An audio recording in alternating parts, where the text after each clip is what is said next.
Welcome to Storytime Haven, where we dive into the world of classic literature. Today we bring you The Loudwater Tragedy by T.W. Speight, a thrilling tale of mystery, crime and psychological intrigue. In this suspenseful story, a tragic event shakes a quiet community, and the lines between truth and deception become dangerously blurred.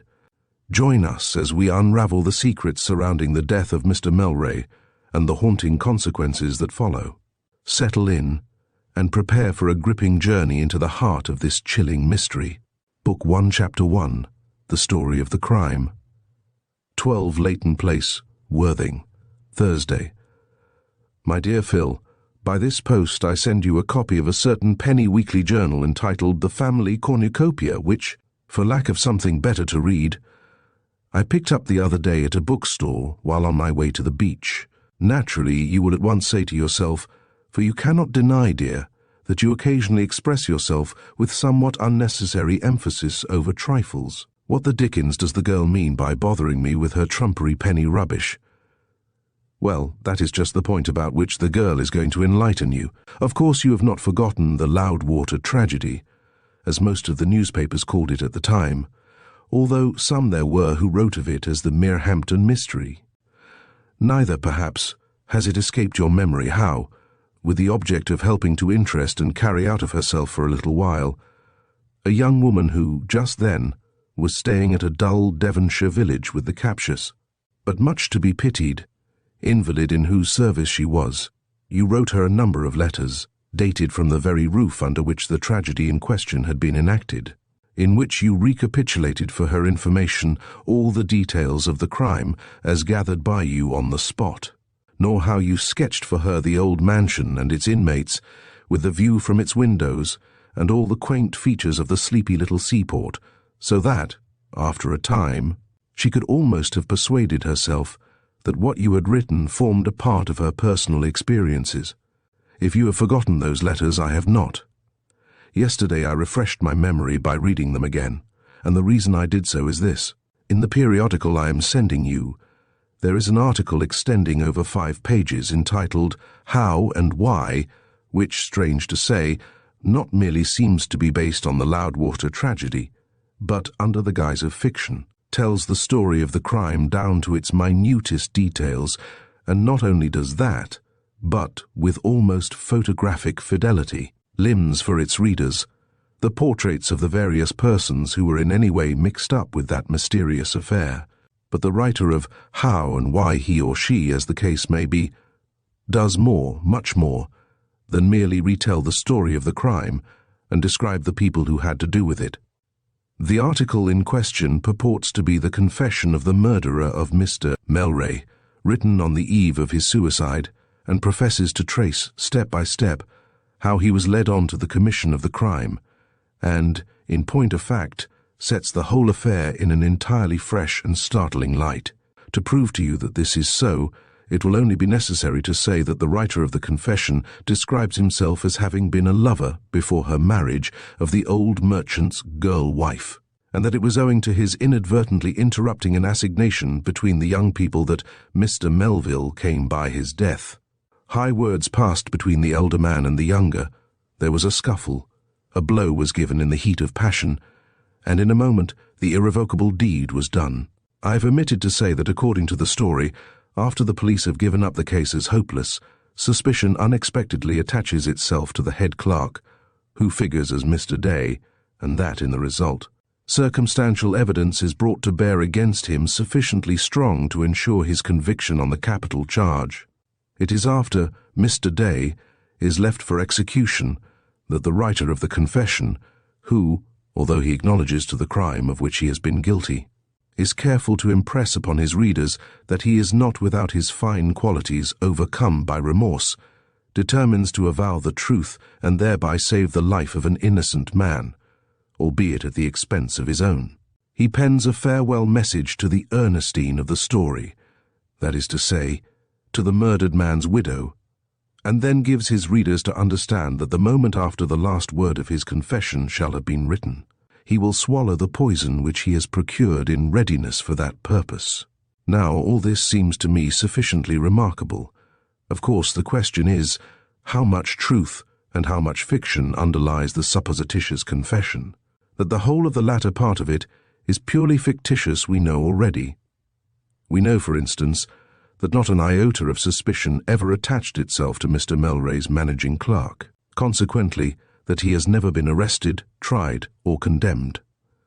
Further than that, we know that the crime remains an unexplained mystery to this day. In view, then, of the fact that the latter half of the self-styled confession is proved to be a sheer invention, might it not reasonably be assumed that the first half pertains to the same class of narrative?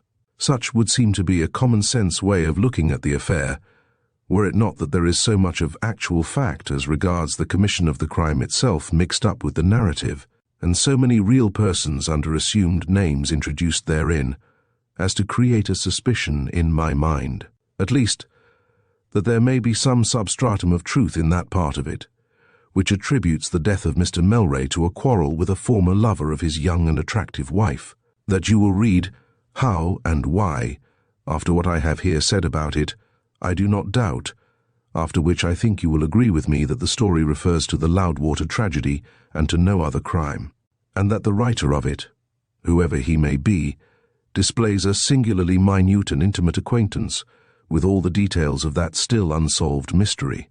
You will say to yourself that this is a strange letter for a young woman to write to her lover, and so it is. But then the circumstances of the case are peculiar. However, I promise you that my next letter shall be a very different kind of composition. Miss Morby's bell has just rung, so I will conclude without a word more, except that now and always I am yours and yours only, Fanny Sudlow. Such was the letter which Philip Winslade found one morning on his breakfast table. But before introducing either the writer or the recipient of it to the reader's notice, it may be as well to give a brief resume of the main facts in connection with the affair known as the Loudwater Tragedy, so far as they had hitherto been brought to light, as also of certain of the events which led up to it. Those who are acquainted with the once thriving port of Merhampton know what a pleasant, but withal dull little town it is. No business firm in it is, or rather was a few years ago, more widely known or highly respected than that of Melray Brothers, shipbrokers and general merchants. Of the two brothers who made up the firm, James, the elder, was, to all intents and purposes, the sole representative. Robert, the younger brother, had been delicate from boyhood, and found it to the advantage of his health to winter abroad.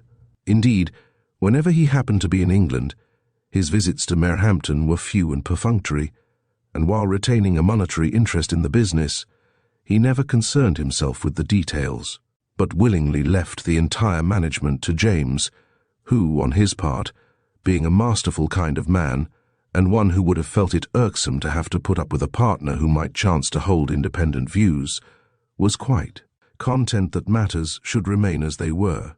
At this time James Melray was 50 years old, Robert being his junior by some 10 or 11 years.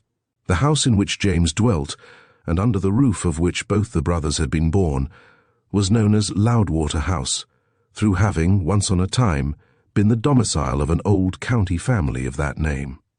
It was a handsome and substantial red brick structure of the early Georgian period, with a good deal of ornamental stonework about it, and stood fronting the river Laming, for Merhampton is between 3 and 4 miles upstream from the sea, on what in these latter days was known as the quayside, but which at the time the house was built had doubtless been either green fields or private grounds pertaining to it. So long ago, however, was it since that part of the river had been banked in and the quayside called into existence, and since its row of ugly warehouses had been erected, each with its crane protruding from its second or third story, and each with its suite of gloomy offices on the ground floor, that not even the oldest inhabitant of Merhampton could remember the place as being other than it was now. It was only a matter of course that, having become the home of a commercial family, the Georgian mansion should to some extent be put to commercial uses. Thus it had come to pass that the ground floor rooms had been turned in part into offices, and in part into a warehouse, with an additional room in which were stored cordage, blocks, sails, spars, chains and tools of various kinds, together with a miscellaneous assortment of maritime gear and appliances. There could be but little doubt that Merhampton had passed the zenith of its prosperity as a seaport. With the opening of the railway, a vital blow had been struck at the shipping interests of the little town. The coasting trade had dwindled by degrees to less than half of what it had been a few years before. Some of the merchants and shippers had become bankrupt. Others had taken themselves and their capital elsewhere. Others, on the principle of half a loaf being better than none, had made the best of what could not be helped. Half the warehouses on the quayside were untenanted, but through it all the firm of Melray brothers had held manfully on its way, although in the face of a sorely diminished trade. James Melray's household was a small one, comprising, as it did, only himself. His mother, a venerable lady between 70 and 80 years of age, who had her own suite of rooms and her own maid and companion, and, lastly, the merchant's girl wife, who at the time the tragedy took place had been married to him some 2.5 years. Mr. Melray was a widower of some years' standing, but without family when he first met Denia Liddington, who was the orphan niece and ward of one of his oldest friends. This friend dying left Denia and her small fortune to his charge, till the girl should come of age, a charge which Mr. Melray willingly undertook. How and by what degrees the kindly semi-paternal feeling with which he at first regarded the lonely girl changed to a sentiment of a far different texture is not within the scope of this narrative to describe. It is enough to say that about a year after his friend's death, James Melray proposed to Denia Liddington and, somewhat to his own surprise, was accepted without the slightest demur.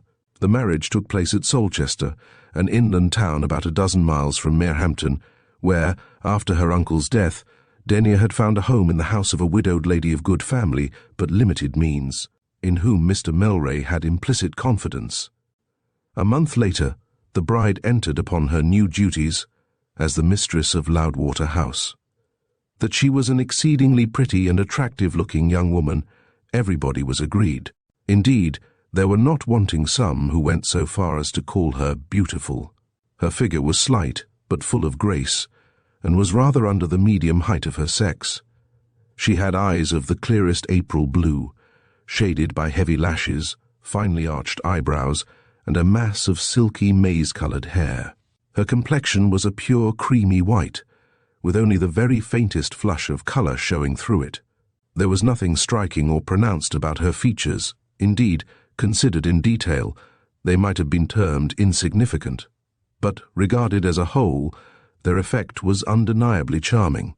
It was a matter of course, in view of the disparity in the ages of bride and bridegroom, that there should be no lack of croakers and prophets of the pessimistic school, who, one and all, took upon themselves to predict that such an union could be productive of nothing but discord and unhappiness, if not of evils still more dire.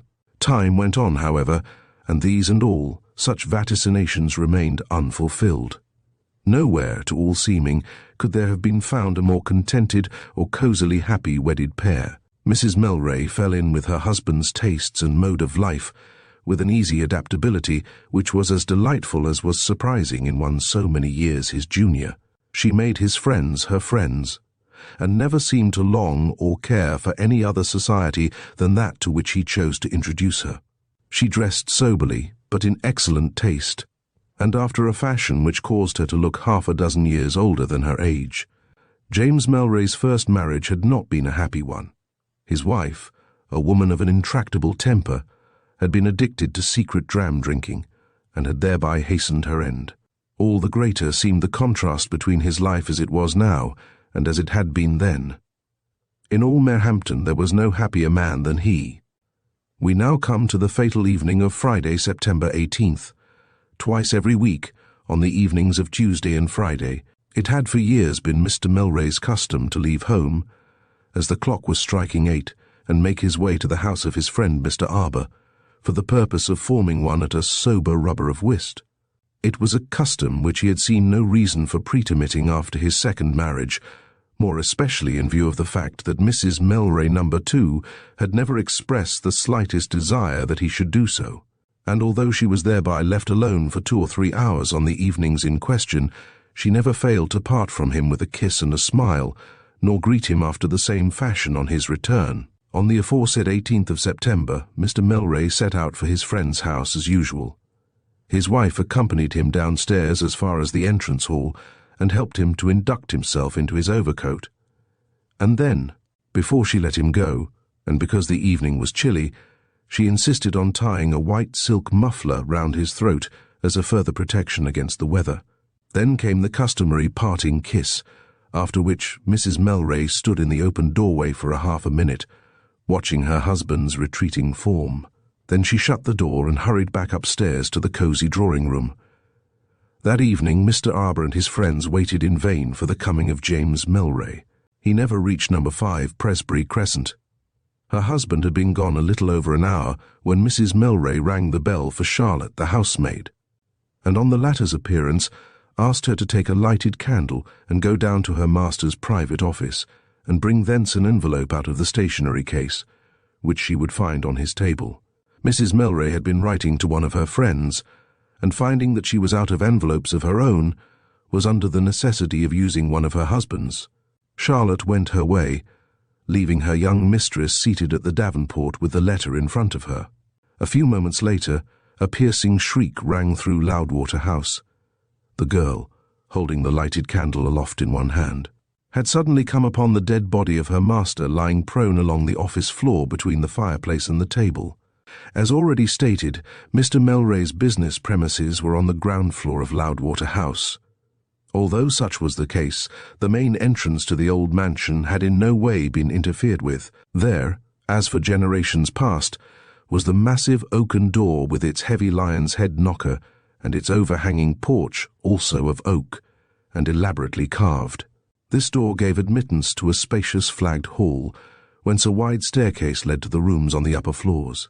From the entrance hall, a door opened directly into Mr. Melray's private office, in which room there were also 2 other doors, the first giving access to the outer office where sat Mr. Cray, the head clerk, and his 3 subordinates, while the second door opened on a narrow side alley leading from the back premises to the quayside, so that the merchant, when so inclined, could go in and out without having to pass through the general office. The girl Charlotte's shrieks at the discovery of her master's body were heard not merely by the inmates of Loudwater House, but by a constable who happened at the time to be standing at the entrance to the side alley, as also by a couple of passing strangers. The 3 men in question were on the scene of the crime within a few seconds after Charlotte had given the alarm, for the outer door, on being tried, was found to be unfastened. Of what thereupon ensued, it is not needful that we should dwell. At the inquest it was shown that Mr. Melray's death had resulted from a blow from some blunt instrument just above the left ear. The only hypothesis which could be deduced from the scanty evidence elicited at the inquiry was to the effect that while on his way to Mr. Arbour's house, Mr. Melray had unexpectedly encountered some person, or persons with whom he was in some way connected by transactions of either a business or a private nature, and that, in company with the same, he had gone back to his office, admittance to which he would obtain by means of his pass-key, after which he had lighted the gas and opened the safe. What had happened after that, beyond the fact that Mr. Melray had come by his death by foul play, there was not the slightest evidence to show. The body had not been robbed, neither, as the head clerk's after investigation proved, had the contents of the safe been tampered with. As far as was known, the dead man had not an enemy in the world. Where then was the motive for the crime? By whom had it been perpetrated? Days and weeks went on without bringing an answer to either one question or the other. Within a few hours of the discovery of the murder, Mr. Robert Melray, the dead man's brother and partner, was telegraphed for, and as, just then, he happened to be no further away than London, he was promptly on the spot. He it was who, a little later, and after all the efforts of Scotland Yard to unravel the mystery had proved unavailing, offered a reward of 500L in connection with the affair, which, however, still remained unclaimed. So much having been stated by way of prelusion, it becomes needful, for a due understanding of the way in which Philip Winslade came to be mixed up with the Loudwater tragedy, that our narrative should revert to a date several months anterior to that of Fanny Sudlow's letter to her lover. Book 1, Chapter 2. On the Edge of a Secret, Probably there was no happier man in all England than Philip Winslade on the particular afternoon on which we make his acquaintance. At this time he had just turned his 28th birthday. He was a thin, active, keen-faced, gentlemanly young fellow, with an aquiline nose and very bright and piercing steel-grey eyes. In colour his hair was a light brown, and it was perhaps owing to the fact that he was clean-shaven, except for an inch of whisker on either cheek, that he looked younger than his years. That he did look so was, however, undisputable. The cause of his felicity was not far to seek. The fact was that while on his way down from London that afternoon, the man of all others whom he was desirous of seeing, and who for the past week or more had never been out of his thoughts for long at a time, had recognized him as the train drew up at a roadside station, and having thereupon joined him in his compartment, had, by so doing, afforded him the opportunity to seek which had been the main object of his journey. The person in question was the Reverend Louth Sudlow, vicar of St. Michael's, Isleford, a portly, handsome man of middle age, and a dignitary of some importance among that section of provincial society in which he habitually moved. Just now, however, the vicar's sole importance in the eyes of Philip Winslade lay in the fact that he was the father of a very charming daughter, with whom that young man had seen fit to fall in love. The chance which had not only landed the vicar in the same compartment, but had left it free from the intrusion of other passengers, was too opportune a one not to be seized on by Winslade. For one thing, and with him it went for much, their accidental encounter would do away with the need for a formal call at the vicarage as a preliminary to a request for a private interview, a species of cold-blooded proceeding which struck him with a chill as often as he contemplated it. Further, it would obviate the risk of his being seen and questioned by Mrs. Sudlow, an ordeal to which he was far from desirous of submitting himself. "So, you have got back safe and sound from your trip," began the vicar, as he shook hands with Phil, and proceeded to settle himself in the opposite corner of the carriage. "I hope you had what our cousins across the water call a good time while you were away." "On that score, sir, I had nothing to complain of, and, if I may be allowed to mention such a thing, it is gratifying to me to know that I was enabled to transact the special business which took me to the States to the satisfaction of those who sent me. The knowledge of duties well and conscientiously performed can scarcely be other than gratifying to anyone," remarked the vicar with a touch of professional unction. This being a remark which called for no reply, Phil remained judiciously silent.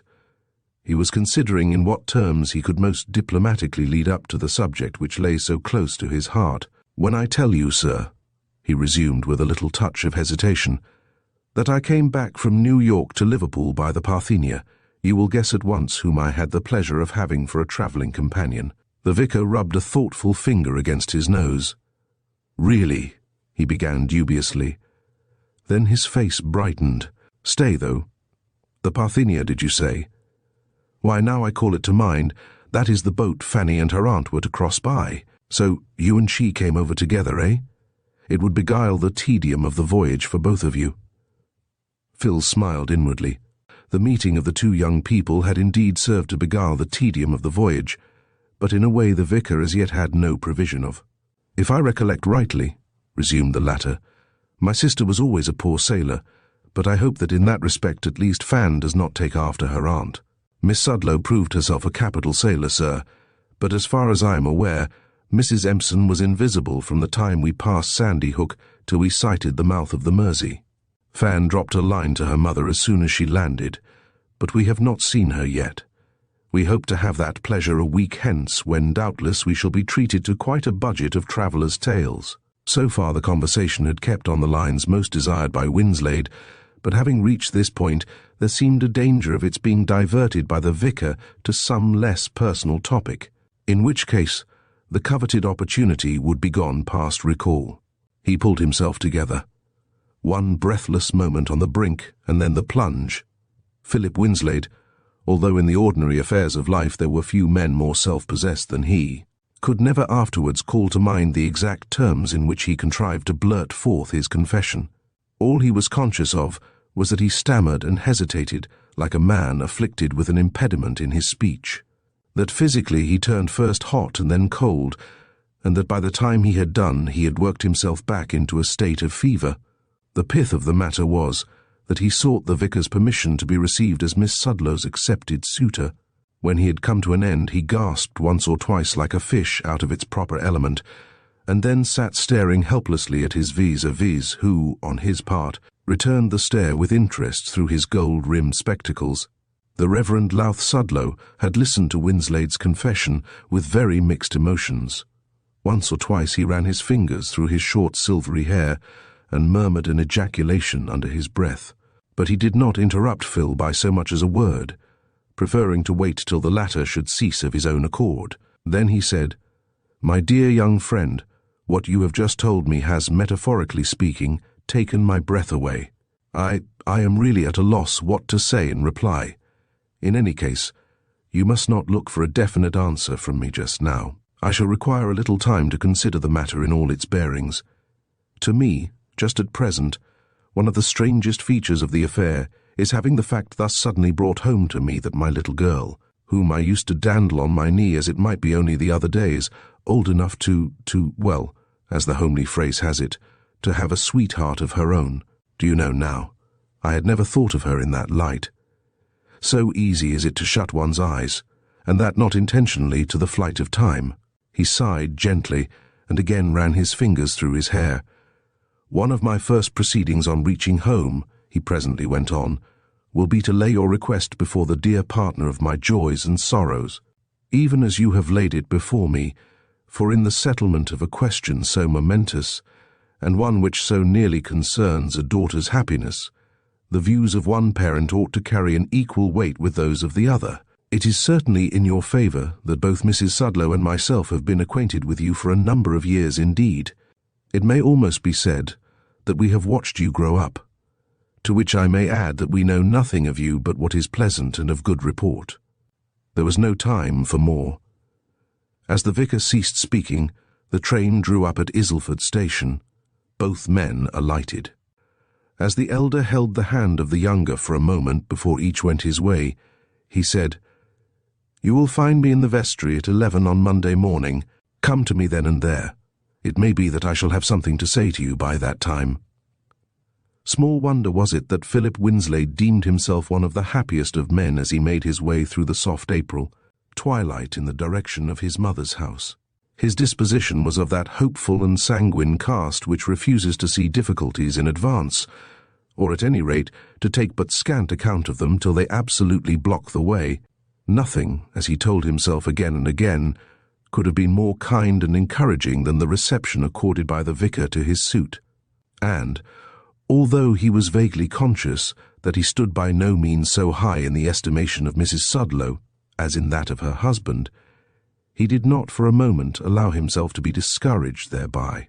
As he walked along the quiet road, humming to himself, love's golden shuttle was at work in his brain, weaving the things of common life through and through with gorgeous and many-coloured threads, till they became clothed with beauty like a poet's dream. Philip had not seen his mother since his return from the States, neither in the note he had written her announcing his arrival, nor in the later one in which he told her that he looked to see her at White Ash Cottage in the course of Saturday, had he made any mention of Miss Sudlow's name. Consequently, he could not help trying to picture in advance the mode in which his news would be received by her. That she would be astonished he did not doubt, but that her pleasure would nearly, if not quite, equal her surprise, he scarcely doubted more. Dear good mother that she was! Had not his happiness been her constant study ever since he could remember anything? And it was absurd to suppose that, in a matter like the present one, where so much was at stake, she would set up any wish of her own in opposition to his wishes, or raise a host of futile objections, as some mothers have a habit of doing, merely that they may afterwards be knocked over like so many ninepins. Although Mrs. Winslade was a woman who was singularly self-centred, who made a point of going very little into society, and, as a consequence, of seeing very little company in return, it had not been possible for her to live so many years in Isleford without making a certain number of acquaintances. But in all cases she had been careful to keep them so much at arm's length that not one of them could with truth have arrogated to herself the warmer title of friend. Of such acquaintances, Mrs. Sudlow was one, but not even she-pushing, undaunted, inquisitive little body though she was, with a faculty educated by long practice for fishing out the private concerns of those with whom she was brought in contact. Not even she had been able to pierce the fine armour of reserve which Mrs. Winslade habitually wore, although some there were who never as much as suspected its existence. Like an alert fencer, the latter was ever on her guard, and the most innocent question, or innocent-seeming innuendo, never found her unprepared with a counter-thrust. Her tactics, however, were far more those of defence than offence, and it was only when she felt she was being pressed unduly that she retorted by pricking back on her own account. Few were those who had the hardihood to try conclusions with her a second time, but it was during the earlier period of her residence at Isleford, rather than latterly, that she had found it needful, when in society, never to be caught off her guard. During the dozen years which had elapsed since she settled down at White Ash Cottage, coming from nobody knew where, and bringing no introductions with her, people had had time to get accustomed to her, to accept her as she was, and not to look for more from her than she was prepared to give. Little by little, all curiosity about her had died out. Society at Isleford had stamped her with its cachet, and had come to accept her without professing to understand her as one of its elect. Only in the heart of Mrs. Sudlow did a tiny mustard seed, so to call it, of spite and dull resentment continue to rankle, which, occasion being given it, would not fail to strike downward and upward, and force its way to the light, as such baleful germs, even after having been buried out of sight for years, sooner or later contrive to do.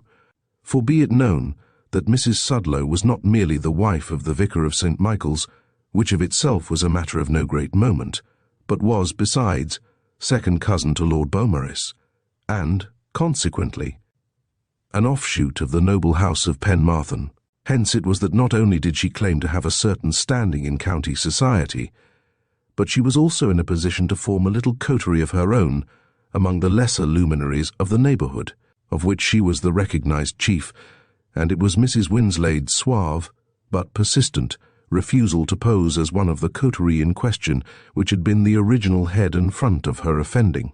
Still, it is possible that the vicaress, as many people irreverently termed her, could have forgiven even that, if, on the other hand, the widow of White Ash Cottage would but have made a confidant of her, and have revealed to her all those particulars anent her antecedents and family history which she was secretly dying to be told. But Mrs. Winslade, always smilingly, declined to do anything of the kind. She kept the vicaress as completely at arm's length as she did her parlour-maid, and took one into her confidence no more than the other. Mrs. Sudlow believed herself to be a thoroughly good woman, and one by whose walk and conduct many might take example with profit to themselves. But it was almost too much to expect that poor human nature could quite forgive the way in which Mrs. Winslade had thought fit to repel her advances. This secret grievance, however, if such it could be termed, was of old date by now, and one might naturally have expected that whatever virus had been distilled from it in days gone by would have been rendered innocuous by the simple efflux of time, but it sometimes happens that a pin-prick takes longer to heal than a gaping wound. When Philip reached home, in place of his mother, he found a note written by her awaiting him. Mrs. Winslade had gone to attend the funeral of an old woman, who, when younger, had been for many years in her service. She expected to be back at Isleford by the train due to arrive there at 10 o'clock p.m. Meanwhile, Phil would have to dine alone, and afterwards, if he had nothing better to do, he might meet the train in question. It was annoying to him to find that he would be compelled to keep his news to himself for 4 or 5 hours longer, after having counted confidently on being able to pour it into his mother's sympathetic ears within 5 minutes of his arrival at the cottage. When his solitary meal was over, he lighted a cigar and went for a stroll in the starlit garden, first, however, paying a visit to Leo in the backyard, who recognized him by his footsteps even before he spoke, and barked a boisterous welcome, and freeing him from his chain. All Phil's thoughts this evening were happy ones. More than once he took a certain letter from his pocket and pressed it fervently to his lips. More than once in his abstraction his cigar was unwittingly allowed to go out. It was abundantly evident that he was in very bad case indeed. At 9:30 he set out for the station, taking Leo with him. He had debated with himself whether he should take the pony chaise, but finally decided against doing so. His mother would probably prefer to engage a fly at the station rather than have Doxy put into harness at that late hour. He took the road to the railway mechanically, swinging his cane as he went. He was hundreds of miles away in fancy. Once more he was pacing the deck of the Parthenia with Fanny by his side. Mother and son kissed each other with effusion at the moment of meeting. Then Mrs. Winslade drew back a step and took a long look at Phil by the light of the station lamps. "You know, dear, it's 2 months, 2 whole months, since I saw you last," she said, as if by way of apology for her scrutiny. "A long time to me, but I don't see that you are a bit changed." Phil laughed. "The only change, Madre mia, is that I know a good deal more of the world than I did 8 weeks ago, a sort of knowledge, my dear, that is of little or no value unless you have learnt how to put it to a good use. Of course, I know already from your letters that you were thoroughly successful in the mission which took you to the States. Most successful. But I will tell you all particulars later on." For the mother of a son who numbered 28 summers, Mrs. Winslade might be called a young-looking woman. Her figure was tall, and had not yet lost the fine proportions for which it had been noticeable in years gone by. Both hair and eyes were dark, the latter large and shining, usually with a soft, clear lustre which most people found singularly attractive. She had a rather long, straight nose, a mouth indicative of firmness and self-possession, and a well-rounded chin. All her movements, if touched with a certain stateliness, were easy and gracious, and if she was not in the habit of smiling very often. When her face did light up, the smile brought out a hidden sweetness of which one had only been vaguely conscious before. Phil engaged a fly, and presently they were being driven leisurely homeward, Leo trotting contentedly behind. "Although it is so many years since Martha Dobson left my service, I hope, Phil, that you have not forgotten her," said Mrs. Winslade presently. "Why, certainly not, Mother. My memory is not quite so treacherous as that. I was remarkably fond of Martha, as I am quite sure she was of me, and although I could not have been more than 6 or 7 years old when she left us, I am not likely to forget her. She belonged to that race of faithful, staunch-hearted domestics, of which, I am afraid, there are very few specimens to be found nowadays. And I don't believe she would ever have left me had not her brother sent for her to keep house for himself and his 6 motherless little ones. I shall always respect and cherish her memory. She stood by me like the true-hearted woman she was through the great trouble of my life, and she died as she had lived, without breathing a word to anyone of the secret she had kept for so many years." Mrs. Winslade spoke the latter words as if to herself, as if for the moment she had forgotten that her son was by her side.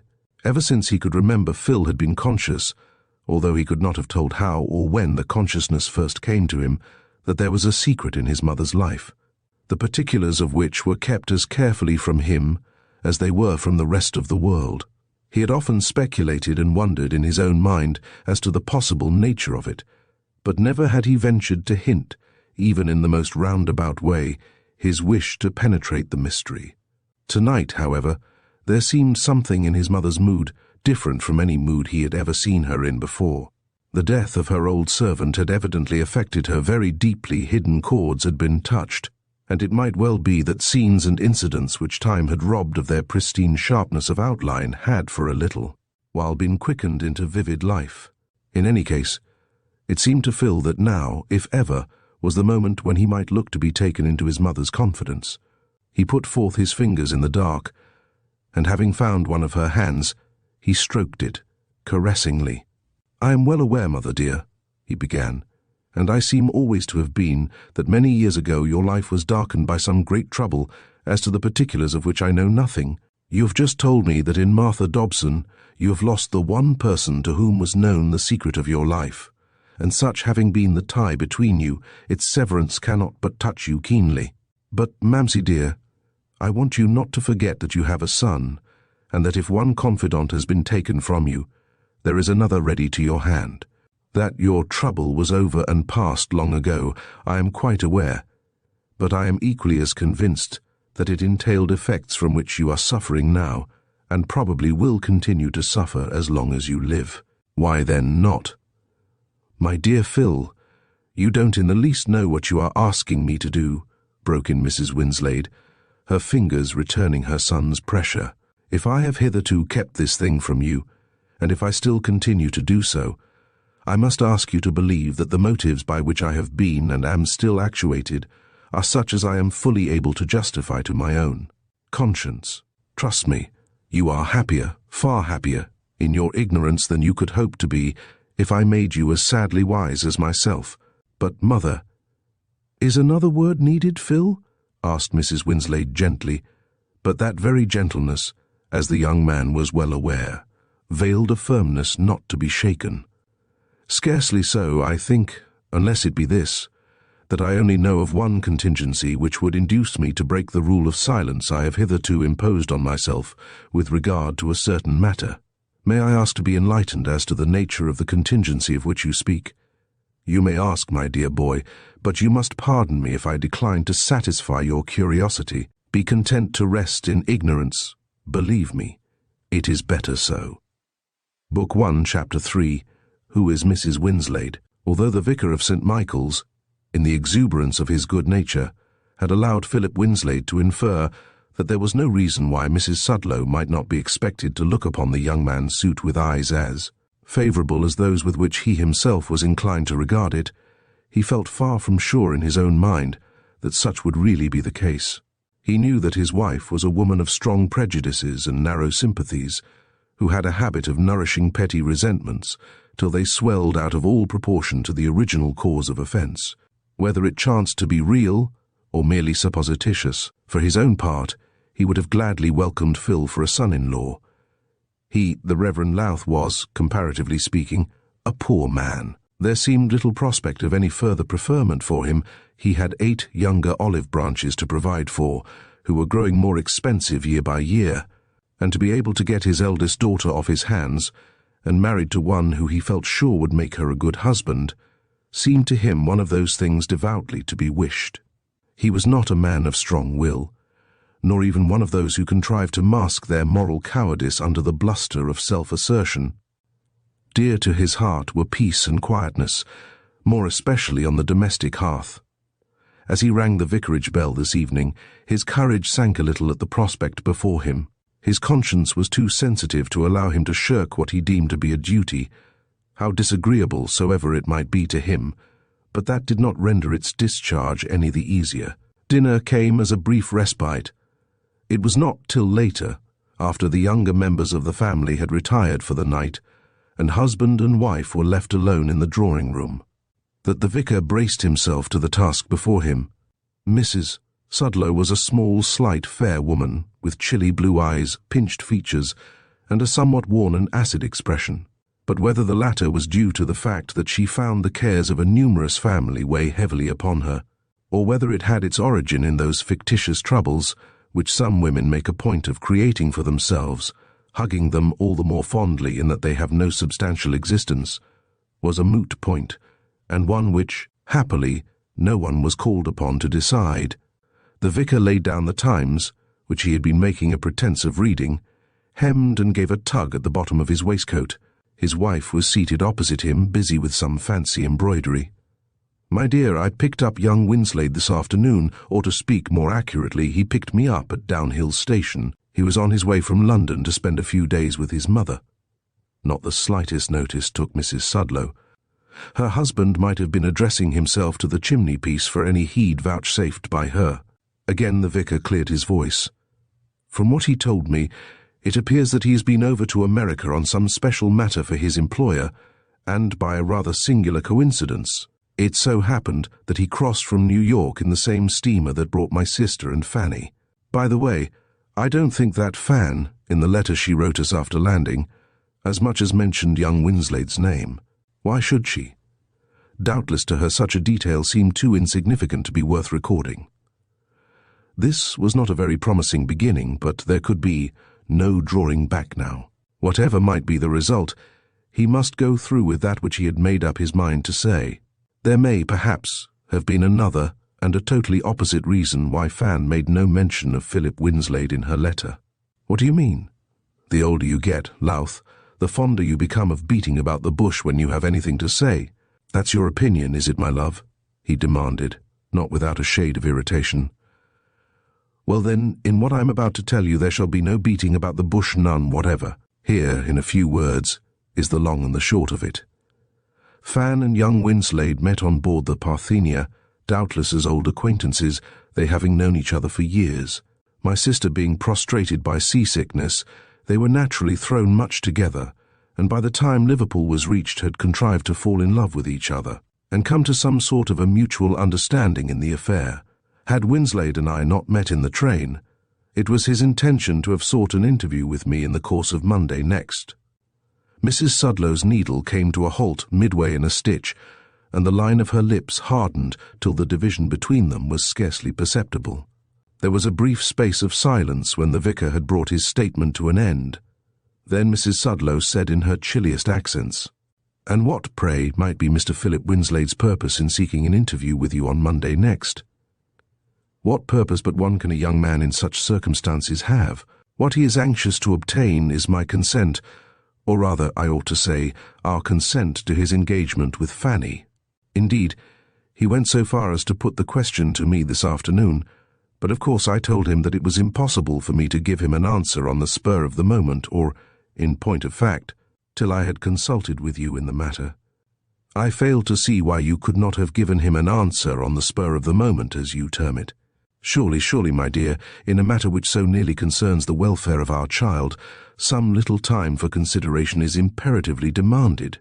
None whatever, as it seems to me, where a person like Philip Winslade is in question.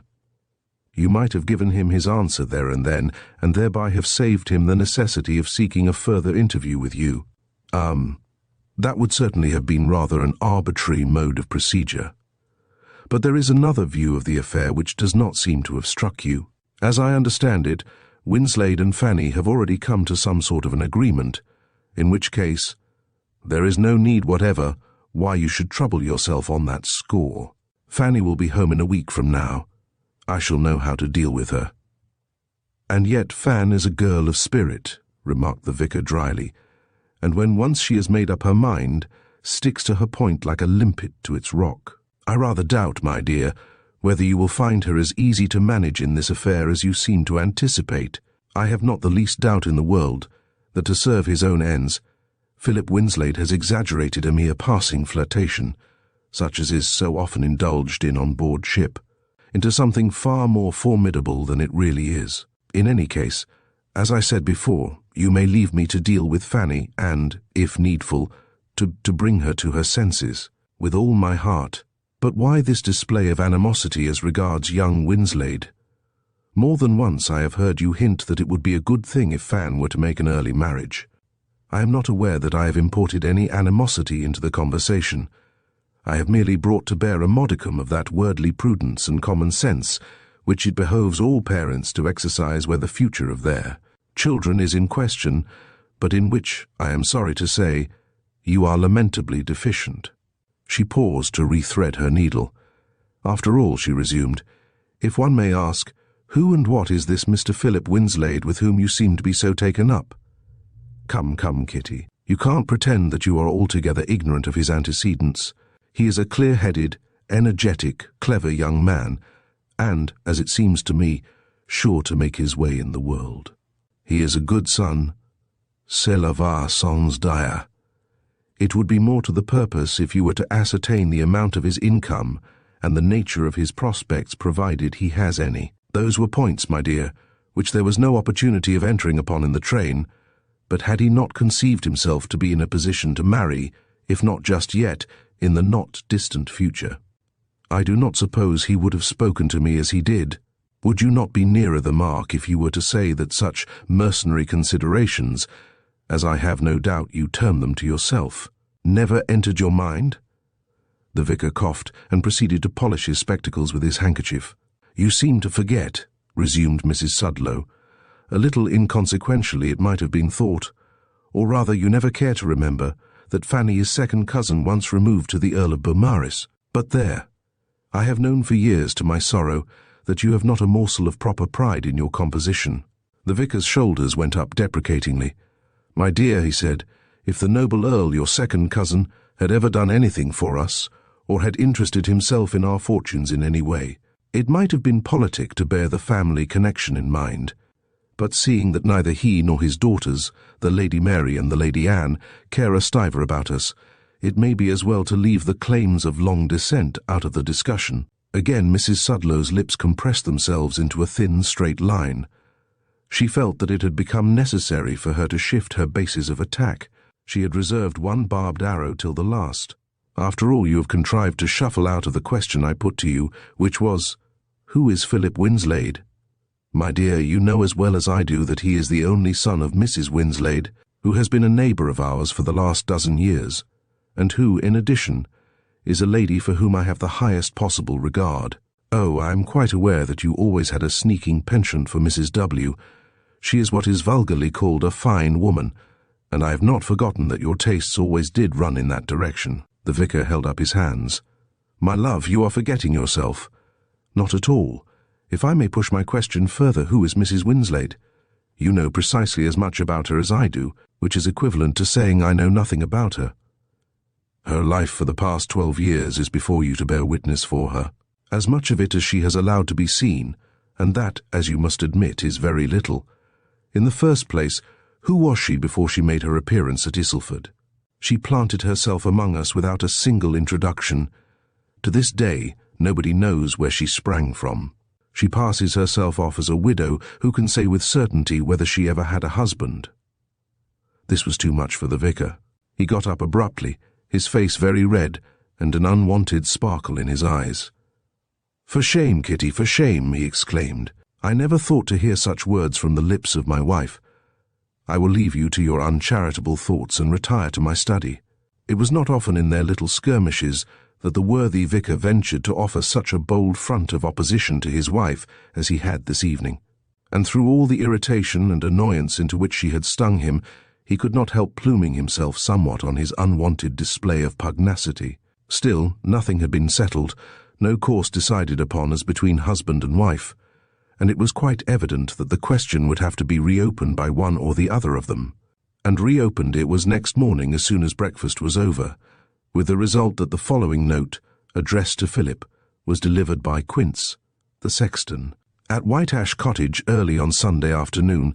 My dear young friend, with reference to what passed between us yesterday afternoon, Mrs. Sudlow and I have come to the decision that, pending my daughter's arrival at home about a week hence, when an opportunity will be afforded us of ascertaining her views and wishes, the question at issue had better remain precisely where it is at present. Such being the case, it seems to me advisable that our interview, as arranged for tomorrow, should be postponed till a future date. You may, however, rely upon it that as soon as I have any communication to make you shall hear further from me. Pray present my remembrances to Mrs. Winslade, and believe me sincerely yours, Louth Sudlow." Chapter 3rd, Book 1, Chapter 4, The Secret Told. On their arrival at the cottage on Saturday evening, it was manifest to Phil that his mother was very tired, and he debated with himself as to whether it would not be better to delay breaking his news to her till the morrow. But he felt that it would be hard to have to do so. So, after waiting till she had rested a while, and had partaken of some refreshment, he drew his chair a little closer to hers and began. "Mother," he said abruptly, feeling at the same time a hot flush of colour mount to his face, "I've not only brought you myself today, but some very special news into the bargain. Indeed, my dear boy. By very special news I presume you mean news which I shall be glad to hear. Don't keep me on tenterhooks longer than you can help. The fact is, Mamsie, that I've fallen in love with Fanny Sudlow. You know Fanny, have known her for years, and although it may seem egotistical to say so, I've every reason to believe she doesn't dislike me indeed. Far from it. My intention was to call on the vicar while down here, and ask his consent to our engagement, but by great good fortune, I encountered him in the train this afternoon, so I took advantage of the opportunity to tell him what I am now telling you, and I must say that the dear old boy listened to me most kindly and, in short, I'm to meet him at the vestry at 11 on Monday, when, "But good gracious, Mother, you are ill. What can I get you? What can I do for you?" Mrs. Winslade had been lying back in her easy chair, but the moment the confession that he was in love escaped Phil's lips, her frame seemed to become suddenly rigid, while her face blanched to the hue of one at the point of death. Slowly her figure rose from its half-recumbent position till it sat stiffly upright, her long, slender hands grasping each an arm of the chair. It was at that moment Phil lifted his eyes and caught sight of her face. He sprang to his feet in alarm, but his mother put up her hand with a restraining gesture, and he sank back in his chair, unable to take his eyes off her face. "It has come at last, that which I have so long dreaded," said Mrs. Winslade, speaking in a hard, dry voice, wholly different from her customary low and mellow tones. Of course it was folly to hope that the blow could be much longer delayed, and if it had not come now, it must have come a little later. She paused, as if to crush down the emotion which she found it so hard to keep back. "Today, when you asked me to reveal to you my life's secret, I told you that you knew not what you asked, and for your own sake, I refused to tell it you. Now, however, you must be told. There is no help for it, would to heaven there were. My poor boy, you are about to pass from the land of sunshine into that of shadow, and it is my hand that perforce must thrust you there." "Mother," said Phil a little proudly, "it seems to me that you underrate both my strength and my courage. If you, a woman, have been able uncomplainingly to carry this dark secret, whatever its nature may be all these years, why should you fear that I, a man, may sink under the burden of it?" Next moment he was on his knees in front of her, and her arms were round his neck. "Forgive me," he added. "I know that in this, as in everything, you have acted for the best." "Mine is a terrible confession for a mother to have to make to her son," began Mrs. Winslade a few minutes later, when she and Phil had in some measure recovered their composure. "As you are aware," she went on, "I have never talked to you much about your father. He died when you were about 3 years old, and to you he is nothing more than a name. That is all, Mother, a name. Whenever I have ventured to speak of him, which has not been often, you have seemed so distressed, so unaccountably put about, that I have refrained from questioning you about him, and have been glad to turn our talk to other things. That I had ample cause for my reticence, you will presently learn." She paused, and sat gazing into the glowing embers in the grate for what, to Phil, seemed a long time.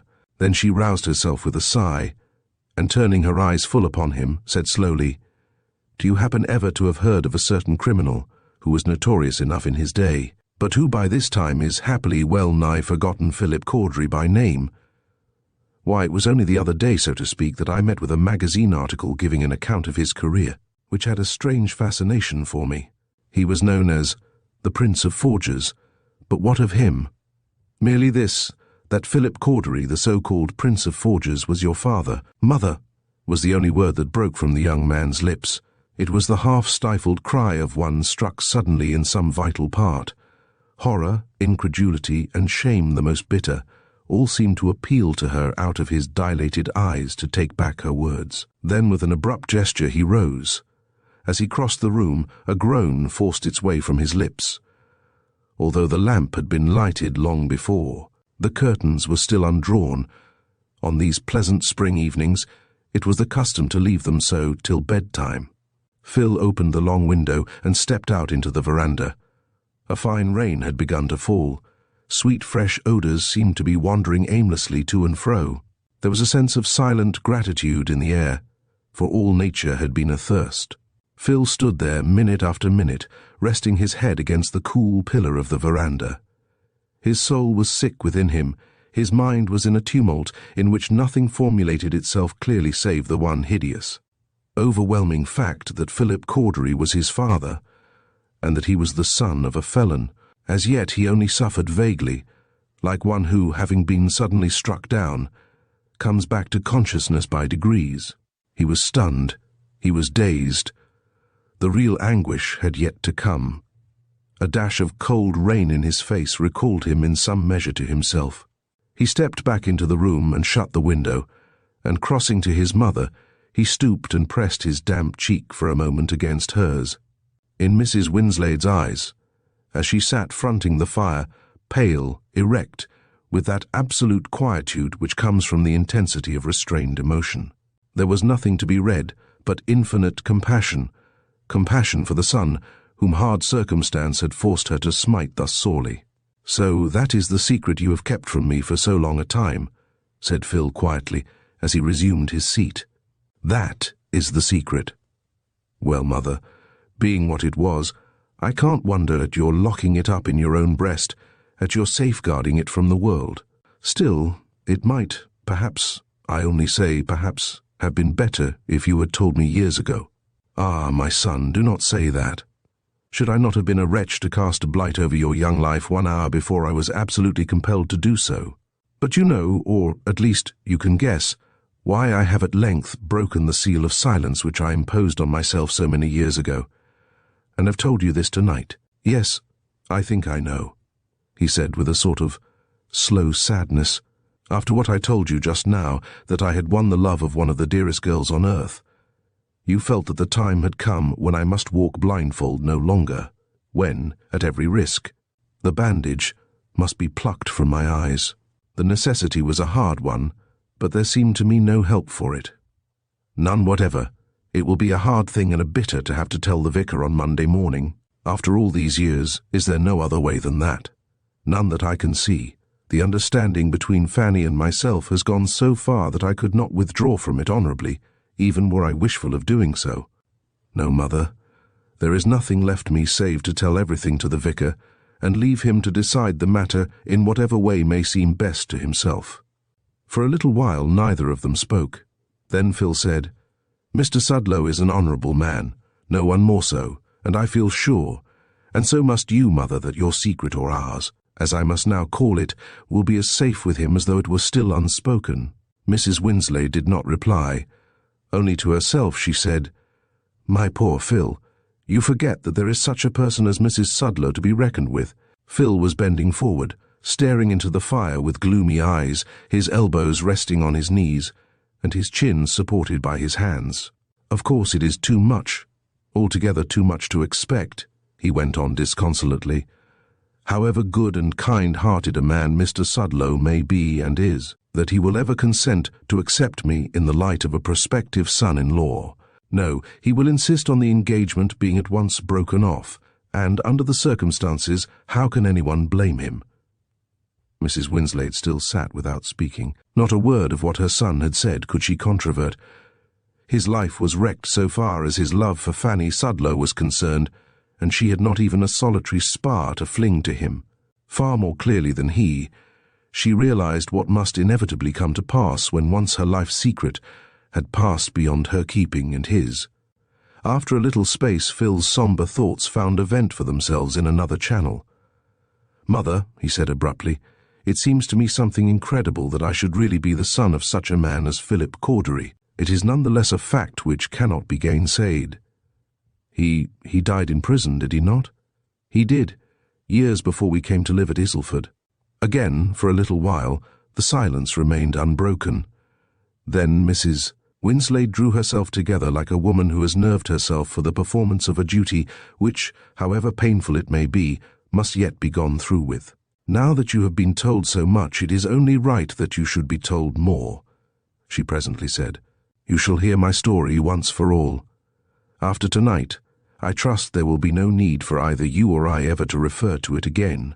She closed her lids for a few moments, like one conjuring up in memory the scenes of bygone years. Then, with her still beautiful eyes large, dark, and just now charged with a pathos too deep for words fixed on her son, she began, "My mother was dead, and I was living at home with my father, who was rector of Long Dritton in Midlandshire, when I first set eyes on Philip Cordery. At that time, he was a man of 2 or 3, and 30 handsome, plausible, well-read, or so to all seeming, master of more than one showy accomplishment, and, in addition, a man who had been, or professed to have been, nearly everywhere. No wonder that I, a simple country-bred girl, who knew nothing whatever of the world, felt mightily flattered when this grand gentleman, for such he appeared in my eyes, began by complimenting me on my looks, and, a little later, went on to pay me attentions of a kind which could scarcely be misunderstood. Such being the case, It is almost needless to add that I presently ended by falling in love with him. Ours was a famous hunting county, and Mr. Cordery, who kept a couple of horses, had taken rooms for the season in the neighbouring town of Baxwade Regis. He was hand and glove with the master, Lord Packbridge, and was made welcome at several of the best houses round about. He won my father's heart in the first instance, by putting down his name for a very handsome subscription to the Church Restoration Fund. I hardly know how it came about, but before long he began to be a frequent guest at the rectory. I suppose my father was taken by him, as most people seemed to be, and certainly I have never met anyone more gifted with the faculty of attracting others than he was. Well, there came a day when Philip Cordery asked my father to bestow on him the hand of his only child. Before doing so, however, he had drawn from my lips the avowal that I loved him. In what way he contrived to satisfy my father as to his means and position in life, I never heard, but that he did satisfy him is certain, seeing that my father gave his unqualified sanction to our engagement. I deemed myself the happiest of girls. We were married in the early summer, and went for a month's tour on the continent. On one point I must do Philip Cordery justice. He did not marry me for the sake of my fortune, which indeed was only a matter of a few hundreds of pounds left me by my mother's sister. Neither could he expect anything at my father's death, for the living of Long Dritton was a very poor one, and my father's purse was never shut against the claims of charity. It was a great blow to me when, within a couple of months of my marriage, my father died after a few days' illness. But when, 18 months later, my other great trouble fell upon me, I no longer grieved that he had been taken. My husband had hired a small furnished house at St. John's Wood, London, which stood in its own grounds and was surrounded by a high wall. Its position was a very secluded one, so much so that it could not be overlooked from any other house. Your father had never enlightened me in definite terms as to the nature of the business in which he was engaged, but I had a vague notion that he was connected, although in what capacity I was wholly ignorant, with some important firm in the city. Sometimes his duties took him from home for a week or 10 days at a time. At other times there would be days when he never went beyond the precincts of his own garden. He had given me to understand that his great hobby was experimental chemistry, and he had fitted up a room on the top floor of the house as a laboratory where he often worked till far into the night, and the door of which, whether he was engaged there or not, was always kept locked. Considering the number of people whose acquaintance he had made in the shires, it seemed strange that he should know so few people in London, but so it was. He belonged to no club. We saw very little company, and he rarely took me anywhere, except now and then to the theatre. Such callers as we had were all men, many of them being foreigners of different nationalities. I usually got away from them to my own room as soon as possible, and Philip seemed pleased that I should do so. All this time, although many of my illusions had taken to themselves wings, I was by no means unhappy. Philip, while never demonstrative, was kind in his careless, easy-going fashion. In fact, I may say that I believe he was as fond of me as it was in his nature to be of anyone. And then, by and by, you were born, and life seemed to me a sweeter thing than it had ever been before. It was when you were about 4 months old that the crash came. There is no need for me to dwell on that time, nor to recapitulate in detail all I had to go through. It is enough to say, and it may now be said once for all, that Philip Cordery was proved to have been the leader and guiding spirit of one of the most notorious gangs of banknote forgers with which the present century had to do. I saw him but twice after his conviction. A month or two after my second interview with him, he died. A little later, through the death of an uncle, I came in for a legacy, taking his name at the same time, the income derivable from which has enabled me to keep up a home such as you have known as long as you can remember. At my death, the capitalized amount will become yours to deal with as you may deem best. Philip had refrained from interrupting his mother's narrative by a word. Indeed, his interest in the tragic story she had to tell was too intense to allow of his willingly breaking in upon it, even for a moment. When she had come to an end, the silence that ensued was broken by a deep-drawn sigh from him. Poor mother, he murmured half aloud. It was on her and on all she had undergone that his thoughts were dwelling just then. Rather than on that mysterious entity to him, he would remain forever a mystery and a wonder, Philip Cordery, the author of his being. Or even on the effect which his mother's revelation might have on his own future. Presently Mrs. Winslade spoke again. "You will now be able to comprehend one thing which has doubtless puzzled you more than enough in days gone by, and that is why I have led so persistently secluded a life, seeing so little company under my own roof, and scarcely ever visiting anywhere, never feeling sure from day to day that the secret of my past might not by some mischance become public property. I was determined that the good folk of Isleford should not have it in their power to say that I forced my way into their society under false pretences, that I had sought them out and sat by their firesides, being conscious all the time there was that in my history which I would be ashamed to have them know. It is they who have sought me out. It is they who have thrust themselves on me. In so far my conscience holds me free from blame." Book 1, Chapter 5, in which Miss Sudlow speaks her mind. Philip Winslade did not accompany his mother to church on Sunday morning. His heart was still so sore. He was still so mentally shaken by his mother's revelation that, like the stricken deer, he craved for solitude the most absolute. It was a craving Mrs. Winslade was too wise to combat. She herself had suffered in like manner in years gone by, and her heart bled for her boy. Phil still held firmly by his overnight determination to make a clean breast of it to the vicar at their interview on the morrow. And it was so evidently the right thing to do that on no account would his mother have breathed a syllable in any effort to dissuade him therefrom. In the course of the afternoon, the vicar's note was delivered at the cottage, and after a first reading it seemed both to Phil and Mrs. Winslade as if a brief providential breathing space had been accorded them. The evil day was only put off for a time, but it was a respite, and they were grateful for it. Further consideration of the note, however, made it evident that, although the vicar expressed a wish to defer the Monday's interview till he should have had an opportunity of consulting his daughter, that was no sufficient reason why Phil should take on himself to delay his confession. Was it not, rather, his duty to tell everything to the vicar before the meeting in question took place? With the latter in possession beforehand of all the facts of the case, it could not afterwards be alleged that any unfair advantage had been taken of either his or his daughter's ignorance of them. Clearly here also was the right thing to do. Next morning after breakfast, such a breakfast as either mother or son had the appetite to partake of, Phil set out for the vestry. His mother kissed him and bade him be of good cheer. Her eyes were dry, but there was a wistfulness in the smile with which she followed him as he left the house, which seemed to have its origin in emotions too profound for tears. As it fell out, however, the vicar and Phil were not destined to meet that day.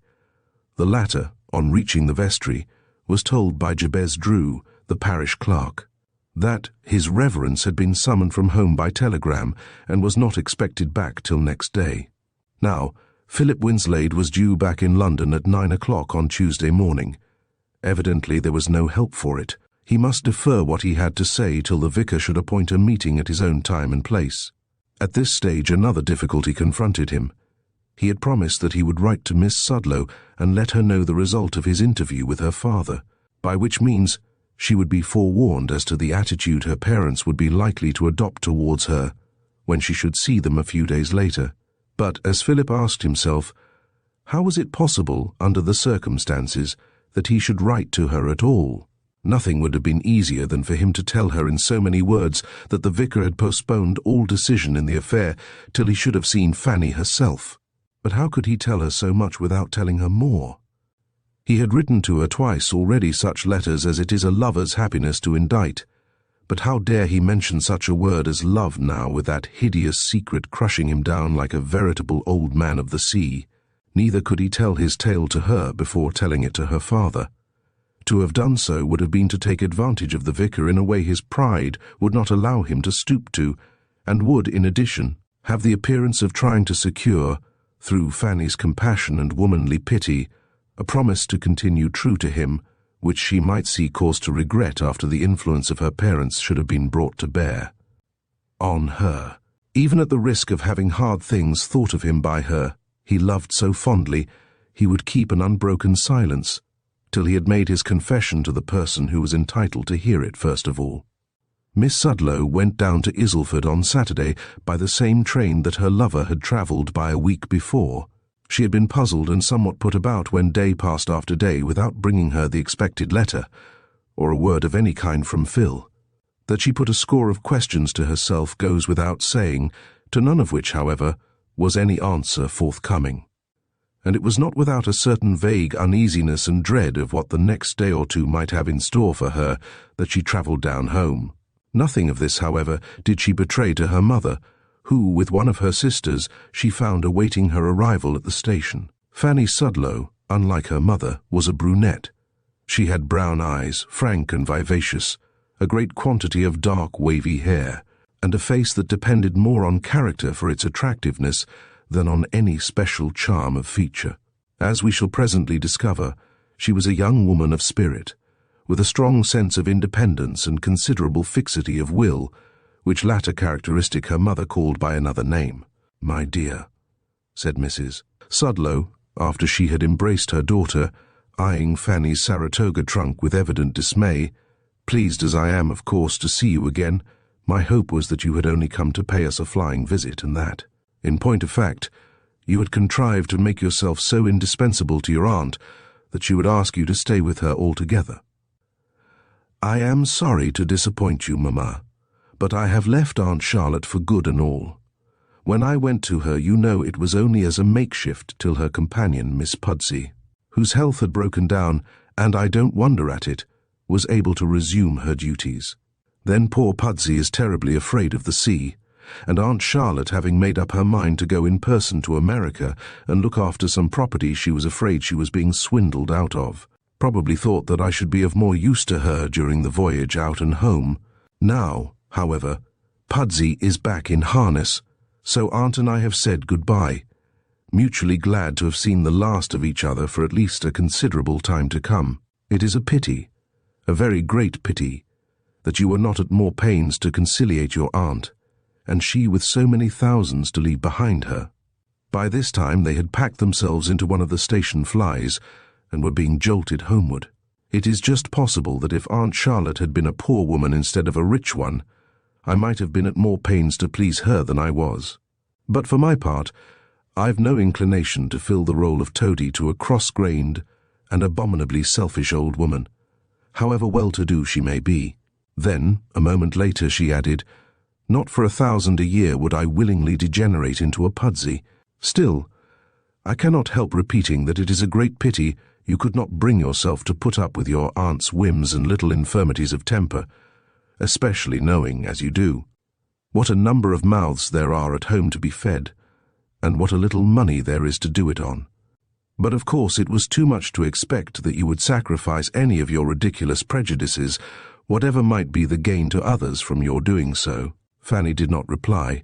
She was already debating a certain scheme in her mind, which would reduce the number of mouths to be fed at home by one. It was not till rather a late hour, and after the younger members of the family circle had retired for the night, that Mrs. Sudlow found an opportunity of being alone with her daughter. The vicar, with a prevision of what was coming, had shut himself in his study on the plea of having to put the finishing touches to his morrow's sermon. Mrs. Sudlow was not without her misgivings as to the success of the task she proposed to herself. Her preliminary skirmish with Fanny in the afternoon had proved to her of what stuff the girl was made, but the little woman was not deficient in pugnacity, and rather relished a battle royal now and again, as tending to diversify the monotony of everyday existence. Only she would much rather that her antagonist should have been someone other than her daughter. In the present instance, however, there was no help for it. Your father accidentally encountered young Winslade the other day, when he was down here over the weekend, began the vicaress. From what I gathered, it would seem that you and he met on the steamer which brought yourself and your aunt over from New York. The clear olive of Fanny's cheek, flushed to the tint of a damask, rose at the sudden mention of her lover's name. There was something in her mother's tone, an added flavour of acidity, as it were, which warned her that she was about to be attacked. A moment later, her coolness came back to her in full measure. "What you gathered was no more than the truth, Mamma," she said. "Philip Winslade and I met on board the Parthenia, and seeing that Aunt Charlotte was confined to her stateroom the whole way across, I was glad to have someone to talk to other than strangers. I can quite understand that, my dear, and if the matter had only ended there, no harm would have been done. Mr. Winslade, however, would seem to be gifted with an amazing amount of effrontery and self-conceit. You surprise me, Mamma. That he is occasionally a little audacious, I am willing to admit, but of the other qualities which you attribute to him I know nothing. In any case, it would seem that you have studied him to some purpose. There is so little to do on board ship except study one's fellow passengers. Mrs. Sudlow was becoming slightly nettled.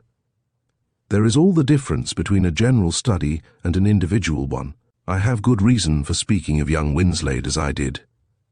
May I ask, Fanny, and I trust you will give me a straightforward answer, whether you are aware of the particular object which brought him to Isleford a week ago? Again that telltale colour dyed Fanny's cheeks, but she answered her mother as calmly as before.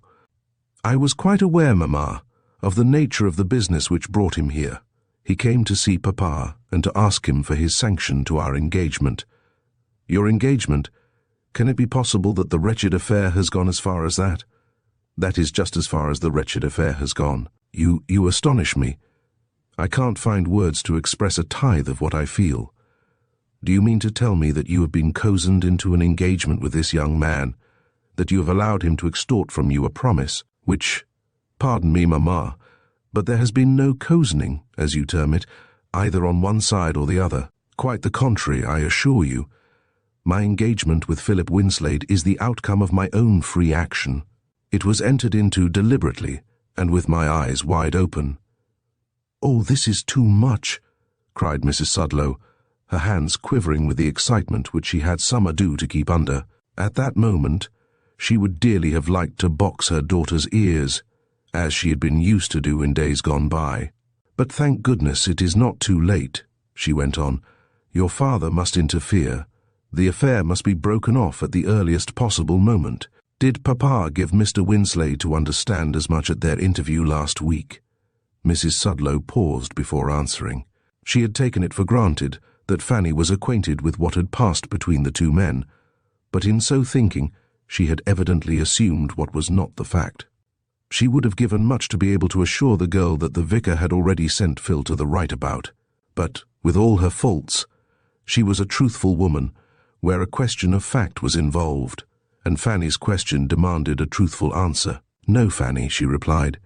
Your father, instead of giving Mr. Winslade his conge there, and then, as he ought to have done, was weak enough to defer his final decision till after your arrival at home. Dear, dear Papa, murmured Fanny under her breath. Mrs. Sudlow saw the added sparkle that flashed suddenly out of her eyes, but did not hear the words.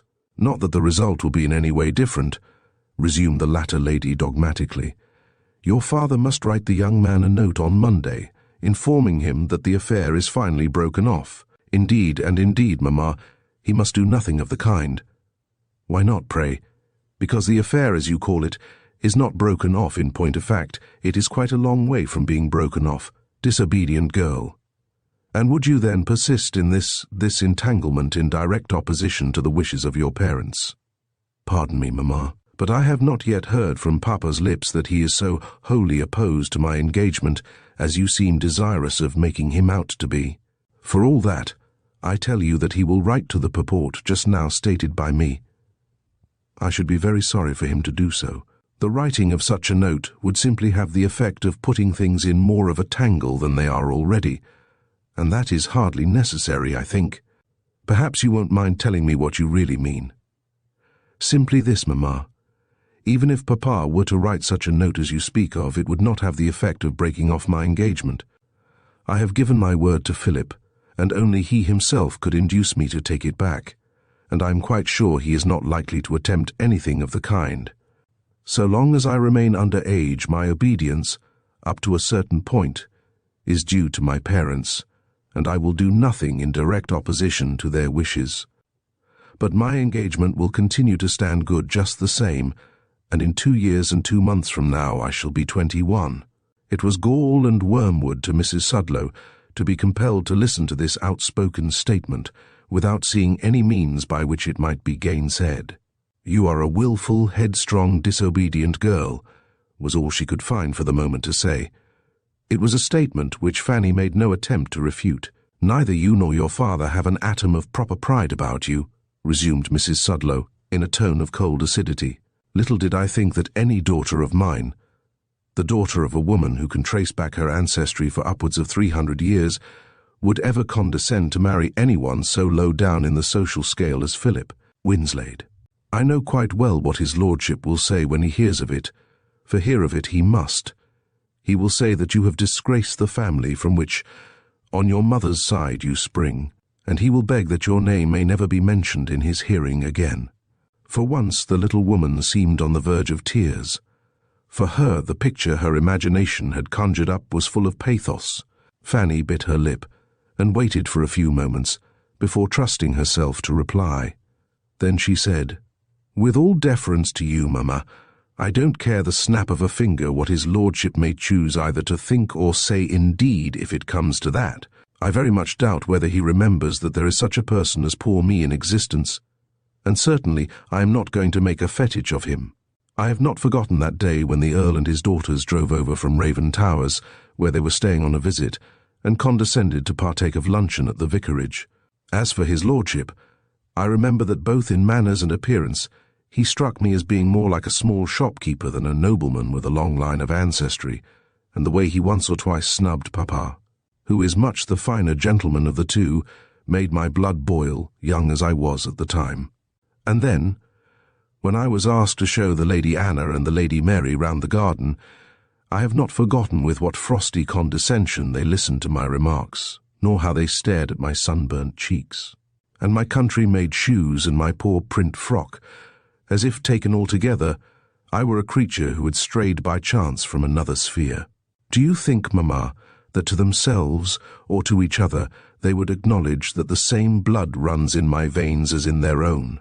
No, I am quite sure they would not." Mrs. Sudlow cast up her eyes and shook her head. She could not but acknowledge to herself that she had come off second best in the encounter. All she could find to say was, "You are incorrigible, yes, perfectly incorrigible, and I am at a loss to know why Providence has seen fit to afflict me with such a child." Book 1, Chapter 6. A Family Conference and What Came of It. It was quite by chance that Philip Winslade did not travel down to Isleford on the second Saturday by the same train that Fanny went by. As it fell out, however, he was detained at the last moment and had to wait for a later train. On Sunday morning his mother went to church without him. If Fanny had reached home she would be sure to be there, and it seemed better not to run the risk of a chance meeting with her on the way to or from church, in view of his impending interview with her father. When morning service was over, and the Reverend Louth Sudlow retired to the vestry to disrobe himself, he found his wife and eldest daughter there before him. Mrs. Sudlow had just taken up a note addressed to her husband which she had found on the table. "Now who can this be from?" she was saying as the vicar entered. Fanny, who had recognized the writing, blushed and turned away, but did not answer her mother. The vicar took the note, opened it, read it in silence, and then handed it to his wife. It was from Philip Winslade, asking the vicar to name an hour, when it would be convenient for him to see the writer on the morrow, about a matter of urgent moment. "A matter of urgent moment," repeated Mrs. Sudlow. "What can that be, I wonder?" The vicar did not reply, but there and then he sat down and wrote an answer to the note, naming as before the vestry for the place of meeting, and the hour of 11. It was only natural that as Fanny walked home with her parents, she should feel somewhat disquieted. Why had her lover not written to her in the course of the week as he had promised to do? That he was at Whiteash Cottage was proved by his note. Why then had he omitted to accompany his mother to church? Above all, what could be the matter of urgent moment he was so anxious to see her father about? As yet the vicar had not mentioned her lover's name, nor as much as hinted at any knowledge of her engagement. But that did not surprise her. Probably he did not care to enter upon the subject on the Sabbath. Doubtless he would say what he had to say on the morrow. His manner towards her had been, or so she fancied, more than commonly kind and affectionate, and how could she accept that as anything but a happy augury?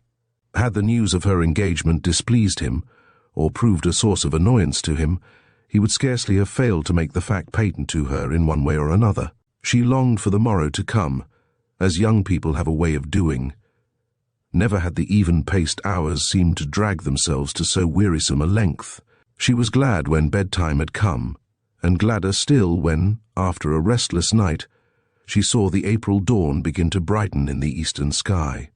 It wanted 11:15 when the vicar left home, and the clock had just struck 12 when Fanny, from the window of the morning room, saw him coming back across the lawn.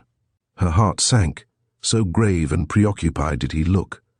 She would fain have opened the long window and have run to meet him, but her mother's cold eyes were upon her, and she refrained. When the vicar entered the room 2 minutes later, his first act was to cross to where his daughter was sitting, and taking her head gently between his hands to kiss her on the forehead.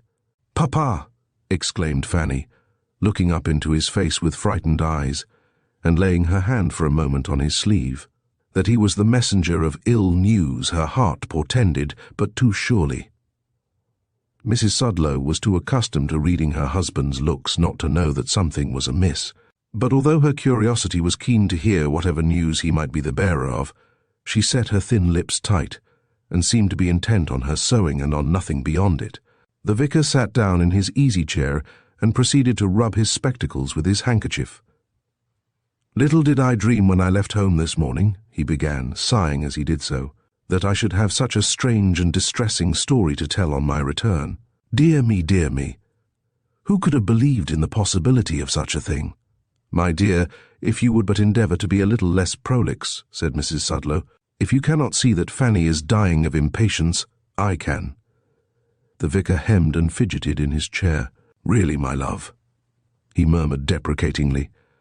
Then turning to Fanny and addressing himself directly to her, he said, "I am afraid, my child, that what I am about to tell you will distress you greatly, but unfortunately the blow is one which there are no means of averting. The reason Philip Winslade wished to see me this morning was that he might impart to me, in strict confidence, a certain circumstance connected with his personal history, which only came to his own knowledge a few days ago. It appears that when Mrs. Winslade became aware of the existence of some sort of an engagement between her son and you, and was told he was about to seek your parents' sanction thereto, she revealed to him the circumstance in question, which had hitherto been kept carefully from him. What she had to tell him was that her husband and his father was a certain notorious banknote forger, Philip Cordery by name, who was tried and convicted upwards of 20 years ago, and who died in prison a little while afterwards. "Ah!" was the sole comment vouchsafed by Mrs. Sudlow, but although a word of 2 letters only, it can be made to convey a variety of meanings, and on the present occasion what it conveyed to the vicar was, "I always felt sure that there was something discreditable in that woman's past, and now you see how right I was." Fanny's cheek had turned a shade paler, but as yet she scarcely realized the full significance of her father's news. After the silence had lasted a few moments, she said, "But why, after keeping the fact a secret for so many years, should Mrs. Winslade have thought it needful to speak of it now? Whatever may have been her trials and misfortunes, Mrs. Winslade is a high-principled woman," replied the vicar. When informed that her son was seeking to become engaged to a certain young lady, she revealed to him the story of his parentage as a measure of simple right, both to the person in question and her parents. It would rest with them to accept or dismiss him as they might deem best, when the truth about him had been told. But in any case, Mrs. Winslade was determined that there should be no risk of accepting him blindfold and under a cloak of false pretense. "It seems to me," said Fanny with a little glow of colour, "that it was a very magnanimous thing of Mrs. Winslade to do." "You talk like a school-girl," broke in Mrs. Sudlow. "For very shame the woman could not do otherwise than as she did." "On that point, my dear, I must venture to differ from you," remarked her husband in his blandest accents. "I fully believe there are many women who would have continued to keep silence in the future, as they had in the past, rather than run the risk of spoiling their son's chance of marrying into a reputable family. Such persons might not unreasonably allege that the fact of their having been able to keep their secret for so long a time might be taken as a strong argument that they would be able to keep it forever." Then, a moment later, he added, "Poor young fellow, I felt truly sorry for him, There was a touch of manly pathos in the way he told his tale, which affected me more than anything it has been my lot to listen to for a very long time. "It is an extremely disagreeable episode, well ended," remarked Mrs. Sudlow, with an air of satisfaction, as her sharp teeth bit in two the thread she was sewing. "Of course you gave the young man his Kong there and then?" Fanny stared at her mother as if doubting whether she had heard aright. "I told him that I would write to him in the course of a day or two, nothing more. I think it a great pity you did not send him packing at once. I have no patience with such temporizing ways." "But, Mamma," began Fanny, and then stopped at sight of her father's uplifted hand. "My dear, it was not for me to dismiss the young man after so summary a fashion. It seemed to me due to Fanny that before arriving at any decision in the matter, the whole of the circumstances should be made known to her."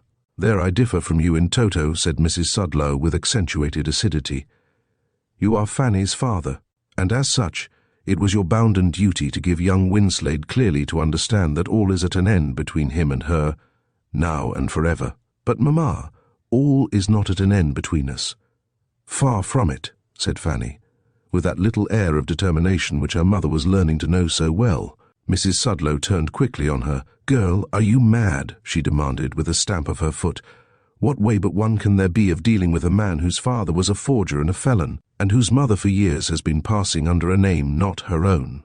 Why, even to shake hands with such a person would make me feel as if there was a jail taint about me for days to come." The vicar coughed uneasily. "Pardon me, my dear, but your sentiments are scarcely such as become the wife of a minister of the gospel."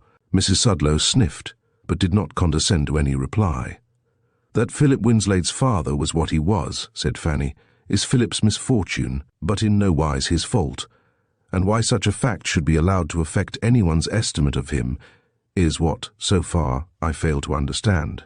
Mrs. Sudlow's dull eyes flamed out as they did on rare occasions only. "Do you mean to tell me, Fanny Sudlow," she said with a cold, slow emphasis, which was the more effective in that her anger was so evidently at white heat, "do you wish me for one moment to credit that, after what you have been told? It is not your intention at once to break off whatever engagement, oh, how rashly entered into, may heretofore have existed between yourself and this unhappy young man? You are right, Mamma, when you term him an unhappy young man, but is not that the very reason why our engagement, instead of being broken off, should, if possible, be riveted more firmly than before? Who should stand by him now this great trouble has come upon him if not I, to whom he has given the greatest treasure a man has to give?" Her cheeks glowed, her eyes shone with an inner radiance. Never, to her father's thinking, had she looked so beautiful as at that moment. Mrs. Sudlow turned upon her husband. "Louth, speak to her," she commanded. "If she has so far forgotten herself and the lessons of her upbringing as no longer to heed her mother's wishes and commands, it is to be hoped that this new evil influence has not yet obtained such complete control over her as to induce her to treat her father's admonitions as contemptuously as she has seen fit to treat mine." The Reverend Louth Sudlow felt that his position was anything but an enviable one. His sympathies were altogether with his daughter, but to a man who loved peace and quietness as he loved them. To sanction the unfurling of the flag of rebellion on the domestic hearth might well represent itself as a very serious thing indeed. Such being the case, he did what weak men nearly always do when they find themselves in a corner. He resolved to play the timid game of expediency, and to attempt the impossible feat of steering a straight course between two strongly opposite currents. Addressing himself to Fanny, he said, "My dear girl, while fully agreeing with you that in the case of a person who has been overtaken by a misfortune which he has had no hand in bringing on himself, and yet from the consequences of which it is impossible for him to escape, it is the duty of those who know him and respect him and like him to rally round him, and prove to him that though the world at large may look askance on him, he will find no change in them. It is still possible, I think, to push even so admirable a sentiment to a point at which it not only becomes quixotic, but, so to speak, indefensible. And this, my dear, as it appears to me, is just what you seem inclined to do in the case under discussion.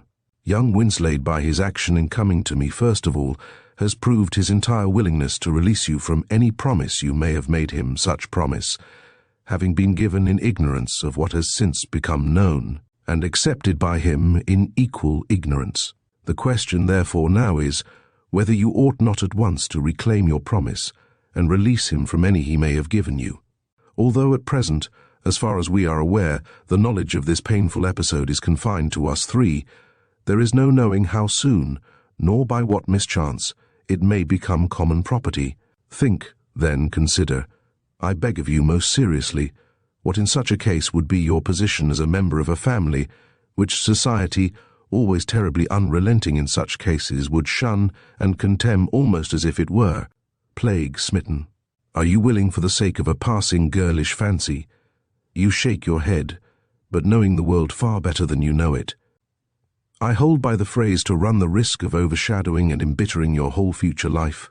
Strive to realize all that you would sacrifice by such a step, and then ask yourself what compensation you can reasonably expect in return. The wrench of parting might be a sharp one, and just at first the pain might seem almost intolerable, but time would heal the wound, as it does the wounds of all of us, and before long, life would again look as bright to you, and as full of promise as ever it had done. When the vicar ceased, he rubbed his white hands softly, one within the other, like a man well satisfied with himself. He had not been oblivious of certain contemptuous sniffs on the part of his wife during the progress of his little oration, but he was too familiar with such tokens of disparagement to allow himself to be affected thereby. Fanny felt that one of the most important moments of her life had come. Drawing a deep breath, she said, "Papa, when I gave my promise to Philip Winslade that I would one day become his wife, it was with no intention of ever taking it back, and far less than ever should I think of doing so now that a shadow has crept over his life of which neither he nor I knew anything when my promise was given.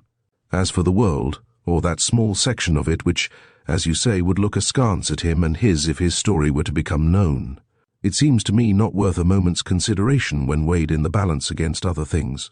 Disgrace comes but as we bring it on ourselves. Papa, and you too, Mamma, permit me, therefore, with all due deference and respect, to say, once for all, that I have given my heart into the keeping of Philip Winslade, and in his keeping I mean it to remain." "If such be the case, my dear child, there is nothing more to be said," remarked the vicar. "Nothing more to be said? Oh," said Mrs. Sudlow, as she started to her feet, a vivid spot of colour flaming in either cheek. Then, staring her husband full in the face, she said in quiet, venomous accents, "Louth Sudlow, you are a fool." After which emphatic asseveration she swept slowly from the room with all the dignity of which so little a woman was capable, leaving father and daughter gazing blankly at each other. A couple of hours after the somewhat stormy scene detailed above, the following note was delivered at Whiteash Cottage. "Dear Phil, Papa has told me everything. The only effect has been to make me love you the more, if indeed that be possible. This afternoon I am going to Frimpton to see my old nurse who is ill, and I shall return by the footpath through the meadows between 6 and 7 o'clock. You may come part of the way and meet me if you like. Always and always yours, F.S." They met at the stile where the footpath through the fields loses itself in the high road, about a quarter of a mile on the hither side of Frimpton Fill, being determined that the walk back to Isleford should be as long a one as possible. They had only seen each other once since their parting on the landing stage at Liverpool, and they now stood for a moment or two, hand clasped in hand and eyes gazing into eyes, trying to read whatever secrets of the heart might perchance be revealed therein, and feeling their inmost being flooded with a gladness which, for the little while they stood thus, made speech seem an impertinence. Fanny was the first to find her tongue. She withdrew her hand from Phil's grasp, and instead slipped it under his arm. Then they set their faces towards Isleford. "Do you know, Phil," began Miss Fan, "it was very noble of you to come to my father and tell him what you did. It was simply my duty. No other course was open to me. But we don't, some of us, always care to do our duty, even when we see it clearly before us.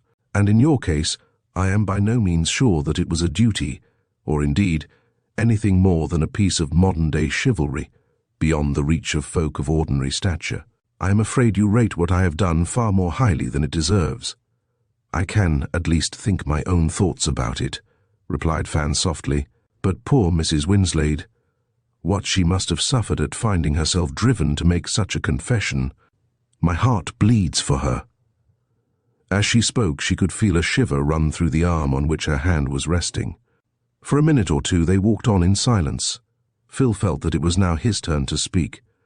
"My dear," he began, "in the note I received from you this afternoon, you tell me that you only love me the more after what I said to your father. I told you no more than the truth." He lifted her hand and pressed it passionately to his lips. "But there are your parents to think of," he went on. "It is your place, your duty to consider them first of all. It is too much to expect that they should welcome to their fireside, or be willing to allow their daughter to ally herself to, the son of a felon. They would deem both her and themselves disgraced by so doing." Here an involuntary sigh broke from him. "Listen then, dearest. Let the cost to myself be what it may. I here and now cancel the promise you gave me 3 weeks ago on board ship. Take it back and try to forget that it ever had an existence. We did not know then all that we have learnt since. To you a far different fate is due than to wed the son of Philip Cordery the forger." Fanny laughed a little laugh that had in it more of tears than mirth. "You foolish, foolish Phil," she exclaimed. "And is that the sort of young woman you take me for? What a low opinion you must have formed of me. How strangely you must have misread me. No, sir, you not only have my promise, but I have yours, and I mean to keep it fast, fast, fast. So no more of that, Hal. And thou lovest me. As for Papa, I feel sure that in his heart he admires and likes you today far more than he ever did before. He will never as much as lift his little finger in opposition to our engagement. With Mamma I admit that it is different. She is not without her opinions, and there is always that fetish of our noble relations to block the way. But this she knows from me and clearly understands, that neither on account of our relatives, who care nothing for us, nor for any other cause, certainly not by reason of anything you told Papa, will I take back my plighted word. I am yours, and you are mine." Then a moment later she added, "Beyond my father and mother, there is no one else to consider. For that your and Mrs. Winslade's secret is safe in their keeping cannot for one moment be doubted. The world will never be any wiser than it is now." In the face of such a declaration of unwavering love, so unfalteringly given, so instinct with loyalty and determination, what could Philip, what could any lover, have done save that which he did? The place was solitary, not a creature was in sight. His arms encircled her, he drew her to him, and then his lips pressed hers in a lingering kiss which was repeated again and again. "Oh, my love, he murmured. "I am not worthy, indeed I am not, of all that you are sacrificing for my sake." With her head resting against his shoulder, she looked up into his face with a heavenly smile. "Where true love exists, there can be no such thing as a sacrifice." Book 1, Chapter 7, in which Miss Sudlow has her way. Although Mrs. Empson, the Reverend Louth Sudlow's widowed sister, was a cross-grained, selfish old woman, to whom existence, unseasoned by the fulsome flatteries of Miss Pudsey, or one of her genus, would have seemed barely tolerable, she was not quite oblivious of the claims of relationship. She knew that, for his position in life, her brother was a poor man, encumbered with a numerous and increasingly expensive family, and it was probably her knowledge of those facts that was her inducement for writing the following letter. "My dear Louth, that you rarely trouble yourself so far as to inquire whether I am alive or dead, is a fact which, with that regard for truth, which is supposed to pertain to your cloth, but does not invariably do so, you would find it difficult to deny. Still, it does not on that account follow that I should treat you and your interests with an equal amount of indifference, although your eldest daughter, who, as far as I can judge, must, when young, have been allowed to have far too much her own way, and cannot now help betraying the results of her defective bringing up, chose to quit my roof in a very abrupt and offhand fashion, after flouting certain suggestions which, entirely for her own good, I was at pains to lay before her. I bear no ill feeling towards her on that account. Indeed, were you here, Miss Pudsey, my dame de compagnie, would tell you that one of the most marked traits of my character is that I invariably strive to return good for evil. As a proof that such is the case, I write these few lines to inform you that Lady Charlotte Morby is looking out for a companion who must be a young gentlewoman for her daughter, who is somewhat of an invalid, and should you think it worth your while to allow Fanny to leave home in the capacity in question, I have little doubt about being able to secure the position for her. The salary would be 35 guineas a year. Don't shilly-shally over this offer, as you have a way of doing over most things, but let me have a positive yes or no by return of post. Your affectionate sister, Charlotte Empson. P.S. Pray remember me to Mrs. Sudlow. This characteristic effusion was like another apple of discord dropped among the inmates of the vicarage. Needless to say, Mrs. Sudlow's indignation took immediate flame. What business, she should like to know, had Mrs. Empson to assume that her daughter, who was second cousin once removed on her mother's side to the Earl of Beaumaris, was desirous on her own account, or would be permitted by her parents, to accept the position of companion to anyone, much less to the daughter of a woman whose husband was nothing more than a rich tallow chandler who had been created a baronet, for what reason nobody seemed to know, at the close of his year of office as Lord Mayor. It was like Mrs. Empson's low-bred impertinence to dare to propose such a thing. But fully one half of Mrs. Sudlow's indignation was due to the tone in which the letter was written. It was gall and wormwood to her to have to submit to reflections on the manner in which her daughter had been brought up, and then, too, the way in which all reference to herself was relegated to a postscript. Yet she dared not, by way of retort courteous, wing even the tiniest of envenomed shafts in return. For her children's sake, she could not afford to quarrel with their rich but odious old aunt. It was very hard. But what was Mrs. Sudlow's amazement and bitter indignation when Fanny remarked in her calmly aggravating way that she felt greatly obliged to her aunt, whose offer had come at a most opportune moment, seeing that she had been on the point of asking her parents to allow her to look out for some such situation as the one in question. She was quite aware, she went on to say, that her father's means were cramped, and it seemed to her that she was now of an age when she ought no longer to be a burden to him, but in a position to earn her own living. Her next sister, Winifred, was quite old enough to help her mother with the younger children, and to take that position in the household which had heretofore been filled by her Fanny. In short, this self-opinionated young person made it clearly manifest that she was possessed by a strong desire to work out an independent position for herself, pending a certain event which just now was only dimly discernible as something which pertained to a far distant future. As regards this little episode, it is enough to add that, in the result, Fanny had her way, and a fortnight later was duly installed as companion to Miss Morby. In her encounter with her daughter, Mrs. Sudlow had been beaten all along the line, but even in her defeat she contrived to extract a grain of comfort from the fact that, as Miss Morby rarely visited London, but spent nearly all her time at one or another watering place, either in England or on the continent, it would not be possible for Fanny and her lover to see much, if anything, of each other. That they would correspond was a foregone conclusion, but Mrs. Sudlow had seen something of the world, and had very limited faith in the axiom that absence makes the heart grow fonder. Within her experience, she had not infrequently found that absence has a precisely opposite effect, and that young men and young maidens, too. For that matter lacking the presence of the object on whom their affections are supposed to be fixed, have a habit of gradually cooling down and of being drawn, as by a magnetic influence which they are unable to resist, to worship at some other shrine, and to conveniently forget or ignore the vows they have already whispered in the ear of another. Fanny had told her parents that, as regarded her engagement, no further steps should be taken by her till she was of age. Therefore did Mrs. Sudlow derive some barren comfort from the thought that in 2 years many things might happen. She found it far easier to forgive Philip Winslade than to forgive his mother. Indeed, the latter was a piece of magnanimity which transcended the scope of her limited nature. After all, the young man had not been so much to blame. Fanny was an attractive girl, and it was small wonder that he had fallen in love with her.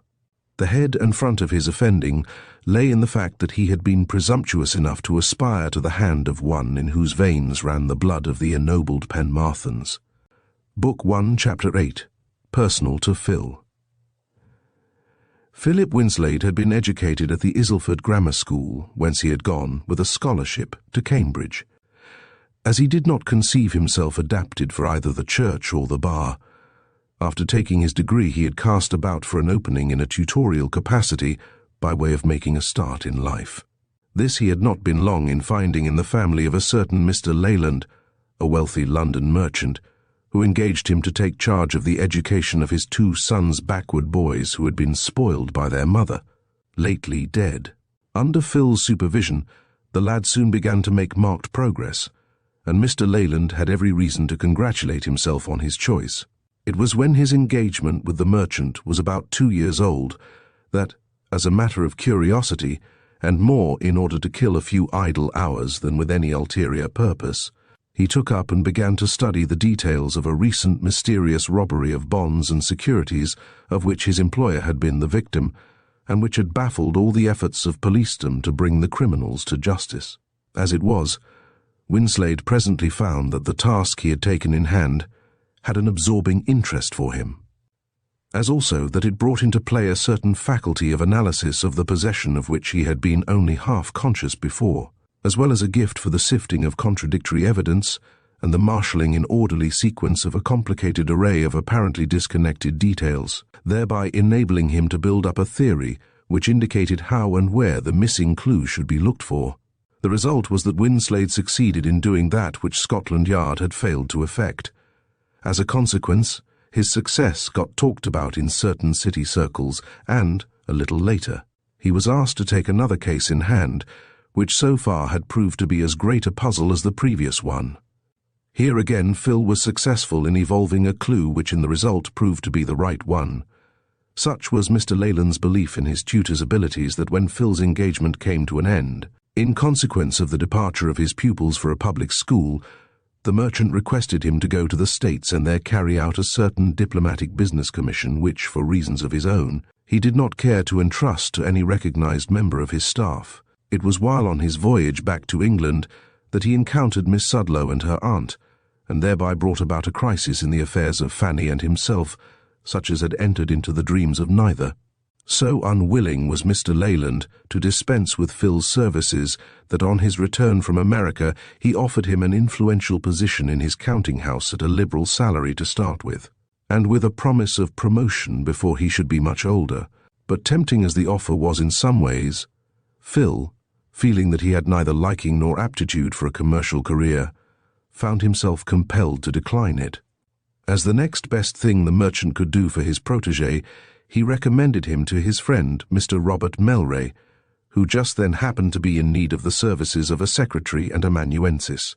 Mr. Melray had lately returned from an expedition into the interior of Borneo, and Winslade's duties consisted chiefly in transcribing his diary, together with a miscellaneous collection of notes written in all sorts of places and under all sorts of circumstances, and in working up the whole into a connected narrative of travel with a view to its proximate publication in volume form. Winslade, working at his employer's rooms in London, had only been engaged a few weeks at his new duties when news came to hand of the tragic and mysterious death of Mr. James Melray. Robert Melray at once hurried down to Marehampton, and Phil was left to go on with his task alone. One day, about a month later, Robert Melray, being up in town for the first time since his brother's death, seized the opportunity to call on his friend Mr. Leyland. Naturally, their talk gravitated to the strange circumstances connected with the death of the elder Mr. Melray, the younger brother deploring in forcible terms the fact that, despite his offer of a reward of £500, so far not the slightest clue to the perpetrator of the crime was forthcoming. Then it was that Mr. Leyland brought Winslade's name on the carpet, instancing the able way in which he had succeeded in tracking down the criminals in the case of the bond robbery, as also in the second case he had taken in hand, and strongly advising his friend to induce Phil to take up the affair sub rosa and see what he could make of it. Robert Melray, who was ready to catch at the slightest straw in his burning desire to bring his brother's murderer to justice, did not fail to act on the merchant's advice. He went direct to Winslade, told him what he had heard with reference to his abilities in a certain line, and begged of him, as a great favour, to take the Loudwater case in hand and bring all his efforts to bear on its unravelment. It was not without reluctance that Phil acceded to his employer's request. He had a strong objection to being regarded in the light of a private detective, but the circumstances of the affair being such as they were, it would have seemed a very ungracious act on his part to refuse his aid, whether it might prove worth much or little, in the elucidation of the mystery of James Melray's death. Accordingly, a few hours later found him at Merehampton, duly installed in Loudwater House, in the position of Mr. Robert Melray's amanuensis. Not a syllable was breathed to anyone that any ulterior motive was at the bottom of his sojourn under the roof of the old mansion.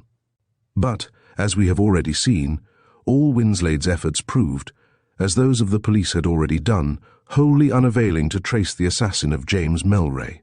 The mystery baffled him, as it had baffled them, and at the end of a month he went back to London no wiser in one respect than he had left it. A month or two later, his services with Mr. Melray came to an end.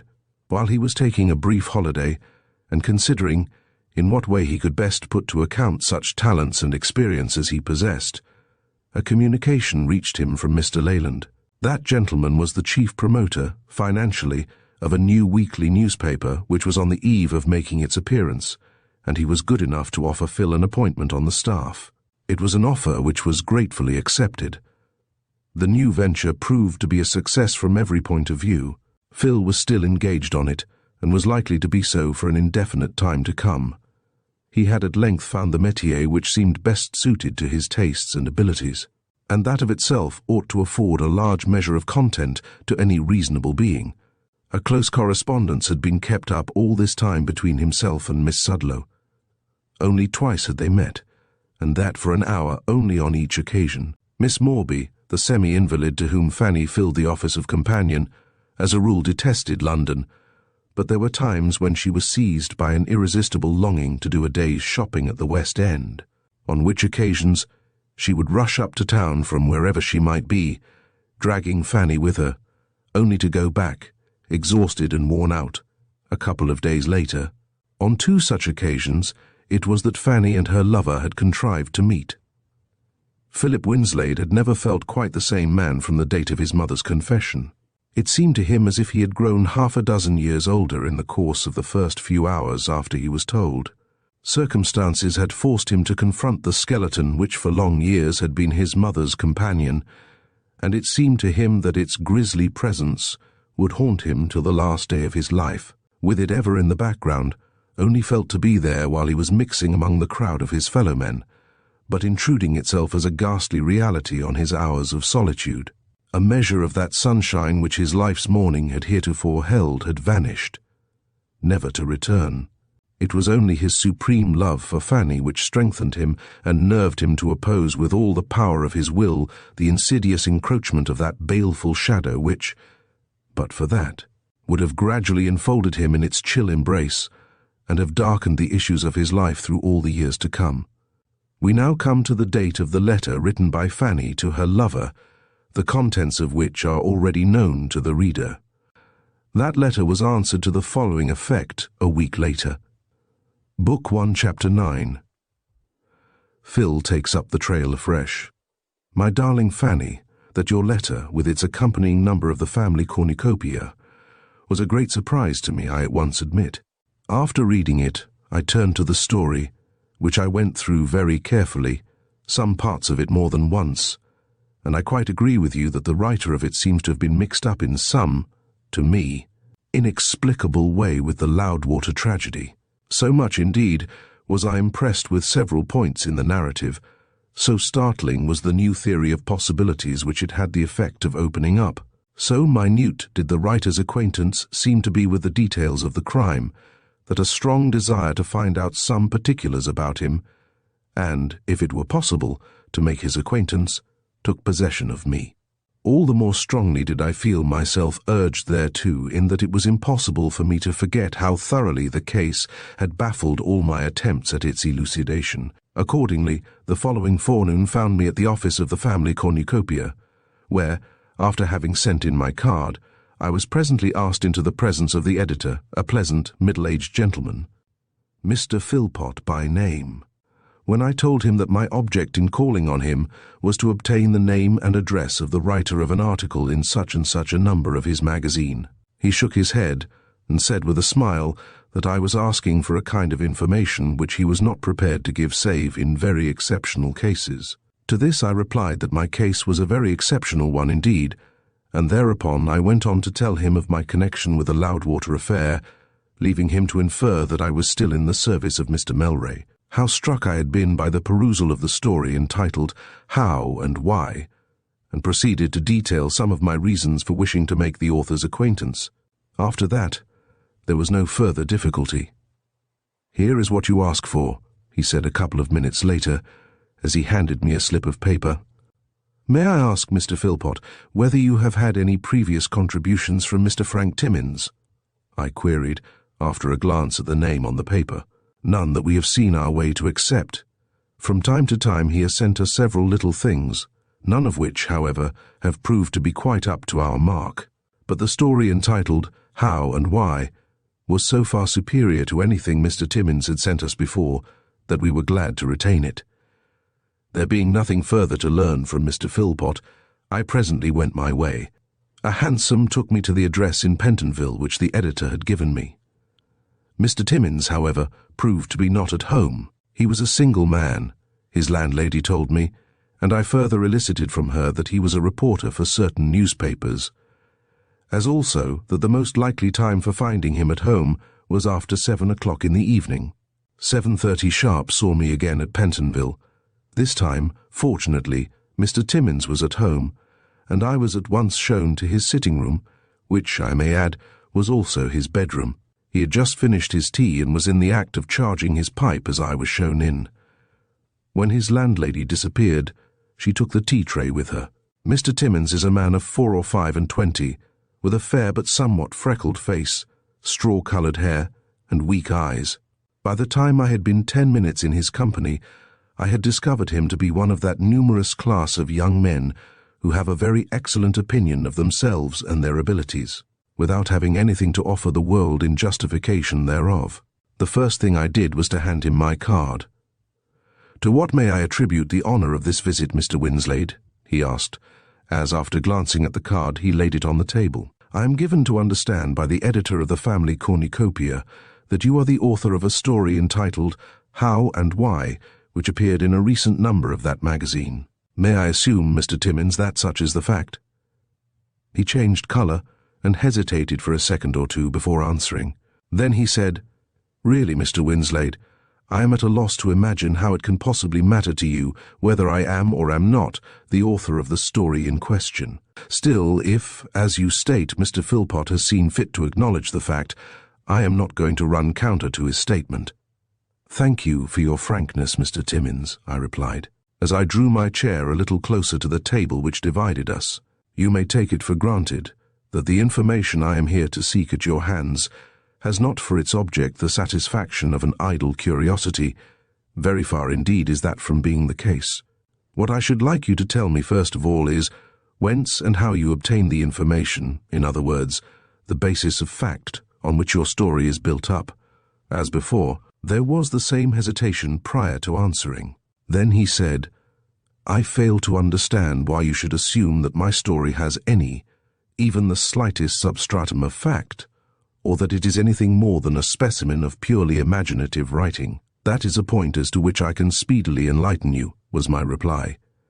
Thereupon I entered into the reasons, one by one, which had sufficed to convince me that whoever the writer of the story might be, he was someone who had not merely a suspiciously intimate knowledge of all the details of the Loudwater tragedy, but one who professed to account for the crime after a fashion so startling and original that I, as a person connected to some extent with the case, felt bound to ascertain what amount of truth, if any, underlaid his statements. Mr. Timmins listened with growing wonder, and when I had come to an end he lay back in his chair, and for several seconds could do nothing but stare blankly at me.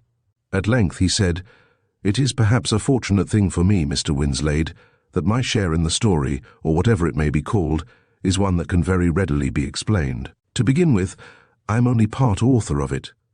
But perhaps I had better, first of all, explain by what a singular conjunction of circumstances the original Ms. came into my hands.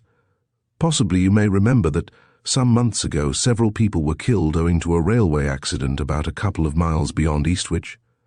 I nodded. "I, sir, happened to be in the train when the accident took place, but was fortunate enough to escape with nothing worse than a few bruises and a severe shaking, while the only other passenger in the same compartment with me was killed on the spot. I had been to report the speeches at a great political meeting in the country, and was on my way back to London by the night mail, travelling first class in order that I might be the better enabled to transcribe my notes en route. For a part of the time I was alone, but at some station, I forget which, I was joined by another passenger.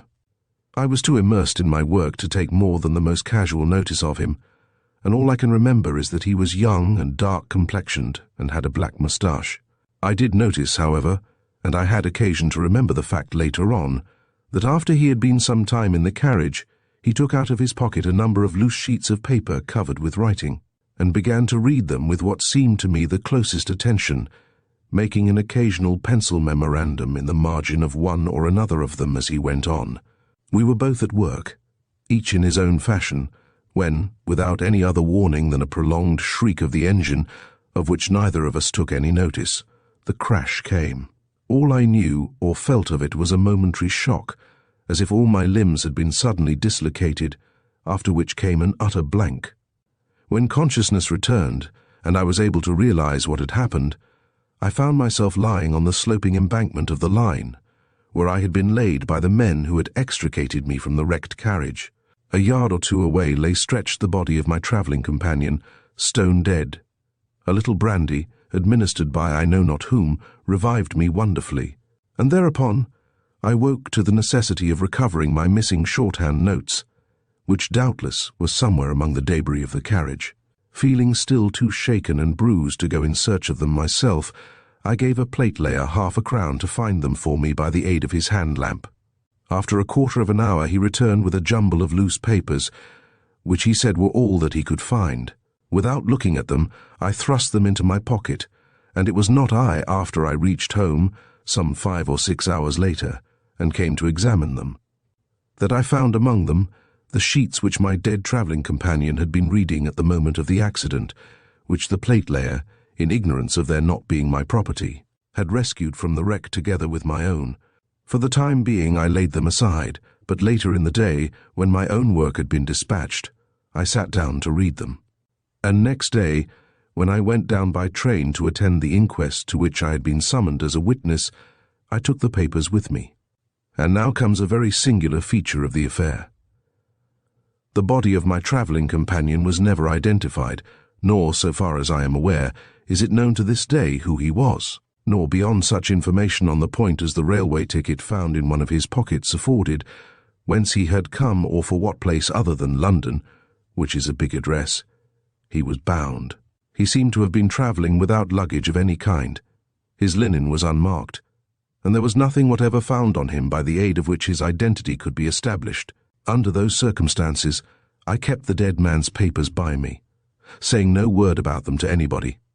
As a matter of course, I took the precaution of looking carefully through them, with a view of ascertaining whether they furnished any clue to the personality of the writer, but none such could I find.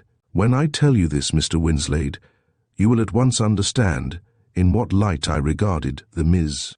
To me it seemed neither more nor less than a rather clever little magazine story, a piece of pure fiction in point of fact. As such I read it, and such I should have still believed it to be but for what you have told me this evening.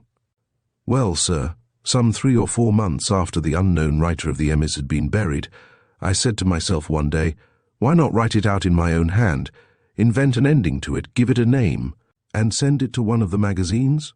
If it comes back, it will only be one failure the more. And failures in that line were things to which I was becoming pretty well used. Here I interrupted Mr. Timmins for the first time. You say, invent an ending to it, I remarked. Had the Ms. then a different ending from that which it has in the printed story? I ought perhaps to have remarked before that it had no ending of any kind, replied Timmins, but broke off abruptly at the bottom of a page, whether the writer had never finished it, or whether, if a more thorough search had been made in the carriage, the continuation of it would have been found. I am, of course, unable to say. In any case, as far as I am concerned, unfinished it was. Consequently, all the latter part of the story, as printed, is from my pen. I at once saw how important a knowledge of this fact might prove to be, should the Loudwater case ever come to be reopened. Laying the open periodical before him on the table, I said, "Will you be good enough, Mr. Timmins, to point out the place where the original Ms. left off and your pen took up the running?" After drawing the magazine to him and casting his eye over the columns, he said presently, marking a certain place with his thumbnail as he did so, "Here is where the original writer ends, and I begin. May I take it, then, as a fact that up to the point indicated by you the printed story follows exactly on the lines of the Ms., as nearly so as makes no matter? Here and there a word may have been changed or transposed, or the turn of a sentence altered, but it may be accepted as being to all intents and purposes a faithful copy of the Ms. You, my dear Fan, have read the story. So, when I tell you that the point at which the break occurs is where Ernestine and her former lover find themselves together in the old merchant's office, you will not fail to call to mind what a very important share of the narrative proves to be wholly due to the inventive genius of Mr. Timmins. And yet, perhaps, on further consideration, it is not really so important as at first sight it seems. You and I knew, the moment we read it, that the latter half of the narrative was nothing more than a farrago of fiction. But who, in view of the little that is really known of the causes which led to Mr. Melray's death, dare venture to assert that the incidents, as detailed in the early part of it, may not be based on fact? That is just what one would like to be in a position to determine. But to return. "By the way, Mr. Timmins," I said, "I should like very particularly to inspect the original Miss. Indeed, I may add that I should like to take possession of it for a little while. I am sorry to say that it is no longer in existence. I kept it till I heard that my story was accepted, then I burnt it." "Oh, you idiot!" was my mental exclamation, but aloud I only said it was a great pity he had done so. "Judging from what you have told me," I went on presently, "I suppose I may take it for a fact that there was no hint whatever in the Ms. about suspicion fixing itself on Mr. Day, the head clerk, nor anything about his arrest and subsequent trial and conviction? Neither, I presume, was there any mention made of the writer's intention to commit suicide. All those portions of the narrative were of my own invention. The thing needed an ending of some kind in order to render it acceptable to a magazine editor, and, to tell you the truth, I rather prided myself on the way in which I got over the difficulty. Evidently there was nothing more to be got out of Mr. Timmins. The truthfulness of what he had told me I did not for a moment doubt. He made no difficulty, before I left him, about pledging me his word not to speak of our interview to anyone. The first thing I did next day was to hunt through a file of old newspapers for the particulars of the Eastwich Railway accident. What I there read confirmed Timmins's statement in every respect. One of the 4 victims of the accident was buried without having been identified. Still, it was just possible that someone might have since come forward and, by means of his clothes and the minute personal description of him, which would doubtless be taken prior to his interment, have been able to claim him as the missing relative or friend of whom they were in search, in which case his name and address when living, with possibly other particulars concerning him, would doubtless be now in the possession of the railway authorities. But my hope that such might prove to be the case was doomed to disappointment. The next post took a note from me to the railway company, to which they promptly replied. No one, they informed me, had ever come forward to claim or identify the unknown victim of the Eastwich accident. My next step was to write to Mr. Robert Melray, and ask him to inform me when and where I could have half an hour's talk with him.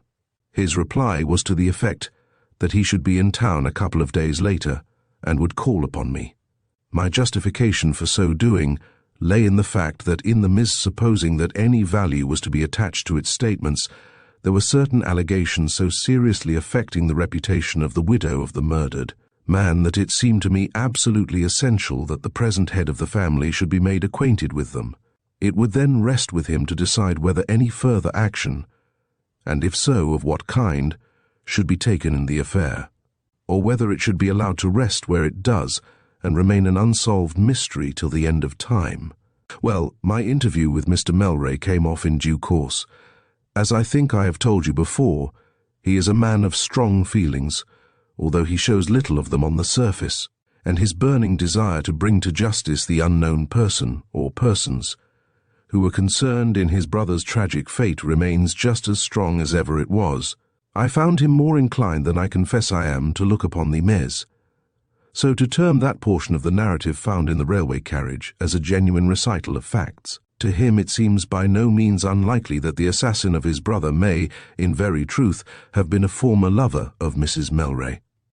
Of course the question did not fail to put itself to him, as it had already put itself to me, were the murderer and the unknown man who was killed in the railway accident one and the same person, and if so, was he also the writer of the Ms.? But those were questions which he was no more able to answer than I had been. I had already cause for believing that the feeling with which Mr. Robert Melray regards his brother's widow is not of the most friendly kind. That to a certain extent she is inimical to him I cannot doubt. Consequently, I was not much surprised when he avowed his intention of having the case reopened, to the extent at least, if such a thing should prove possible, of testing the accuracy of the Ms. so far as it concerned itself with the relations between Ernestine, otherwise the wife, and her lover. But such a course was far easier to determine on than to carry into effect, and how to set about it was a point which puzzled both of us. Finally, Mr. Melray and I parted without having come to an agreement as to any definite course of action. He has promised to call on me again 3 days hence. Meanwhile, at his request, I am going down to Solchester with the view of making a few cautious inquiries having reference to the existence there of any possible lover of Mrs. Melray prior to her marriage, and now to change the subject to something more personal to ourselves. Yours unalterably, Philip Winslade, P.S. If any further evidence were needed to prove that the story, How and Why, is based on the Loudwater Tragedy, one might find it in several of the thinly veiled names which the anonymous writer has thought fit to make use of. Thus, in the story Mr. Melray becomes Mr. Melville, the head clerk Mr. Cray is changed into Mr. Day, Silston the chief constable becomes Dilston, while in place of mere Hampton as the locale of the narrative, we are introduced to the town of Hampton Magna. Book 1, Chapter 10, A Deadlock. Few days later, the train deposited Winslade at Solchester, one of those third-rate provincial towns where it is next to impossible to hide anything from one's neighbours, and where it seems to be the rule for everybody to know everything, or to assume that they do, about everybody else's business. From this it followed that Phil experienced little difficulty in finding plenty of people ready and willing tell him all there was to tell about the early life and antecedents of the Denia Liddington, who later on became the wife of Mr. James Melray.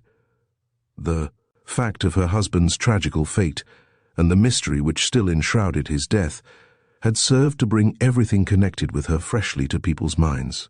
Indeed, the good folk of Solchester had come to look upon the Loudwater tragedy as being a matter which concerned them nearly, if not quite, as much as their Marehampton neighbours. The one fresh fact pertinent to his inquiry, elicited by Winslade, was that, while still little more than a schoolgirl, Miss Liddington had had a very pronounced flirtation with a handsome but impecunious ne'er-do-well, Evan Wildash by name, which had so alarmed the girl's uncle that he had sought out the young fellow and then made him an offer of £200 on condition that he took himself off for good and all to one, or other of the colonies. This Wildash had made no difficulty in doing, and, a couple of years later, tidings, the authenticity of which nobody had seen reason to doubt, had come to hand of his death by fever at the Cape. In any case, Evan Wildash had never been seen in Solchester again. The information thus obtained seemed to Robert Melray to supply strong and convincing reason for accepting as an authentic record the mis which such a strange chance had put into the hands of Mr. Timmins. To him it now appeared clearly manifest that Wildash had not died abroad as was reported, but had come back, had surreptitiously sought out the Denia Liddington of former days, had had more than one meeting with her, the last of which had been interrupted by the justly indignant husband, and that in the quarrel which ensued the latter had been foully murdered. Of all this Robert Melray was fully convinced in his mind. Scarcely more difficult did he find it to believe that Wildash himself was the writer of the mis, although what his object had been in penning such a document was by no means clear, as also that he was the unknown man who was killed in the railway accident. Winslade, while fully admitting the plausibility of the theory thus advanced, was by no means inclined to allow his judgment to be overridden by opinions so positive as those cherished by Mr. Melray. That the latter's theory might prove to be in consonance with the facts of the case, should those facts ever be brought to light, he was quite open to allow. But, on the other hand, there was a possibility that it might be at total variance with the truth. What he was willing to grant was that, had such a thing been feasible, it might have been advisable to reopen the case on the assumption that the statements embodied in the manuscript might be based on certain circumstances, which all previous inquiries had failed to elicit. But to have gone to the widow and challenged her with being cognizant of the existence and return of Wildash, as also with being an accessory after the event, if not a passive agent at the scene of her husband's death, would have been a brutal thing to do in any case, and infinitely more so in the event of the theory of her having had a former lover who was implicated in the affair turning out to be nothing more than a wild invention on the part of the writer of the manuscript. Be the truth what it might, such an accusation would only be met by an indignant denial, and one which there would be no means whatever of refuting. Finally, the two men parted without having arrived at a decision of any kind, to meet again by appointment a couple of days later. Then Mr. Melray said to Winslade, "It seems clear to me that I can do nothing, that I am bound hand and foot, unless some further evidence bearing on my brother's fate, of which at present we have no cognizance, should turn up from some unexpected quarter. The mystery must rest where it does. It is a terribly unsatisfactory state of affairs, but one which I am powerless to alter." It was at Mr. Leyland's house that the meeting took place, and now, when Phil rose to take his leave, the merchant, who had been present at the interview, pressed him so cordially to stay and dine that he could not well have refused, even had he been wishful of doing so. As they sat after dinner over their wine, Robert Melray said to his friend, "You have helped me from time to time in more ways than I could reckon up, and now I want you to help me once more. My mother has given me orders to look out for a governess for my little boy. He is just turned 6, and I am told that his education is being shamefully neglected. Now, if you and Miss Leyland will put your heads together and pick me out a likely person for the post in question, you will oblige me more than I can say." Phil pricked up his ears. Miss Morby had died quite suddenly about 3 weeks before, and Fanny Sudlow was already looking out for another situation. After spending a few days at home, she had gone to stay for a time at the house of one of her old school friends who was lately married. Her mother had not yet forgiven her for her refusal to break off her engagement to Phil, and Fanny felt that, for the sake of domestic peace and harmony, it was better that they should still remain apart, besides which she had no inclination to again become a burden on her father's resources, which were taxed to the utmost by the necessity of having to provide for those younger than herself. All these were matters within Phil's cognizance. "There ought to be no difficulty in finding you the article you require," said Mr. Leyland. "I will get my sister to pick out a few likely advertisements and see what can be done." "I hope you won't think it presumptuous on my part," remarked Phil, addressing himself to Mr. Melray, "but I may just mention that my mother is acquainted with a young lady, the eldest daughter of the vicar of Isleford, who, from what I know and have heard of her, would, I imagine, exactly suit your requirements. Nothing could be better. Let the young lady call upon Miss Leyland, and if she is satisfied as to her qualifications, I am quite sure that I shall be." Thus it came to pass that within a fortnight from that date, Miss Sudlow entered upon her new duties at Loudwater House as governess, to Master Freddie Melray. Book 1, Chapter 11, Unchristian Charity. With all the emphasis of which he was capable, and indeed with far more than he had ever ventured to bring to bear before, the Reverend Sudlow had impressed upon his wife the obligation they were under, as a matter of principle and honour, to keep inviolate the secret which had been entrusted to them by Philip Winslade. It was one of those things as to which it was not permissible to open their lips to a soul. It must remain with them, as though it had never been spoken. To all which Mrs. Sudlow agreed, and although her agreement might be of that negative kind which is implied by the phrase that silence gives consent, in her own mind she honestly meant to carry out the condition laid upon her by her husband. All that, however, could not, or in any case did not, keep her from letting Mrs. Winslade see, whenever they chanced to encounter each other, that she knew the latter's secret, and in that fact found her justification for looking down upon her in a way she had never ventured to do before.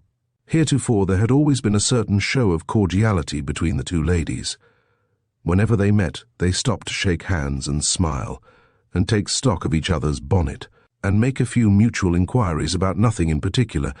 But now Mrs. Sudlow passed Mrs. Winslade with the most frigid of bows, and a sort of drawing round her of her skirts, more metaphorical perhaps than actual, but none the less a palpable fact to the other, all of which said as plainly as words could have done, "I know you for what you are, a woman passing under a name not your own, the widow of a forger and a felon, and as such, not fit to move in that circle in which you have hitherto been received in ignorance of your antecedents."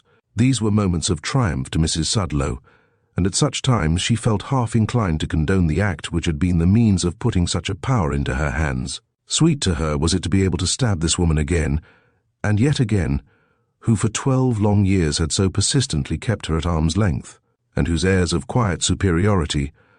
On this point the vicaress allowed her fancy too wide a margin, and General noli me tangere manner had been to her as a perpetual hidden sting, the existence of which was known to herself alone. As time went on, Mrs. Sudlow found her secret becoming more and more of a burden. If only she could have shared it with someone, if only she could have had one confidant with whom to dissect and discuss it in all its bearings.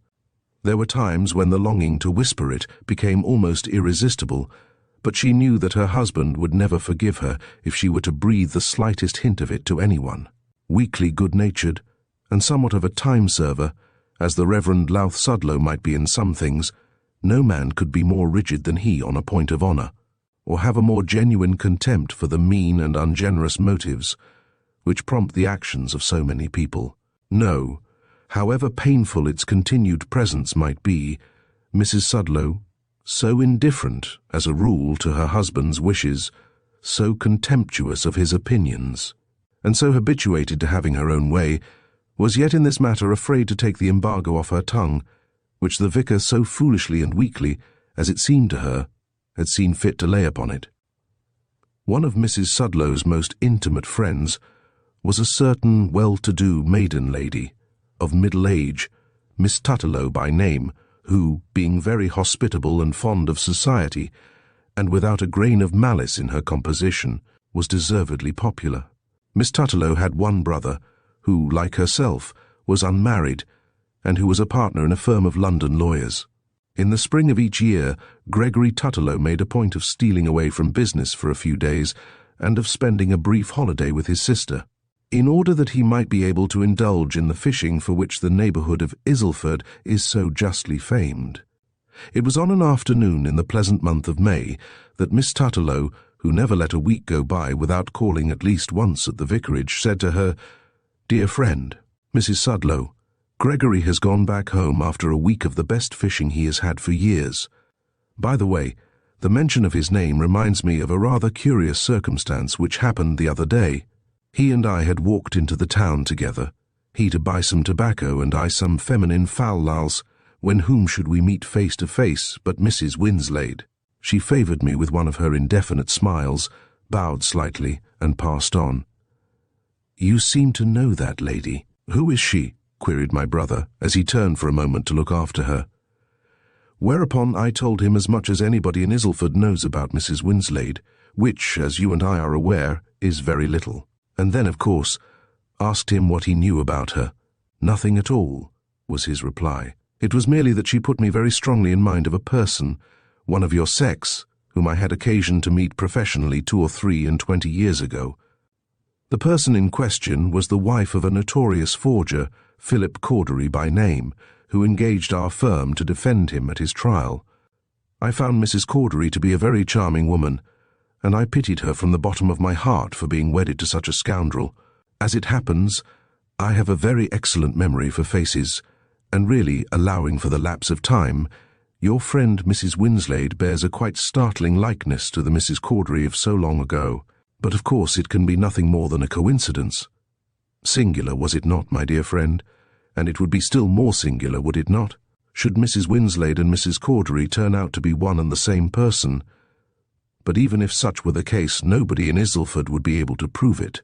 "You are mistaken," said Mrs. Sudlow. "I could prove it.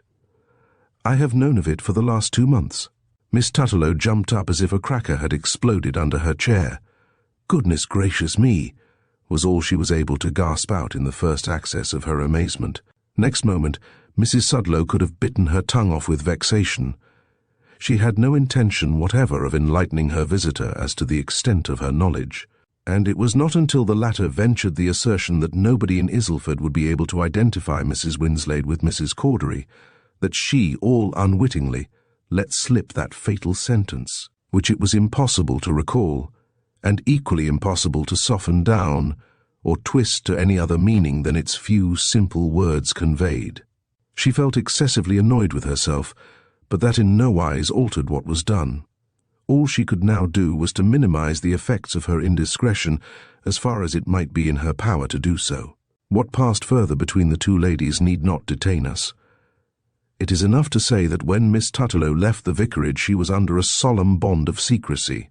But, whether purposely or by accident, she quite omitted to inform Mrs. Sudlow that she had already informed 2 other dear friends of her brother's meeting with Mrs. Winslade, and of the remarkable likeness which he averred she bore to the wife of a notorious criminal.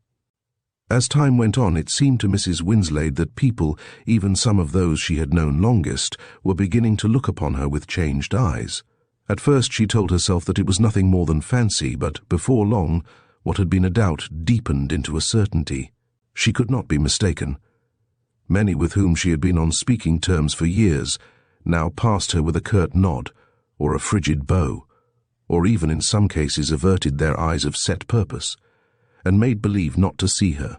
Whenever an errand took her into the town, she was aware that not infrequently people turned and stared at her, and sometimes whispered to one another, as if there was something about her which differentiated her from others of her sex. It was impossible for her any longer to doubt that her life's secret had become public property. She would not blame Mrs. Sudlow even in her thoughts. She would not believe that the vicaress, notwithstanding the veiled hostility which had existed between them for years, would, knowingly and of her own free will, do her so ill a turn. But indeed, it would have been a matter of small moment to her to be able to ascertain by what mischance the truth had become known. The situation was an intolerable one, for beneath that calm and equable exterior lay hidden a proud and sensitive spirit, which, now that its secret armor had been pierced, lay at the world's mercy. Isleford as a home was no longer possible to her. She must seek another elsewhere. Where should she go but to London and keep house for her son? Demanded Phil, not without a show of reason, when the case was laid before him. She had given in her adhesion to the plan, but had not quite settled the date of her departure, when Phil came down to spend the weekend with her. Together they went to church on the Sunday morning, but, as they left after service was over, so unmistakable was the way in which they were avoided, it may be said shunned, by one group of whilom acquaintances after another, that, as they quitted the churchyard, Mrs. Winslade let her veil drop over her face, and Phil could feel that the arm resting within his was trembling. "My dear boy," she said presently with a pathetic quaver in her voice, "if you can arrange to stay over tomorrow, I will go back with you. The furniture and other things can follow later on." Thus did it come to pass that Mrs. Winslade was driven from the home which had sheltered her for so long a time by the look askance, the cut direct of a number of so-called good people, whose views, both mental and ethical, were as restricted and as incapable of expansion as the horizon of the petty provincial town in which their lot happened to be. Cast. Book 1, Chapter 12. Fanny at Loudwater House. Miss Sudlow and Phil made a point of writing to each other twice a week. With the ordinary run of their correspondence we have nothing to do. It concerned themselves only, and was sacred to their own eyes. But there came a day, after Fanny had been about 3 weeks at Loudwater House, when she addressed to her lover a long epistle, which, as having an important bearing on the events of which this narrative is a record, is here transcribed in so far as it is needful to do so. In accordance with a promise which I made you some time ago, I now proceed to jot down a few impressions and opinions anent the new and strange little world and its inmates, into the midst of which I was so suddenly transplanted 3 weeks ago. First of all, let me gratefully record the fact that everybody is very kind to me, that my comfort is studied in a score of different ways, and that I am treated more like one of the family than a dependent. My pupil is a dear little fellow, quick at learning, and of an affectionate disposition, and I am really becoming quite attached to him. I confess that for the first few days I stood somewhat in awe of Mrs. Melray the elder. You know what a stately, almost imperious old dame she is, with a manner which at first strikes one as being reserved almost to the point of frigidity, but by degrees one discovers that it is nothing more than manner, and that under it beats a warm woman's heart, in which there is no lack of generous sympathies. That, at least, is how I construe her character, and I don't think that I am far out in my diagnosis, but it may be that I have been exceptionally fortunate, in view of the fact that 2 or 3 days ago Mr. Melray said to me with one of his dry smiles, "I find that my mother has conceived quite a liking for you, Miss Sudlow. It is not often that she takes to anyone as she has taken to you." Of course it was very gratifying to me to be told this, especially as I had in no way laid myself out to conciliate the old lady. Of Mrs. Melray the younger, what shall I say? I confess that in many respects she is an enigma to me. I was scarcely prepared to find her so attractive as she really is. Beautiful she is not, and it would be a misnomer to apply the term to her, but her face is one which I should think that 7 out of every 10 men would find singularly fascinating, in addition to which there is a strange but indefinable charm about her personality, which even I, one of her own sex, find it impossible wholly to resist.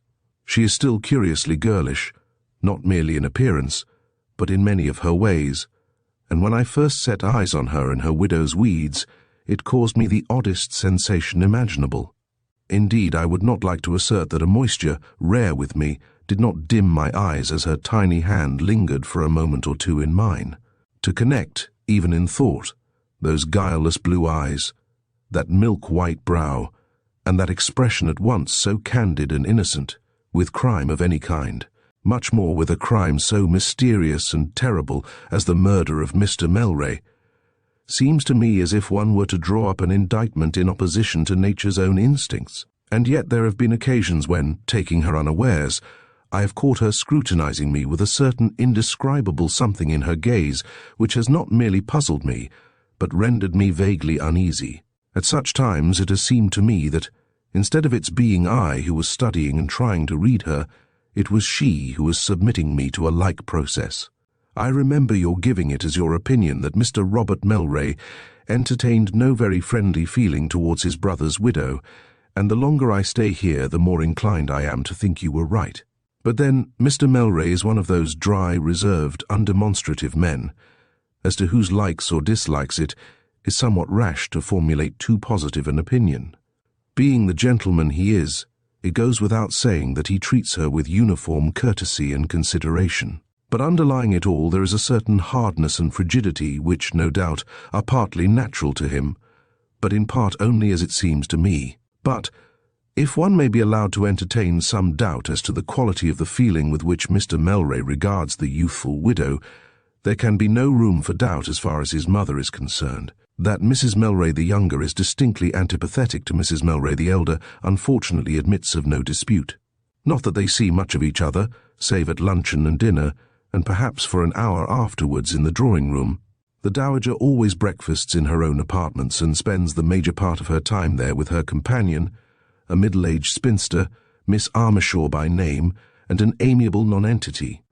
More than once young Mrs. Melray has spoken to me, in her prettily pathetic, girlish way, of the evident dislike in which the elder woman holds her. I have done all I can in the effort to conciliate her, but in vain, she says, so now I have given up the attempt as useless. I have been told that there are some women so constituted that they always dislike their daughters-in-law, unless they themselves have had a hand in choosing them, and yet that seems a hard thing to believe. From this you will gather that the widow and I are on very good terms with each other, and such indeed is the case. On first coming here I arranged with the elder Mrs. Melray that the hour from 12 till 1 each day, weather permitting, should be devoted to taking Freddie out for a run in the fresh air. There is a big old-fashioned garden at the back of Loudwater House, to which we sometimes limit our constitutional, but more frequently we make our way into the meadows which skirt one shore of the river and extend for miles, where the air is the purest imaginable. Well, on the third morning, as I was getting ready to go out, young Mrs. Melray came to me. "I should so much like to go out now and then with you and Freddie, Miss Sudlow, if you will kindly allow me to accompany you," she said.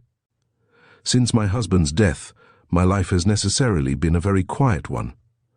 I have hardly anyone to talk to and I go nowhere. It would be a charity to let me join you." What could I say except that I should be very glad of her company, and since then she has made a point of joining me in my walk every other day or thereabouts. Usually she has not much to say on these occasions, and as you know, I do not shine as a conversationalist, so that it sometimes happens that we pace along for a quarter of an hour side by side, without a word passing between us, but she seems quite content that it should be so. Now and again, however, she expands a little and begins to talk of her own accord.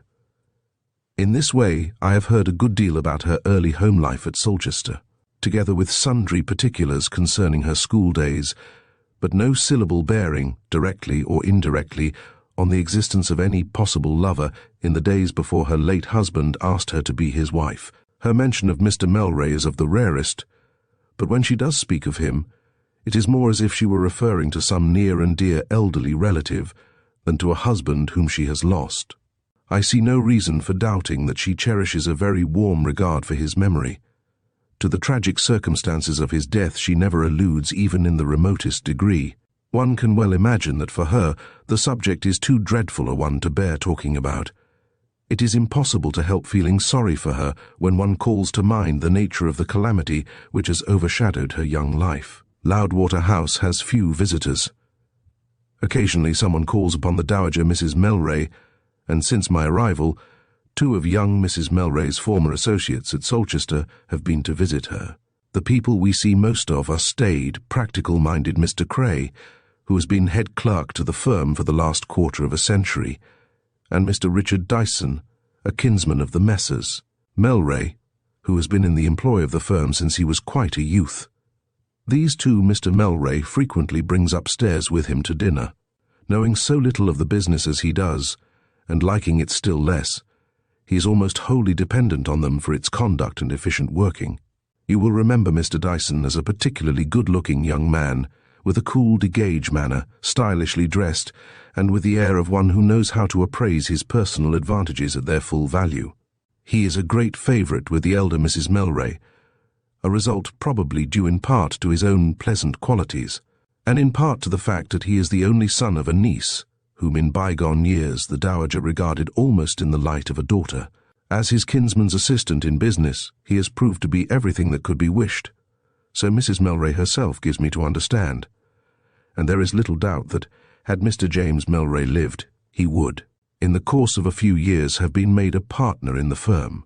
But if Richard Dyson is a favourite with his own relatives, the same cannot be said of him with regard to his kinsman's widow.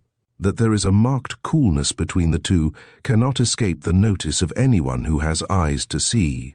They address each other no oftener than is absolutely necessary, and on those evenings when Mr. Dyson dines with us, Mrs. Melray retires to her room an hour or more before her usual time. But whatever this state of things may be the outcome of, in no wise concerns me. In our frequent walks together, Mr. Dyson's name is never mentioned between the widow and myself. And now, my dear Phil, I think I have told you all there is to tell that would be likely in any way to interest you.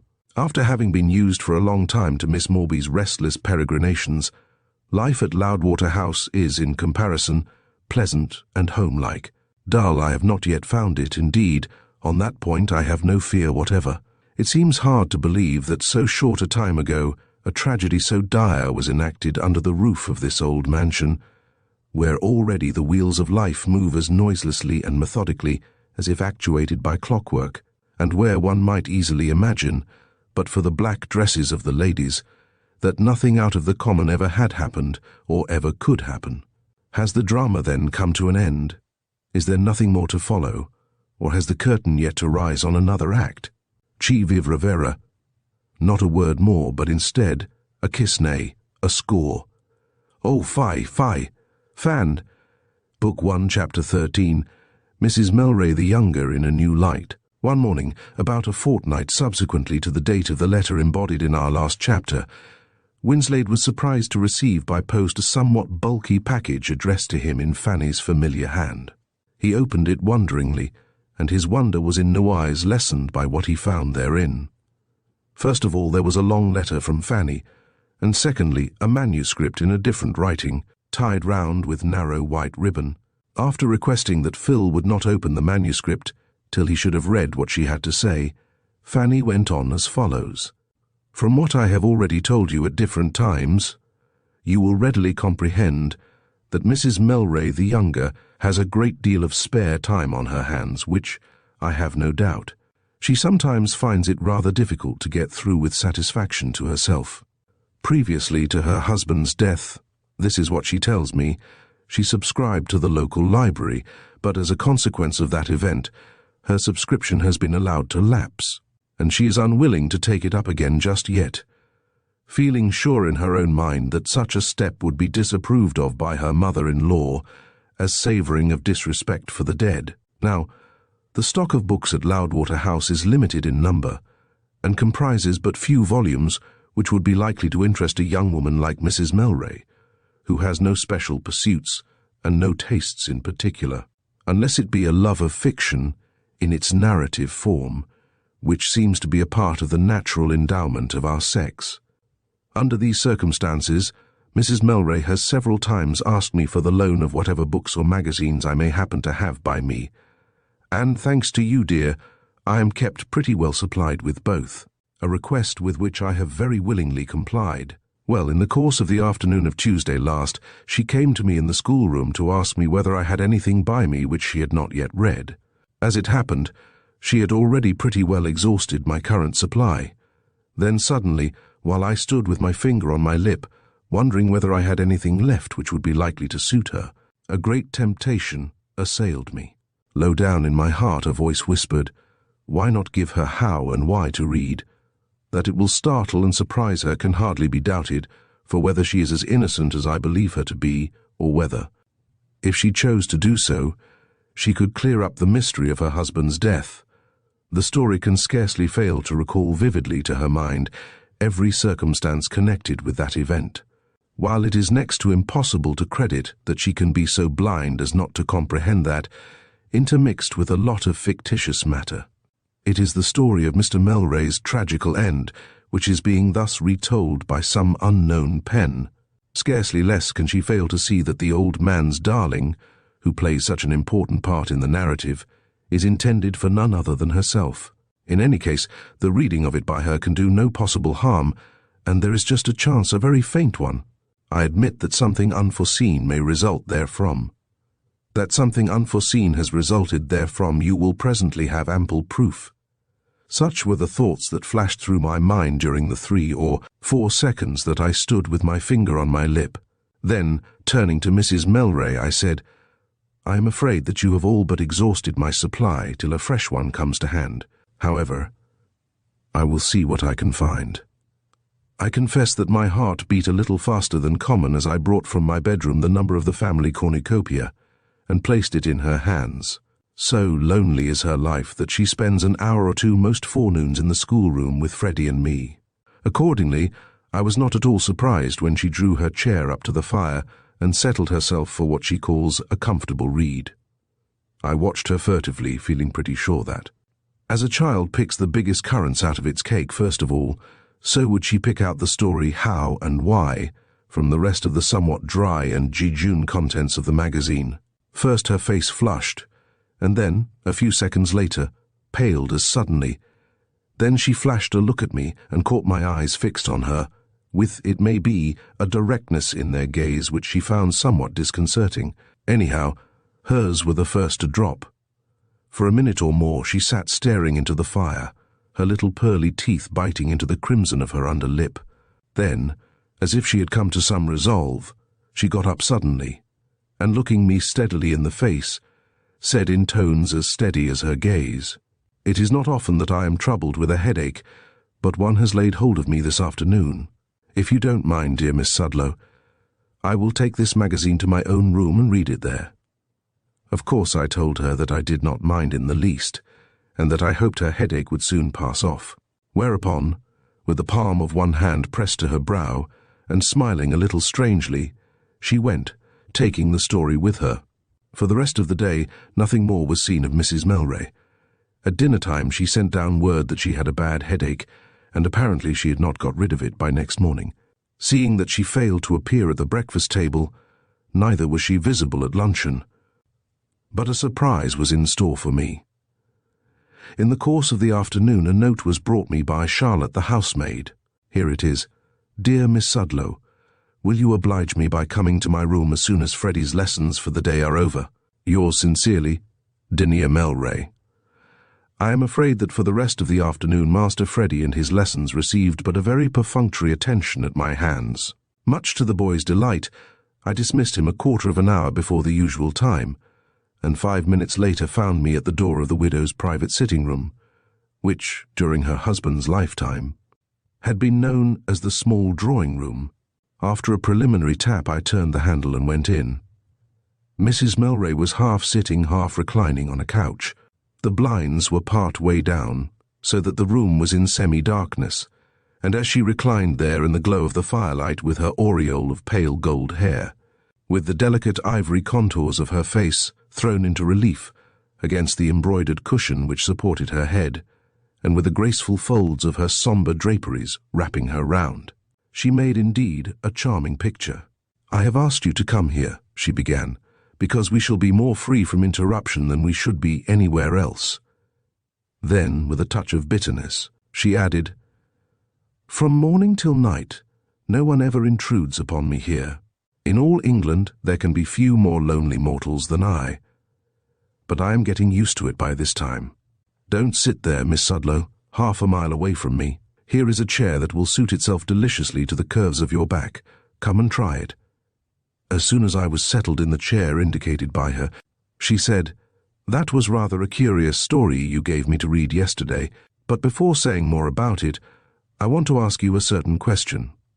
Of course you can please yourself about answering it, but in any case, I trust you will not be offended by my asking it."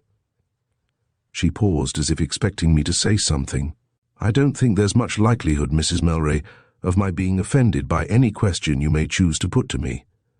It is very nice of you to say so, and yet, but here is my question without further preface. Now, dear, remember, no offence.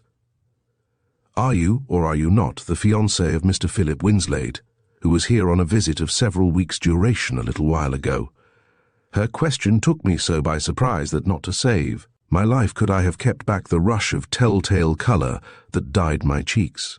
Next moment, to my surprise, Mrs. Melray clapped her hands, as a child might have done, and broke into a low, rippling laugh. "I can see that I guessed rightly," she exclaimed, "for after all my question was only a guess." "Yes," I said, "you have guessed rightly. Mr. Winslade and I are, and have been for some time, engaged." Although I spoke gravely, I felt in no degree offended by her question, and she saw it. "But if I may put a question in my turn, Mrs. Melray," I went on after a momentary pause, "what were the grounds which led you to the assumption that a tie of any kind existed between Mr. Winslade and myself, or even that we were as much as known to each other?" The explanation is a very simple one, as you shall hear. One day last week I had just come in from my walk and was passing through the hall, when my eye was caught by some letters on the table, which had arrived by the afternoon post.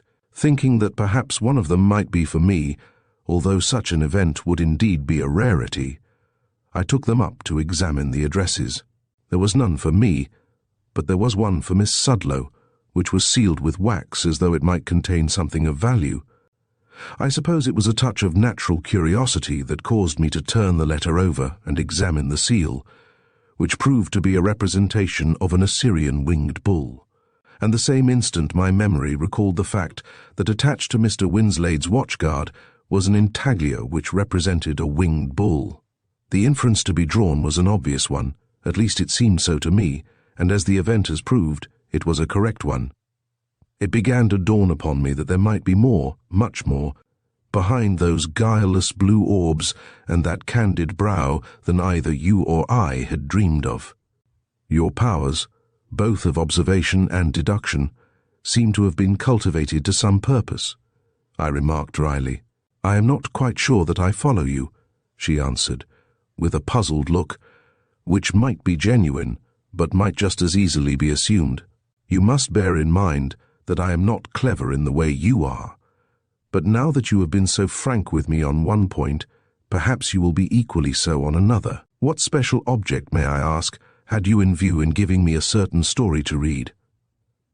This was a question the answer to which demanded some consideration. For once in a way, my dear Phil, your generally ready and quick-witted fan was undoubtedly nonplussed. Suppose I answer the question for you, said Mrs. Melray presently, with a smile which brought both rows of her pearly teeth into view. But, for all that, it was not a pleasant smile by any means.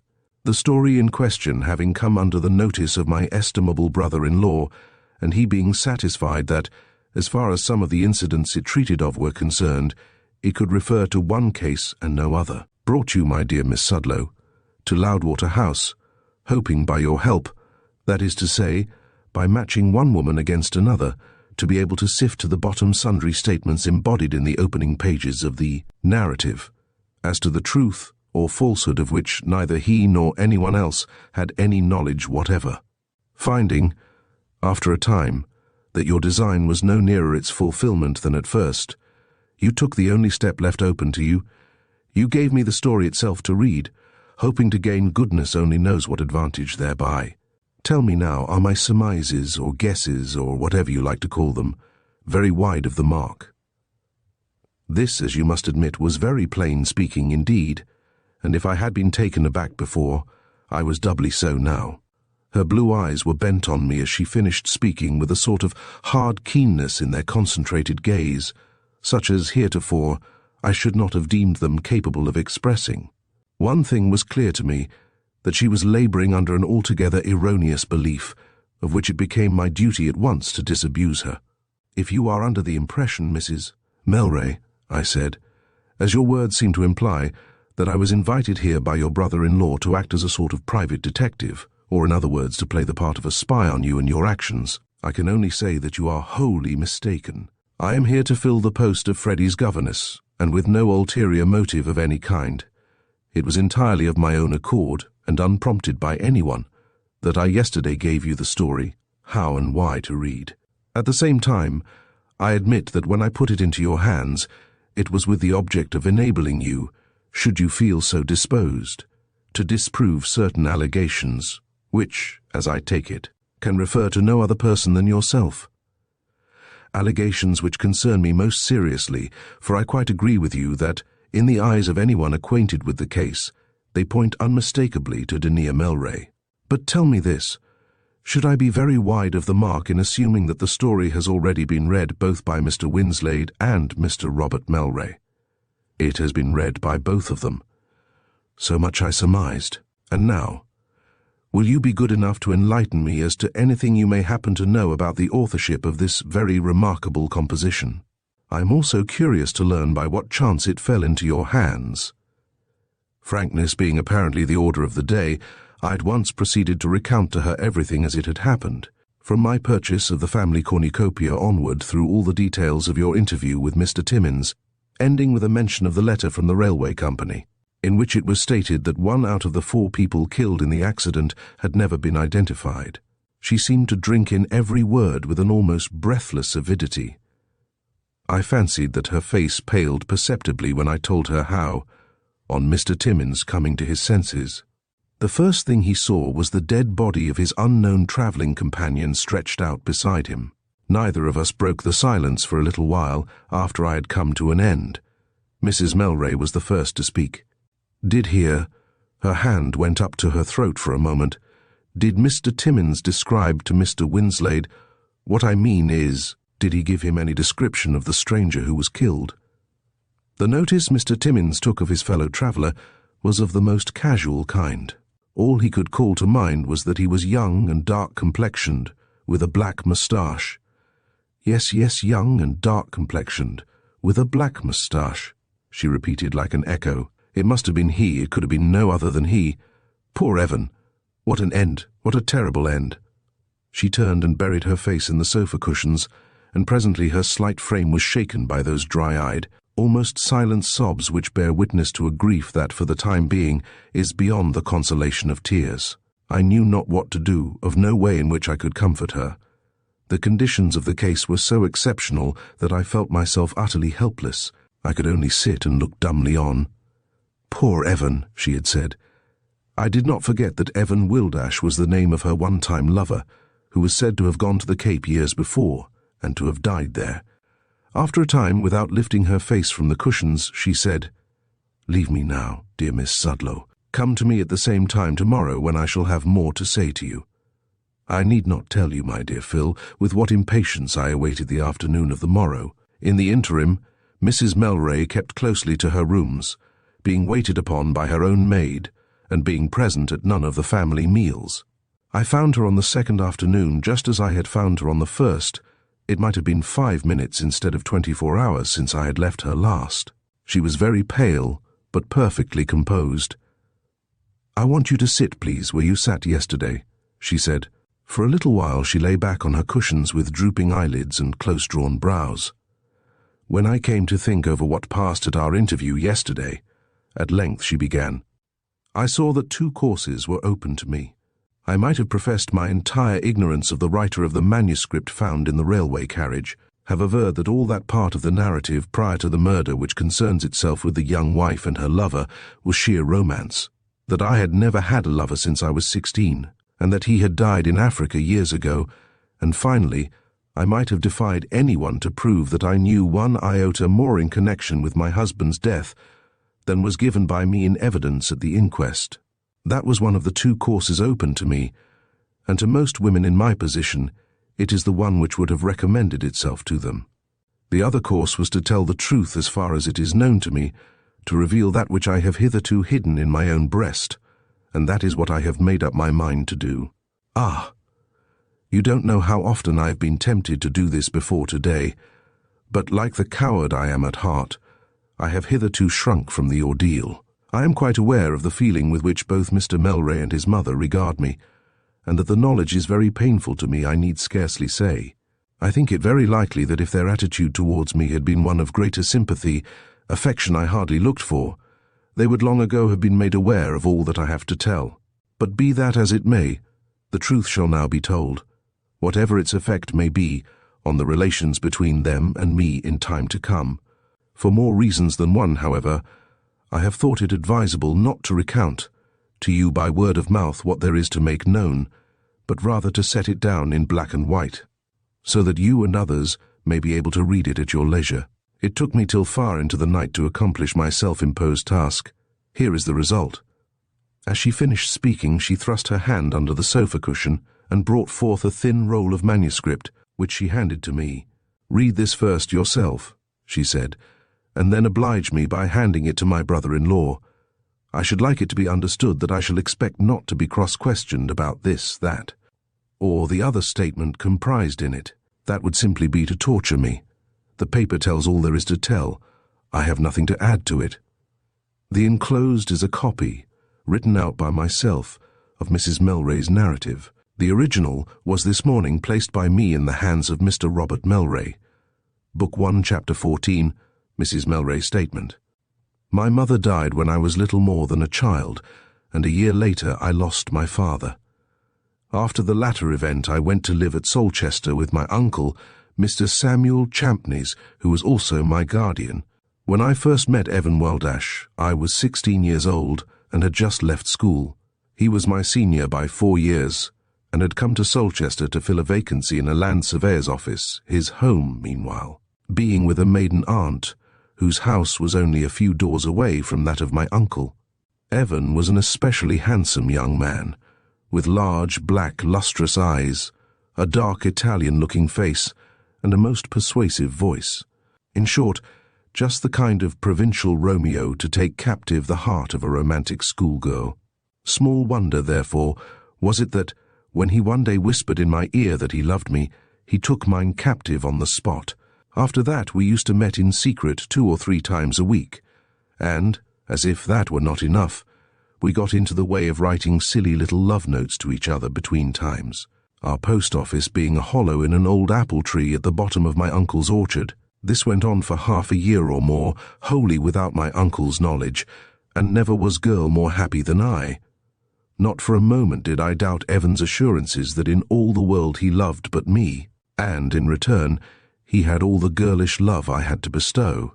By and by rumours began to reach me of the wild and reckless kind of life he was leading, of his racing and betting propensities, of his card-playing, billiard-playing, and I know not what besides, but he was my Bayard in so far that in my eyes he was sans reproche, and I would not listen to aught that was said in his disparagement. At length, however, the crash came. He was dismissed from his situation, and, worse than all, dismissed without a character. Even then I would hear no ill spoken of him. It was just about this time that someone, I never discovered who, opened my uncle's eyes, good simple man, to the state of affairs between Evan and myself. Under these circumstances, 5 uncles out of 6 would have sent for their niece and have upbraided her and made things generally unpleasant for her, but he went to work after a different fashion. Instead of scolding me, he sent for my lover. According to Evan, as told to me later, Uncle Samuel spoke to him something to the following effect: "You have lost your situation, and you have lost your character, such a one as you had to lose. Solchester, and you must now part company. I am given to understand that you profess to be in love with my niece. If you are seeking her for the sake of her small fortune, and it is only a very small one, I must impress 2 facts upon you. The first is, that she will not be of age for 3½ years. The second, that her money is so tied up that her husband, whoever he may be, will not be able to touch a penny of it. Now, although I am my niece's guardian, and although she is legally bound to do my bidding while under age, I have no wish to quarrel with her on your account. Rather than do that, I am prepared to make you an offer, which for your own sake I strongly advise you to accept. What I have to propose is this, that, on condition of your breaking off all future relations with my niece, and of your at once going out to one of the colonies, I care not which, I will present you with the sum of £250, the odd 50 to be given you at once for your passage and outfit, and the 200 to be paid you the day after you land at Melbourne or Halifax, or at whatever port you may decide upon consigning your worthless self to." Evan took a day to consider. On the morrow he told my uncle that he would accept the proffered sum and go. "So that is the price at which you and my uncle appraise me," I whimpered, when, with his arm round my waist and my head resting against his shoulder, he told me what he had agreed upon doing. £250! Oh, if I had but known before! "Believe me, dearest, it is for the best," he replied, as he softly fondled my cheek. Then he went on to say that his plan was to go out to the South African diamond fields, where, according to his account, fortunes, just then, were being picked up every day of the week. Why should he be less lucky than others? What was there to hinder him from picking up a fortune? He had not the slightest doubt that at the end of 2, or at the most 3 years, he should be back in England, worth who could say how many thousands of pounds. When that desirable state of affairs should have come to pass, he would marry me despite the opposition of all the uncles in the universe. Meanwhile, would I be true to him? Of course I would be true to him, I told him, as I wept quietly on his shoulder. Well, he went, One letter he wrote me after landing at Cape Town, which reached me through the good offices of his aunt, Miss Pinchin, who was privy to our engagement and willing to further it to the best of her ability. After that, there was a long, long silence, and finally, about a couple of years after his departure from England, came the news of his death from fever. I cried, but not a great deal, when the news was told me. The fact was that by the time Evan had been gone 3 or 4 months, I began to find, much to my surprise, and hardly less to my mortification, that his image was slowly but surely fading and losing its vividness of outline in my memory, that I no longer thought of him by day and dreamt of him by night, as I had been wont to do, and that his unaccountable silence troubled me less and less as time went on. Love, or that which I had dignified with the name of love, had taken no real root in my heart. A few natural tears I shed when the news was told me, and a sense of what might have been but never could be now came over me and smote me as with a lash, but I quickly dried my eyes. 3 days before I had promised to become the wife of James Melray.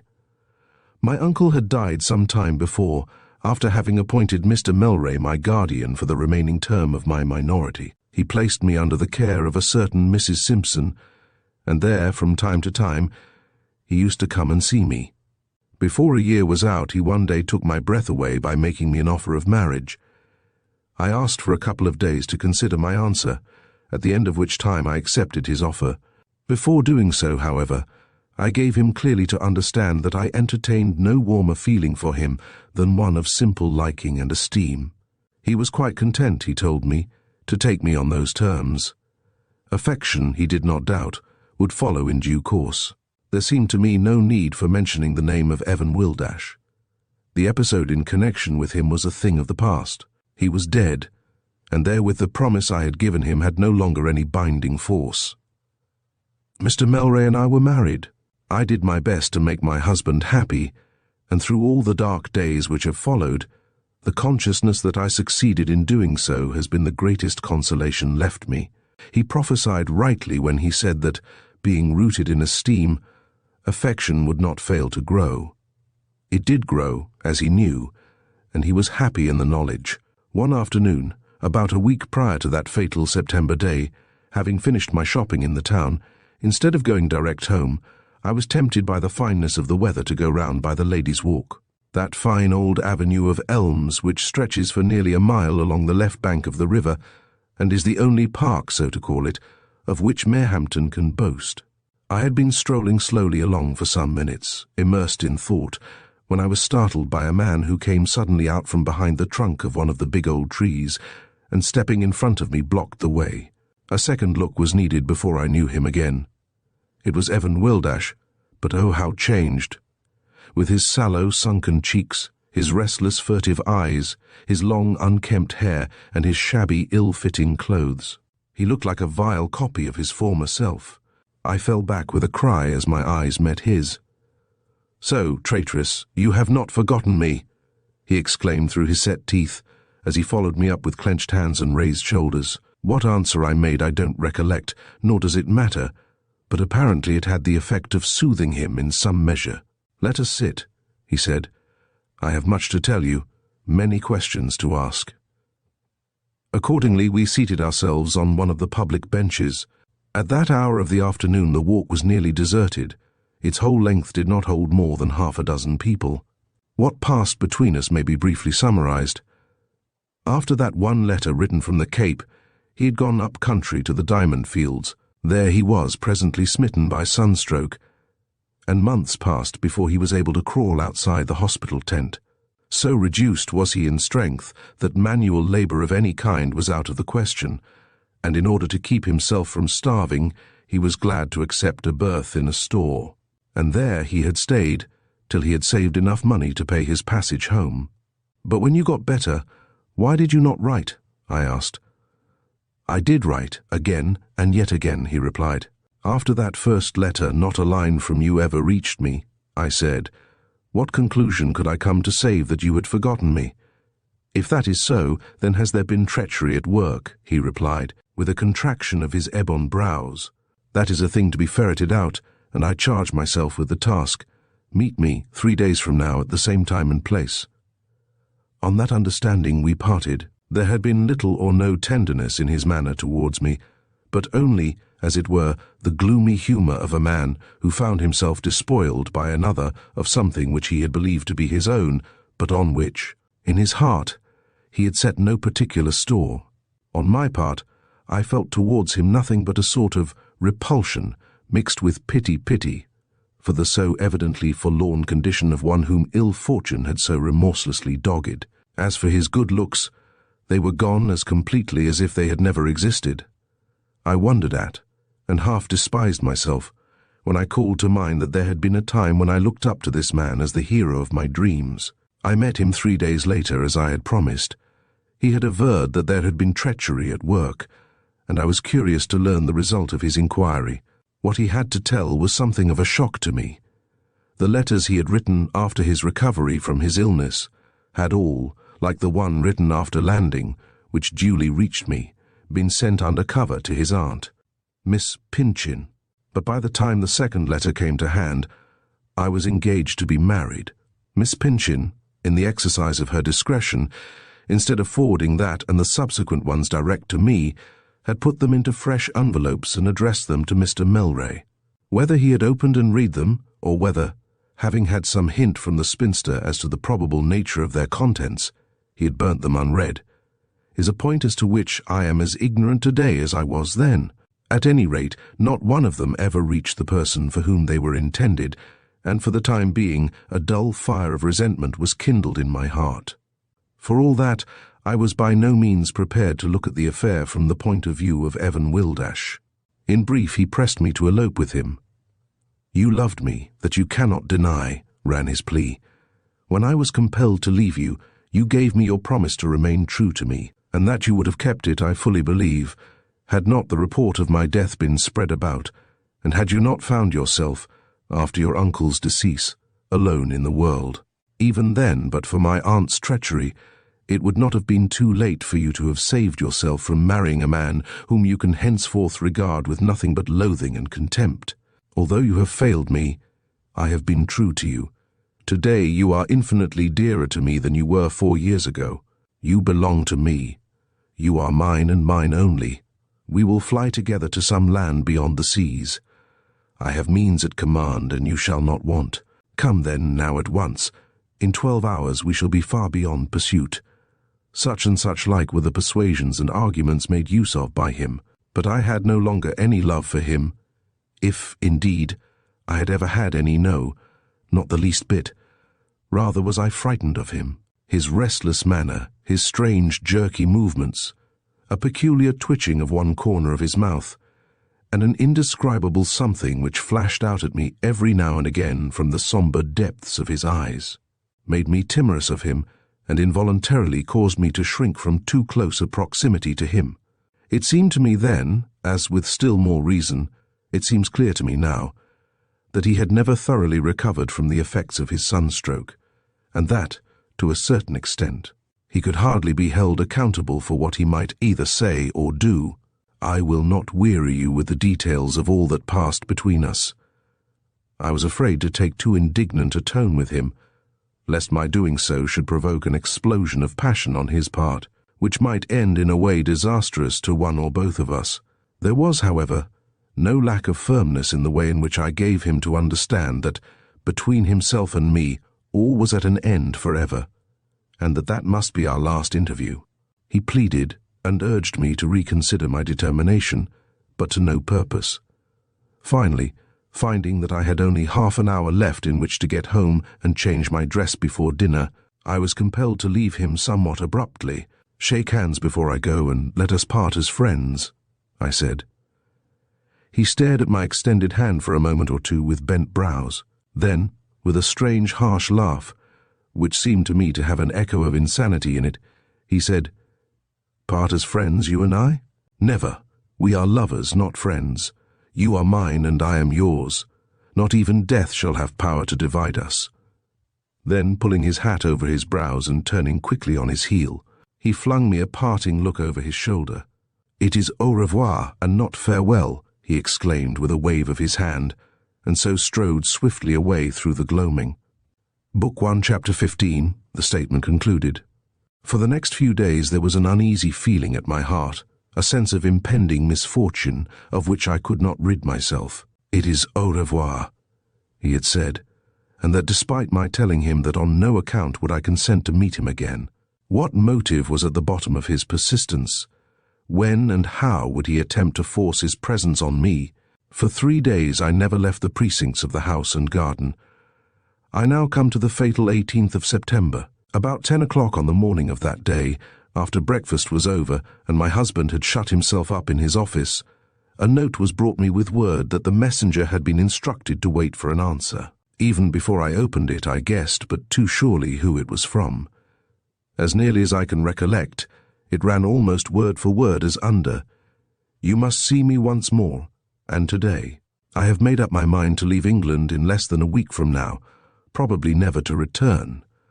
But I cannot go without bidding you farewell. Besides, I have some letters of yours, written years ago, which I will give you when I see you. Should you refuse me this last request, you must abide by the consequences.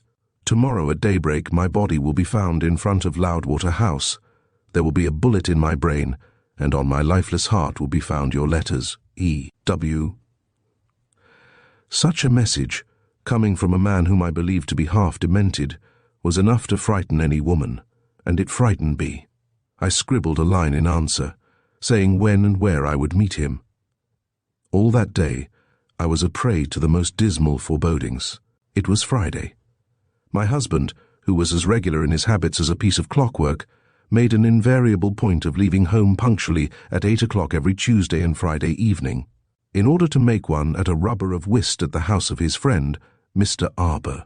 Being thus aware that from 8 till 10:30 my time would be at my own disposal, and being unwilling to meet Evan again by daylight in the Ladies' Walk, from fear lest the fact of my doing so should somehow reach my husband's ears, in my reply to him I had named 9 o'clock as the time, and the corner of the graveyard of St. Mary's Church, a lonely spot at that hour, and not more than 300 yards from Loudwater House as our place of meeting. I had fully made up my mind that this our last interview should be as brief a one as possible. I was morbidly anxious to regain possession of my letters. Unless I did so, there was no knowing into whose hands they might fall, nor what use might be made of them. And then for Evan Wildash to have committed suicide at the door of my husband's house would have been a dreadful thing indeed. The clock struck 8, as my husband was putting on his overcoat in the hall. I tied a muffler round his throat, and at the door he kissed me, as he always did, even if he were not going to be more than an hour away. Alas and alas, how little did I dream that it was the last time he would ever press his lips to mine. After he was gone, I scarcely blow how the time passed till 9 o'clock. As I look back in memory, everything that happened that night after my husband's departure seems as far removed from reality as is the recollection of some hideous nightmare. It is enough to say that I was at the corner of the churchyard within 5 minutes of the appointed hour, where I found Evan already waiting for me. Of what passed between us I have only the vaguest recollection after events seem almost to have blotted the record from my mind. I remember with what a feeling of relief my fingers closed over my letters, which, however, he did not yield up without evident reluctance. Half a minute later his clenched hand went up to his heart, and, with a low cry, he staggered backward, and would have fallen had not his other hand instinctively gripped one of the churchyard railings. "That accursed pain again," he exclaimed with a groan. "Brandy, I must have brandy, or I shall die." I gazed around in despair. As I have said, the place was a lonely one. There was no tavern in sight, nor indeed was I sure in which direction the nearest one lay. By this time he was resting his back against the railings, and even by that dim light I could discern that his features were warped by agony. Then a thought struck me. I had planned so as to leave Loudwater House unknown to anyone, having made my exit not by way of the front door, but through my husband's private office, one door of which opens into a side lane.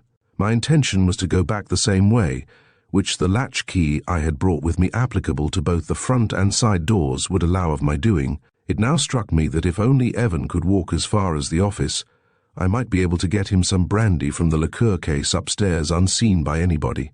I told him my idea, and he assented to it eagerly. How in the agony he was in he contrived to get as far as Loudwater House I cannot tell, but there we were at last. I opened the door with my key and went in first, he following. The place was in darkness, but I knew where matches were always to be found. "Wait by the door till I get a light," I said, being afraid lest he might stumble over something in the dark. Whether he did not heed me or did not hear me, I have no means of knowing. In any case, he groped his way forward into the room, and a moment later an exclamation broke from his lips. He had half fallen over some obstruction on the floor. As I struck a match, and the gas jet leapt up, I turned my head to see what had happened. By that he had recovered his footing, and, the instant the room became flooded with light, I saw that he was staring intently at his outstretched hands. Without my being aware of it, my eyes followed the direction of his. Then I saw that his hands were wet, nay, more, that they were bedabbled with blood.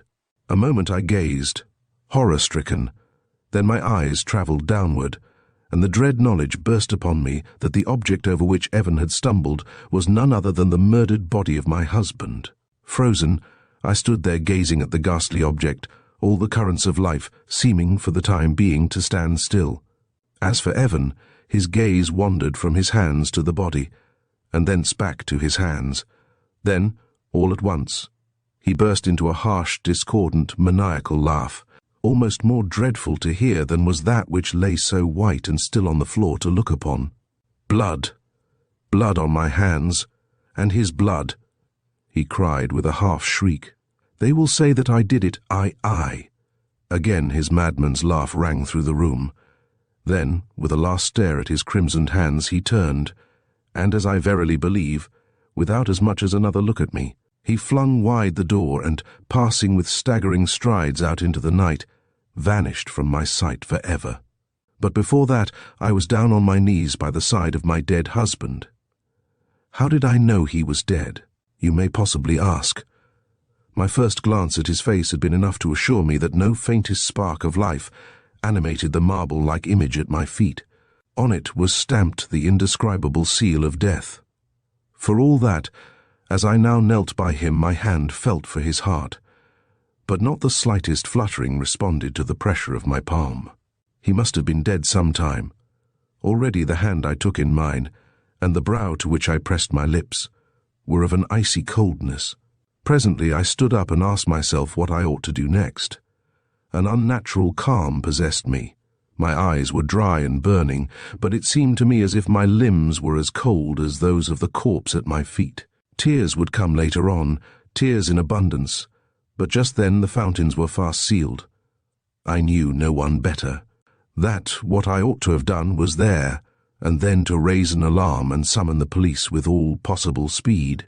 But if I do that, I said, how can I explain away my presence at this untimely hour? And what if Evan, in his half-demented condition, and with his blood-imbrued hands, should be arrested and confronted with me? Would it not, in such a case, go hard with the pair of us, innocent though we are? My poor dear husband was dead. Of that there could be no doubt. It could do him no good, but might do me infinite harm, were the slightest shadow of suspicion to fall upon me in connection with the mystery of his murder. As would almost inevitably be the case, were I found in that room at that hour, with my outdoor things on, without anyone in the house dreaming that I was otherwhere than in my own chamber. Such were some of the thoughts that surged through my brain, while one might have counted a dozen slowly. My mind was made up. After one last shuddering glance at my poor dear one, I put out the gas, opened the inner door without noise, satisfied myself that no one was about, sped upstairs and reached my own room unseen. A quarter of an hour later I rang the bell, to which Charlotte, the housemaid, responded. Under the pretence of being without an envelope in which to enclose a letter I had just written, I asked her to take a lighted candle, go down to Mr. Melray's office, and bring me one from there. The rest is known.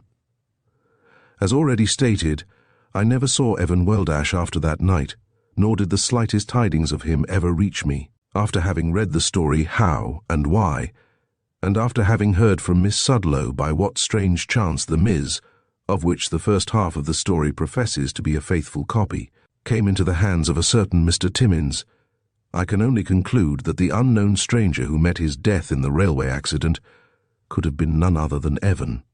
As to whether his partial derangement, for that his brain was affected I cannot doubt, was temporary or permanent, and by what motive he was possessed in describing under fictitious names, but not without sundry exaggerations and erroneous deductions, some portion of that which passed between himself and me, I am no more able to divine than the veriest stranger who may read these lines. Of the murder of my dear husband, surely such a crime cannot go forever unpunished. I know nothing more than is here set down, and that I aver to be the solemn truth. Denier Melray, Book 1, Chapter 16, A Scrap of Paper. Within 24 hours of the receipt by Philip Winslade of Miss Sudlow's letter enclosing the copy of Mrs. Melray's statement, he and Mr. Robert Melray were closeted together in a private room of the hotel, where the latter generally stayed during his visits to town. What a pity, what a very great pity it is that Denier was not straightforward enough to tell me all this at first, said Mr. Melray, as he replaced the statement, which he had been glancing over afresh, in his pocket. As you will readily conceive, it is an immense relief to me to find that she is in no way implicated in my poor brother's tragical fate. It would indeed have been terrible had anything tending to the contrary come to light, and I am truly thankful my mother and I have been spared any such revelation. Unfortunately, we seem no nearer the elucidation of the mystery of James's death than we were before. He sighed heavily, his chin drooped forward on his breast, and he seemed lost in thought. There was a long pause. Suddenly he raised his head, and with his eyes bent searchingly on Winslade, said, I suppose you see no reason to doubt the accuracy of any of the details embodied in my sister-in-law's narrative. It was a question which Phil had expected to have put to him, and there was no hesitation in his reply. I see no valid reason for questioning the bona fides of Mrs. Melray's narrative. There are certain points in connection with the events of September 18th, as told by her, which would undoubtedly be open to grave suspicion did she not account for them in such a seemingly straightforward and natural way. For instance, on the face of it, it seems nothing less than a most remarkable coincidence that she and Wilddash should have found themselves in her husband's private office within so short a time of Mr. Melray's unaccountable return and all that must have happened immediately after, and yet the explanation of how they came to be there is so simple and direct that, when one comes to consider, it seems by no means improbable that things should have fallen out as she asserts them to have done.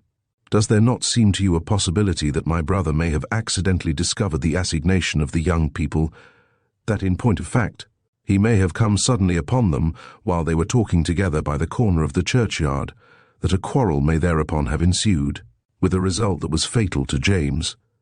That is a point which I have not failed to consider, but it is one which, the more I look at it, the more I find it to bristle with difficulties. That Mr. Melray left home as usual at 8 o'clock is not questioned.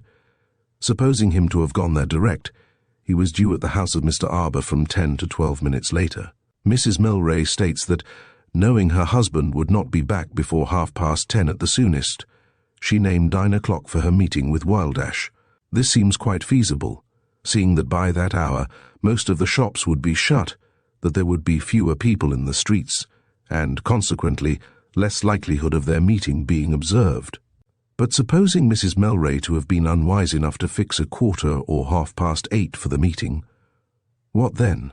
The churchyard where the meeting is said to have taken place is in an exactly opposite direction to the road Mr. Melray would have to traverse on his way to Mr. Arbour's. What possible reason, therefore, could take him so far out of his way? Even supposing for a moment that, by some means of which we know nothing, he had got wind of the assignation and had made up his mind to be present, that he carried out his intention, that high words passed between the two men, resulting in a quarrel fatal to one of them.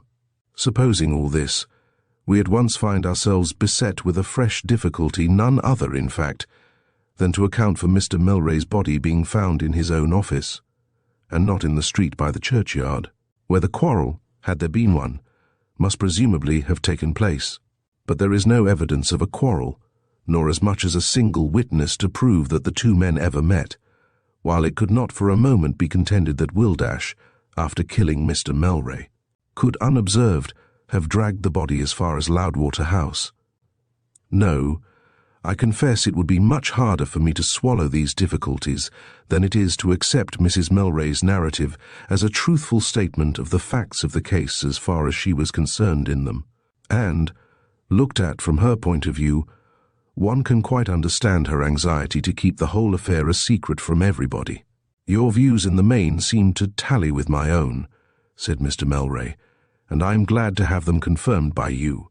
It certainly seems somewhat singular, resumed Winslade presently, that no one in Solchester should have known of the return of Wildash, and that by all his old associates the tidings of his death should still be implicitly believed. His aunt's evidence on the point would have been most valuable, because she, more than anyone, would have been likely to know of his return, but unfortunately she died some months ago. As to whether he and the stranger who was killed on the railway were one and the same person, there seems very little likelihood now of our ever being able to prove.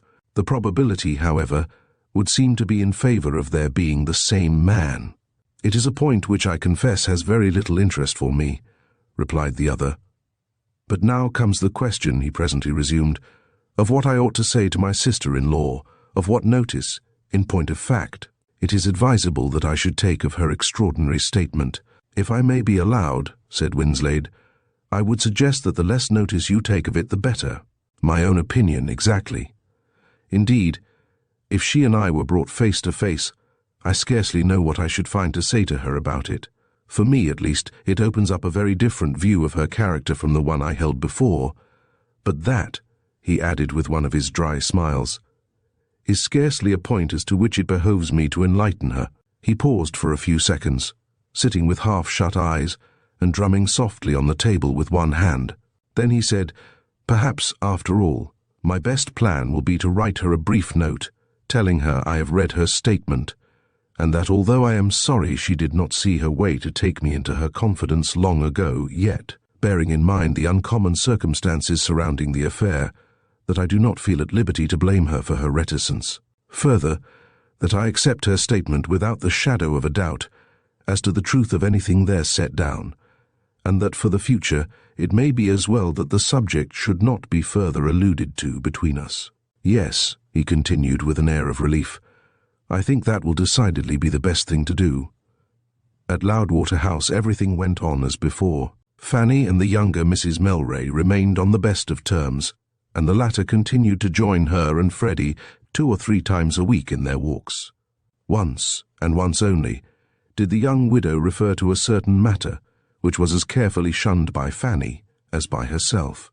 One day when Freddie was out of hearing, Denia said, I suppose I am only telling you what you know already when I inform you that my brother-in-law's perusal of the statement which I gave into your hands resulted in his writing me a short but extremely nice letter. I was given to understand that it was Mr. Melray's intention to write to you. I cannot tell you how happy his letter has made me. Ever since receiving it, I have felt sorry and ashamed of myself for not having taken him into my confidence at first and told him all I had to tell. All my life long I shall think very differently of him from what I used to do. There was a little break in her voice as she finished speaking, and Fanny, glancing at her, saw that her blue eyes were brimmed with tears. If, since her receipt of his letter, Mrs. Melray regarded her brother-in-law from a changed standpoint, Fanny did not fail to notice that he, on his part, now treated her with a certain show of cordiality of which there had been no sign before. Heretofore he had always addressed her ceremoniously as Mrs. Melray, whereas he now as often as not spoke to her, and of her by her baptismal appellation. A cloud seemed to have lifted itself off the house. The pretty widow's eyes began to sparkle again, as they had not sparkled since her husband's death. Only Mrs. Melray the elder, when in her daughter-in-law's company, continued to be as grim and taciturn as she had always been. Nothing had happened which served to change or modify the silent, but uncompromising hostility with which she regarded the younger woman.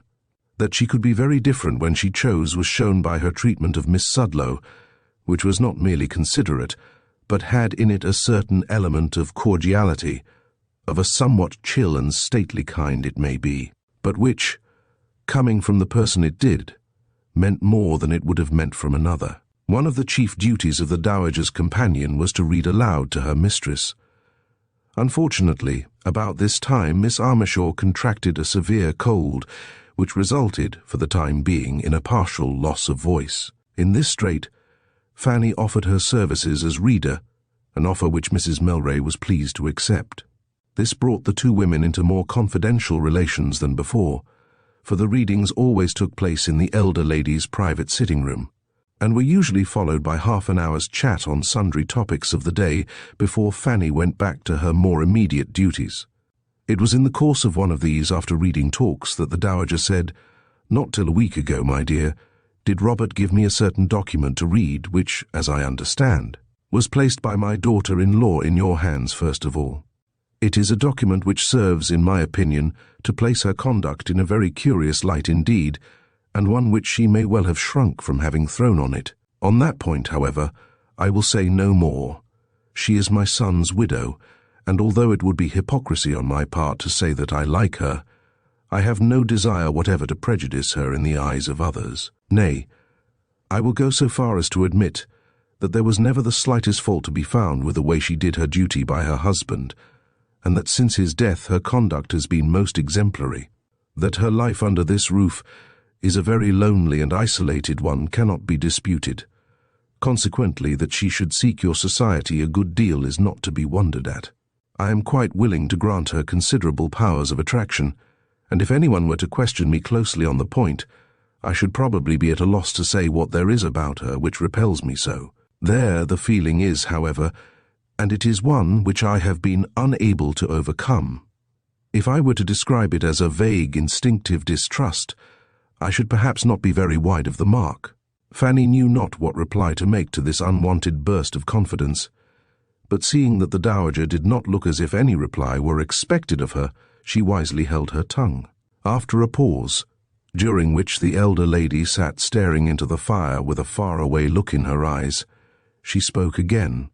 "I suppose we may now finally give up all expectation of ever seeing my poor son's murderer brought to the bar of justice." "For my part, madam, I cannot go so far as to admit that," replied Fanny. "One never can tell from day to day what clue may turn up, or what important fact be brought to light, perhaps from a quarter the least expected, or in a way the most surprising and unthought of. I have read of cases as apparently unfathomable as that of Mr. Melray, which time has unravelled after its own fashion, and after those most experienced in such matters had given them up as hopeless.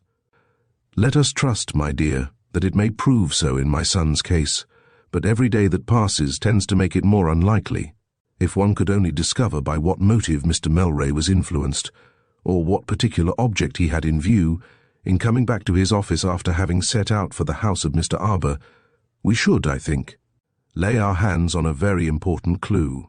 I suppose there was nothing found among Mr. Melray's papers bearing on that feature of the affair." "So far as I am aware, nothing. Mr. Cray had the going through of my son's papers, and had there been anything of the kind among them, he would surely not have overlooked it.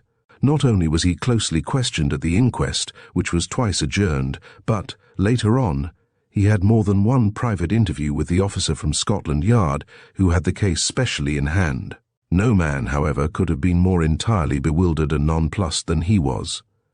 Again and again he declared that as far as his knowledge went, his master had not an enemy in the world, no, not a single enemy, but 1,000 friends." "I presume," said Fanny, "there was nothing found on Mr. Melray's person after death, no letter, or memorandum of any kind which would serve to throw even a glimmer of light on the events of the 18th of September. "Mine were the hands that emptied my son's pockets of their contents after death," said the mother with a thin quaver in her voice.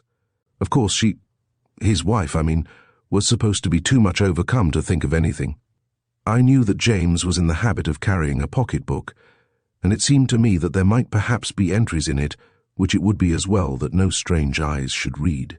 Accordingly, I took possession of it, and it has never been out of my keeping since that time. Pardon my inquisitiveness, but may I ask whether you have made yourself acquainted with the contents of the pocket-book?" I went carefully through it within a few hours of my son's death, and there was nothing in it that would serve. Nothing whatever. Nearly the whole of the entries in it have reference to his personal or domestic expenditure, for James was methodical in all his ways, and as careful to balance his private expenses as he was his business accounts. Since that day I have never opened the book, but have kept it locked up in my writing table. Of course I was very much upset and put about just then, and it may be as well that you, with your younger and more trained eyes, should look over it, for, now that the point has been raised, it will certainly be more satisfactory to me to be assured that it contains nothing of moment which I may inadvertently have overlooked. She rose, crossed to her writing table, unlocked a drawer, and produced therefrom her dead son's pocket-book, which she at once placed in Fanny's hands. "Look carefully through it, my dear," she said. "There is nothing in it that you may not read."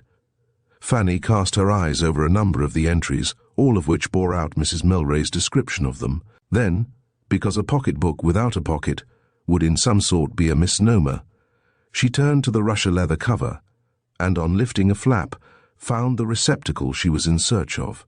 It held nothing save a small folded paper, which, from its texture, she took at first for a banknote. When, however, she had extracted it, she saw that it was merely an ordinary piece of tissue paper with some written characters showing through it. Without opening it, she handed it to Mrs. Melray. "What is this, my dear?" demanded the elder lady. "I saw nothing of this when I looked through the book, but I suppose I did not look carefully enough. There seems to be writing on it, but my eyes are so weak that I must ask you to read it for me." Accordingly, Fanny took back the paper, which proved to be an ordinary press copy of a letter, its uneven edge on one side tending to show that it had been torn out of the tissue book after having been passed through the machine. Having unfolded it, she proceeded to read aloud as follows: "Loudwater House, September 4th, Mr. John Noyes, Solchester. Sir, I beg to enclose you Bank of England notes value £350, viz. 3 of 100L, each and one of in full discharge of the claims standing in your books against my name. This I do in preference to forwarding you a cheque for the amount. You will understand what I mean when I tell you that a few hours ago I had a long interview with our mutual friend, Mr. I have retained the documents brought by him for my examination, as to the authenticity of which it is not needful that I should enter into any particulars. Kindly acknowledge the receipt of my enclosure by return, and at the same time forward, through registered post, the important document belonging to me which you have still in your possession.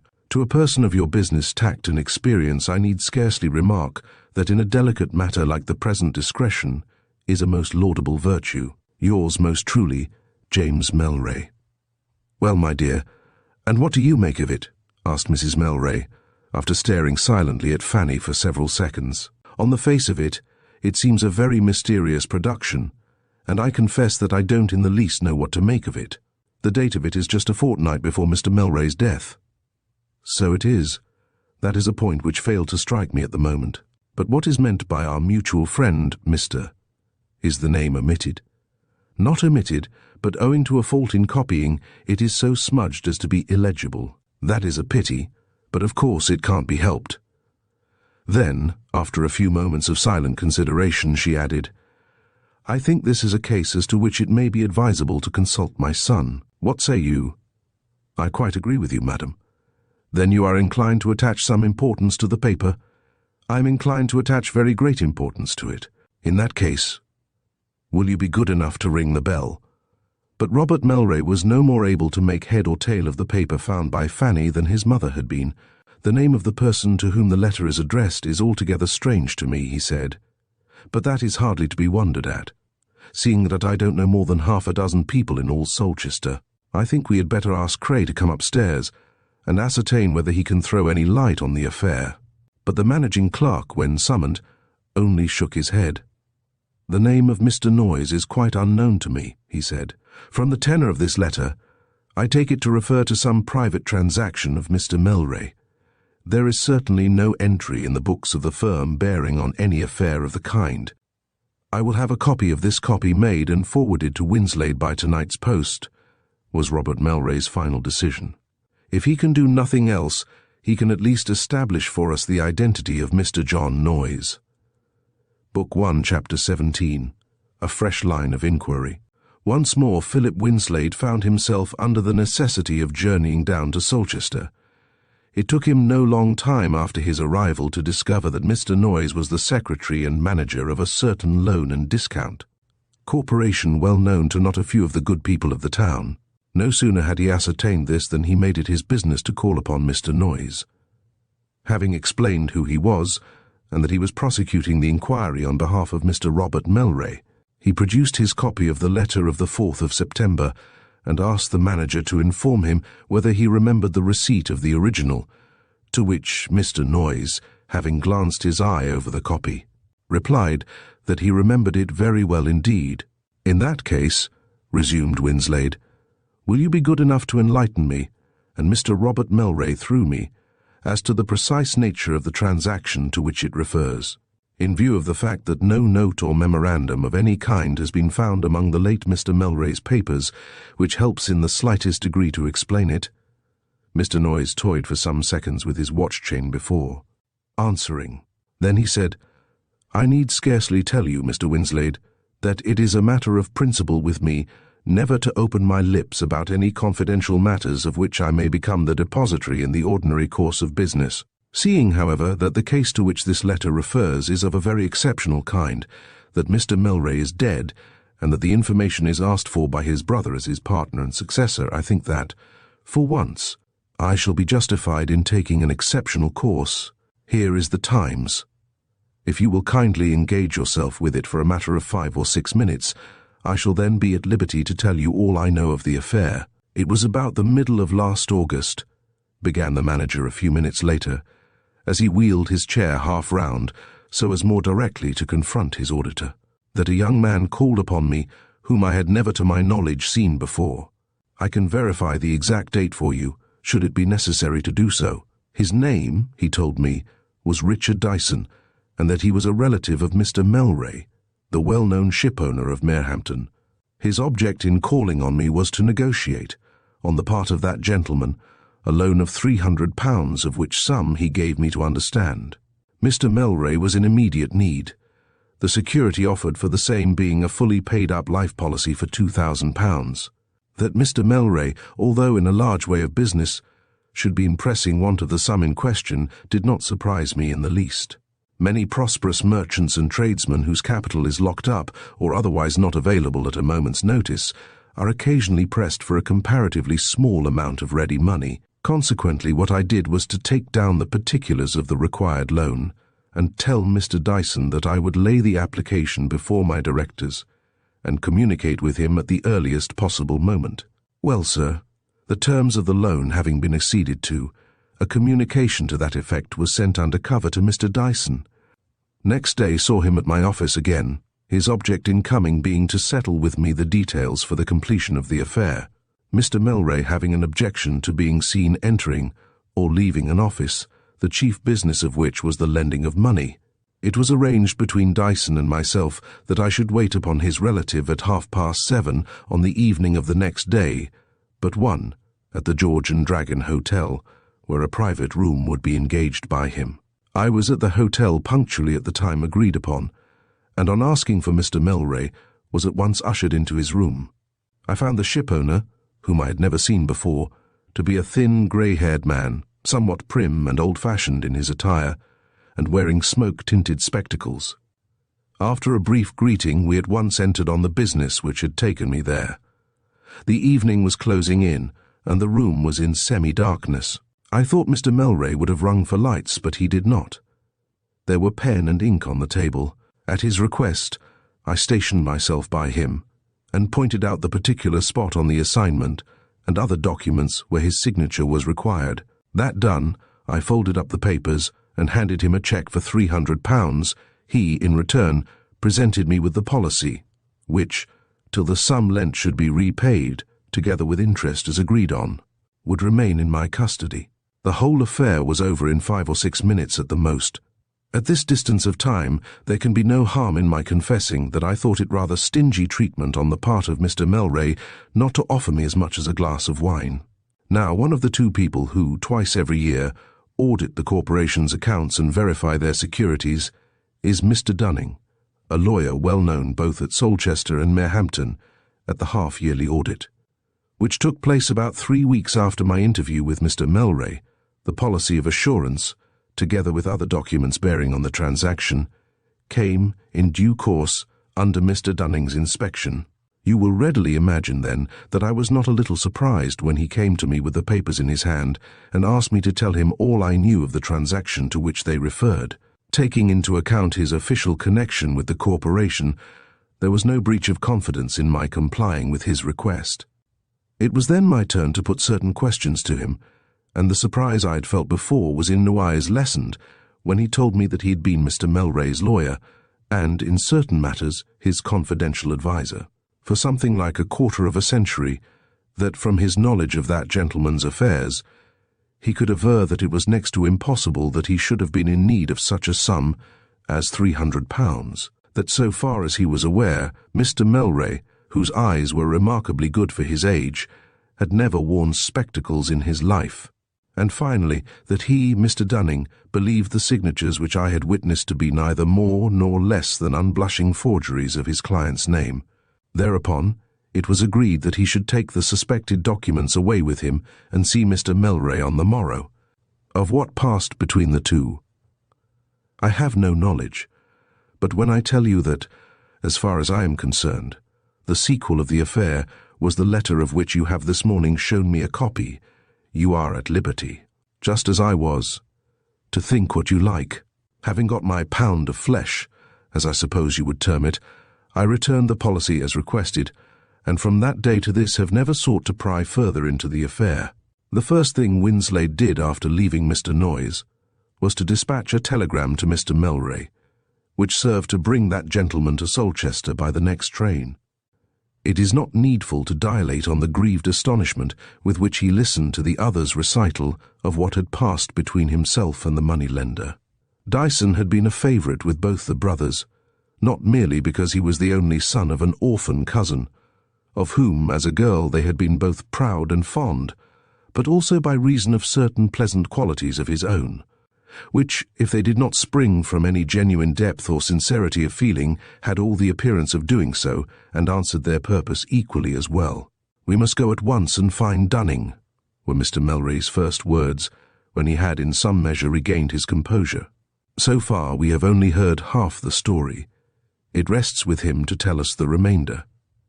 They were fortunate enough to find Mr. Dunning at home and disengaged. A very few minutes sufficed to acquaint the lawyer with the nature of their errand. "We know all that Mr. Noyes has to tell," said Mr. Melray in conclusion. "We want you to supplement his narrative from the point where his information comes to an end." "That I can very readily do," said the lawyer. "When I showed Mr. James Melray the Loan Office documents, with what purported to be 3 separate signatures of his attached thereto, he at once, in the most emphatic and indignant terms, denounced the whole affair as an audacious mixture of forgery and fraud. He had never seen Noyes in his life, much less applied to him for a loan, or pledged his policy of assurance. But when he had reached that point of his disclaimer, I said to him, 'Would it not be as well to satisfy yourself that the policy is still in your possession?' 'Why, I had it in my hand no longer ago than yesterday,' was his reply. 'It lies where it has always lain, on the top shelf in the large safe, one of a bundle of documents tied round with red tape.' Thereupon, as if to make assurance doubly sure, he rose, crossed the room, unlocked the safe, and produced from the interior the bundle of papers of which he had spoken, and extracted from the rest a large oblong envelope, which he brought to the table. It was labelled in his own writing, 'Paid up policy of assurance on own life for 2000 L. There,' he said, with a little triumph in his tone, 'whatever else the rogue may have been guilty of, he has not succeeded in making away with this.' 'I hope you won't think me unreasonable,' I replied, 'if I ask you to open the envelope and examine its contents.' Scarcely had the words left my lips before, with his office knife, he had slit open one end of the envelope and drawn forth the enclosure. An instant later, he sank back in his chair with a groan. All that the envelope contained was some blank sheets of engrossing paper. For a few moments I was afraid that Mr. Melray was about to have a seizure of some kind, So colourless was his face and so glassy were his eyes. He would not, however, let me ring for help, and gradually he came round. A careful examination of the envelope revealed the modus operandi by which the fictitious contents had been substituted for the genuine. The large black seal, with its impression of Mr. Melray's monogram, had not been meddled with beyond the point of detaching it bodily, probably with the help of a sharp penknife, from the thick paper of the envelope. Then, after the substitution had been effected, the seal had been reaffixed in its place with the help of a little gum, and finally a thin rim of melted wax had been run round it so as completely to hide any evidence of the envelope having been tampered with. In the confidential position held by Dyson under his kinsman, he had free access to the safe and its contents. When once he had got the policy into his possession and had put everything in train with Mr. Noyes, it was a comparatively simple matter, with the aid of a wig and a few other accessories, to pass himself off in the half-light of the August evening for a man double his own age. What puzzled me then, and not only me, but Mr. Melray, and what puzzles me still, is why he contented himself with the comparatively small sum of £300, when he might have borrowed double that amount on the security of the policy had he been so minded. But it may have been that he saw, or thought he saw, the means of repaying a small sum, and so of redeeming the policy, while it might have been impossible for him to do so in the case of a more considerable loan. I have already told you, gentlemen, continued the lawyer, how terribly Mr. Melray was put about by the discovery of his young relative's treachery and ingratitude, not to call his conduct by a stronger name. In the first excess of his resentment, he vowed that the moment Dyson returned, just then he happened to be away on his annual holiday, he would cause him to be arrested, and would prosecute him with the most extreme rigour of the law. But, after a while, the flame of his anger began to burn less fiercely. He called to mind that the culprit was the only son of his favourite cousin, to whom he had passed his word when she lay on her deathbed, that he would act a parent's part by the lad. He remembered, too, his unfortunate bringing up, and that his father had been a dissolute spendthrift, bankrupt of all moral principle. Nor did he forget that young men often flounder into difficulties almost unwittingly and through no very grave dereliction on their part, and that, in order to get rid of one difficulty, they sometimes succumb to the first temptation that comes in their way, and thereby saddle themselves with an incubus of a far more onerous kind. Finally, he decided that on Dyson's return he would confront him with the evidences of his crime, but that, instead of handing him over to the arm of the law, he would insist on his quitting England for a certain term of years, and would forgive him to the extent of finding him the means wherewith to make a fresh start in life on the other side of the world. Me he bound to secrecy, while, either on the same or the following day, he forwarded the £350 to Noyes and thereby redeemed his policy. As we all know, said Robert Melray, the interview between my brother and Richard never took place. The latter did not get back from his holidays till the third day after James's death, but it seems somewhat remarkable, in view of my brother's intention, as avowed to you, of confronting Richard with the evidence of his guilt, that the criminatory documents should not have been found by Mr. Cray among his papers. The absence of the papers in question, as it seems to me, can only be explained by one of two suppositions.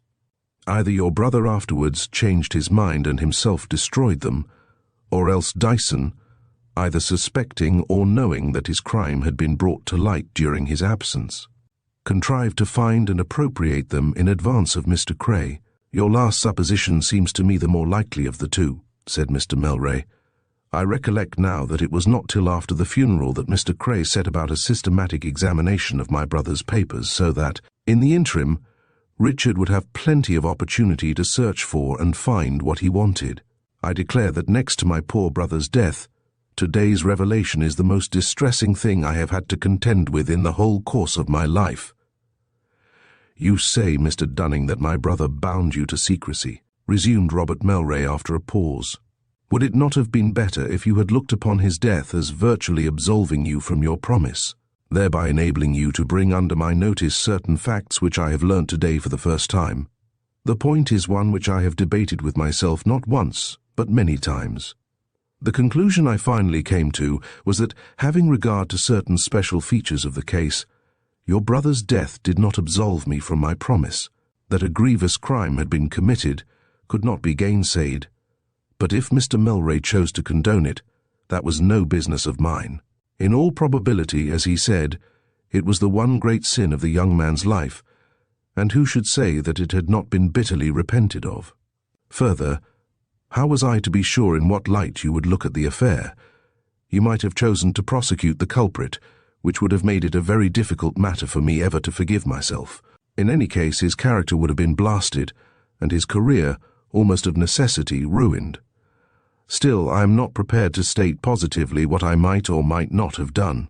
Had it been your intention to carry on the business of Melray Brothers, which, almost as a matter of course, would have involved the retention of your kinsman in your service, knowing, however, as I have from the first, that it is your resolve to get rid of the business as speedily as possible and retire into private life, in which case you and he would part, probably forever.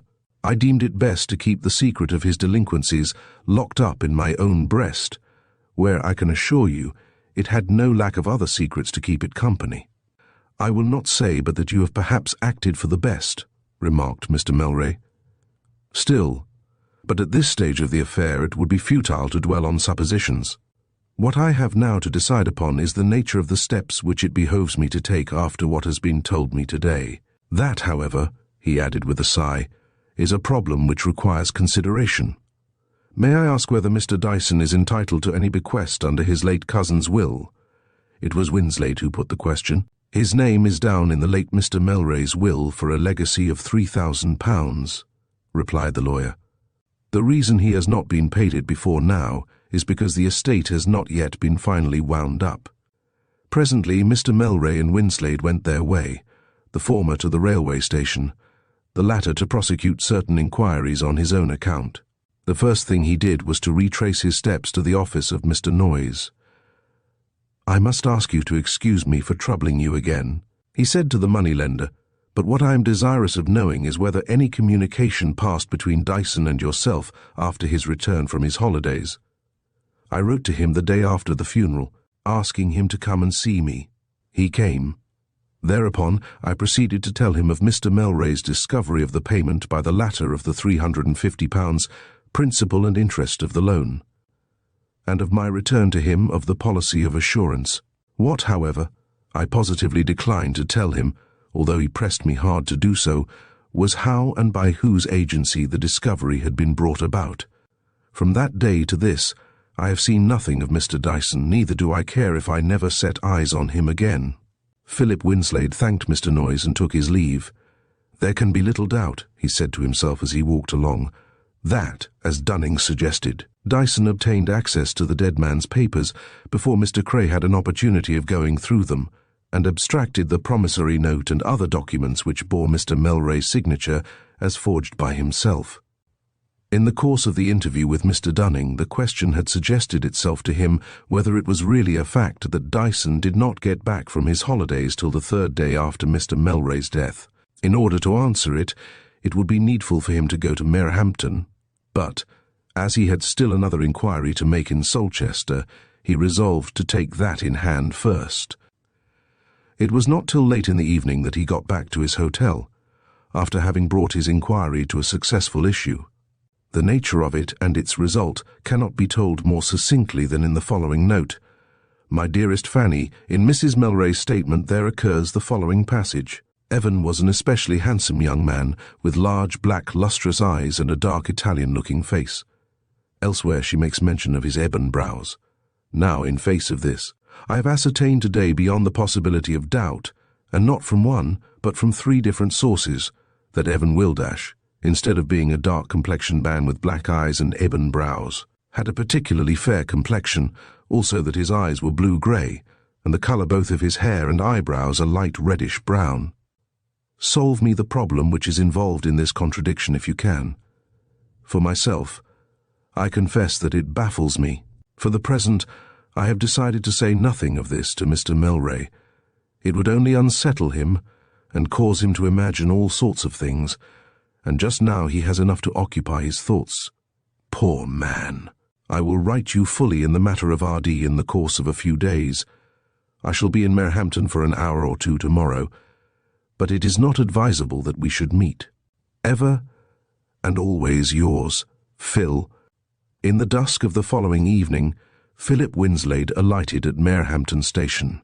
Thence he made his way to the head constable's office, where he was already known, and where he found awaiting him certain information which, the day before, he had asked by letter might be obtained for him.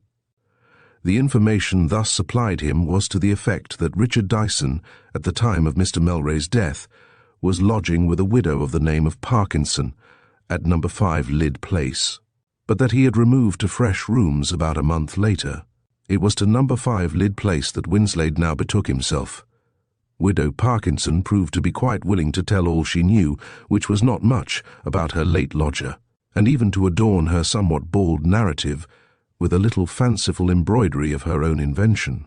She considered that she had a grievance against Mr. Dyson. According to her account, he had left her, without any just cause or reason, in what she was pleased to term a very shabby way, and had taken himself and his belongings elsewhere. Therefore did she feel herself at liberty to throw reticence to the winds. That from the widow's flood of talk, which at times threatened, metaphorically, to wash him off his feet, Phil contrived to eliminate the particular bit of information he was in search of goes without saying. Mr. Melray came by his death on the evening of Friday, September 18th. According to his landlady, Dyson, at that time on his holidays, did not put in an appearance at his lodgings till Monday, the 21st, early on the morning of which day, that is to say, somewhere between 5 and 6 o'clock, he knocked the widow up. The account of himself which he volunteered was to the effect that he had just arrived by an early train, having lengthened out his holiday to the last possible moment, and that he was due back at the office at 9 o'clock that same morning. It was the widow herself who broke to him the news of his cousin's tragical fate. And awfully cut up about it he was surely, she went on to remark. He had always been a laughing, careless, easy-going sort of gent, and I did not think he had so much feeling in him. Philip Winslade left No. 5 Lyd Place no wiser than he had entered it, while his inquiries of the last few days had served to bring to light many strange and hitherto unsuspected facts. They left the Loudwater tragedy as much a mystery as before, and to Phil, in the mood in which he then was, it seemed likely to remain such for all time to come. But it sometimes happens that when everything seems at a standstill, when the way we would go is, as it were, blocked by a solid wall against which it would be folly to dash ourselves, silent forces of which we know nothing are at work, and in their own way and their own good time bring round the appointed end, which, as often as not, proves to be an end such as has not been dreamed of by us in any of our schemes of what the future might possibly bring to pass. Book 1, Chapter 18, A Man I Am, Crossed with Adversity. There are certain persons connected with our narrative whom, although for some time we may seem to have lost sight of them, it is permissible to hope the reader has not quite forgotten.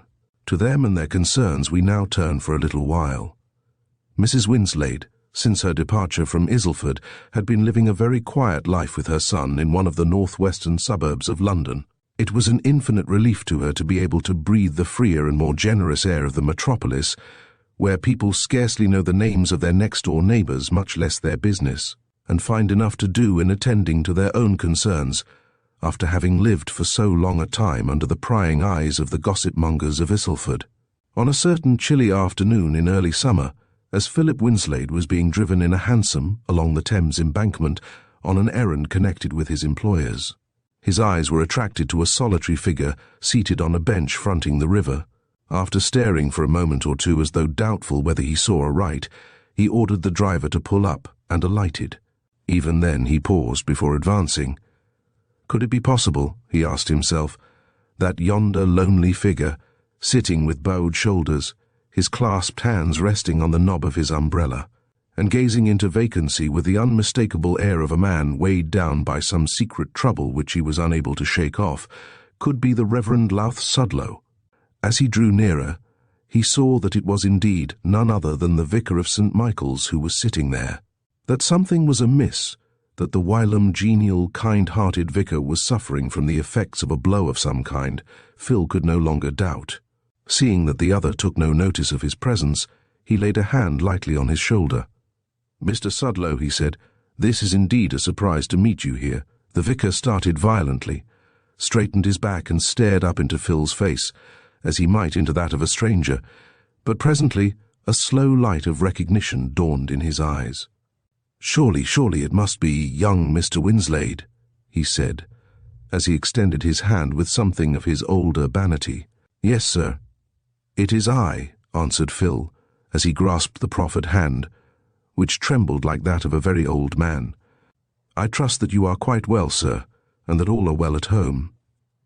Then, after a moment's hesitation, "May I ask whether you have been sitting here long?" The vicar stared around for a moment as if not quite certain how he came to be there, and stroked his cheeks with the fingers and thumb of his left hand before answering. "Not very long, I think," he said hesitatingly. "But really, I am not quite sure at what hour I left my hotel."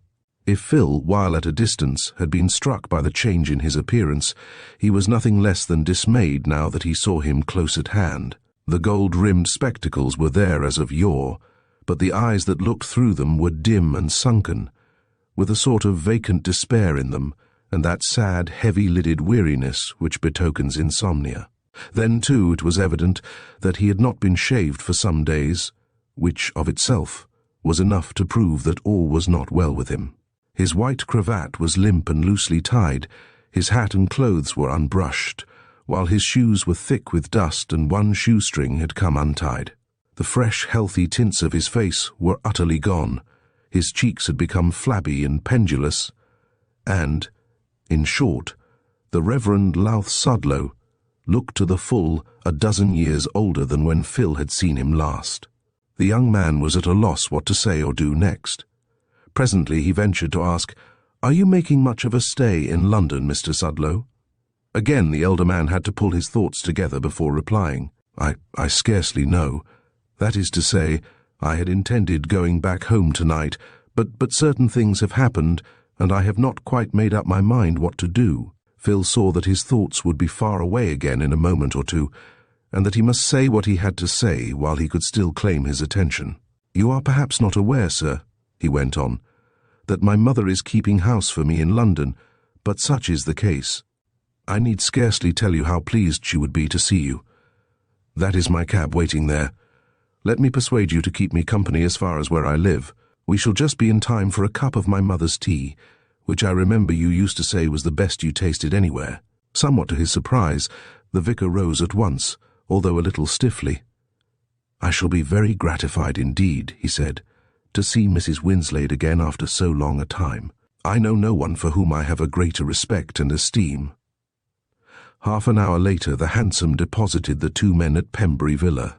As Phil had prophesied, they were just in time for a cup of his mother's tea, after the vicar had partaken of one, together with a few mouthfuls of thin bread and butter. He suddenly fell fast asleep in the easy chair in which he was sitting on one side of the fire. It was past 10 o'clock when he awoke. Scarcely had he opened his eyes and had time to call to mind where he was, before his hostess was at his side with a cup of broth in which a glass of sherry had been infused.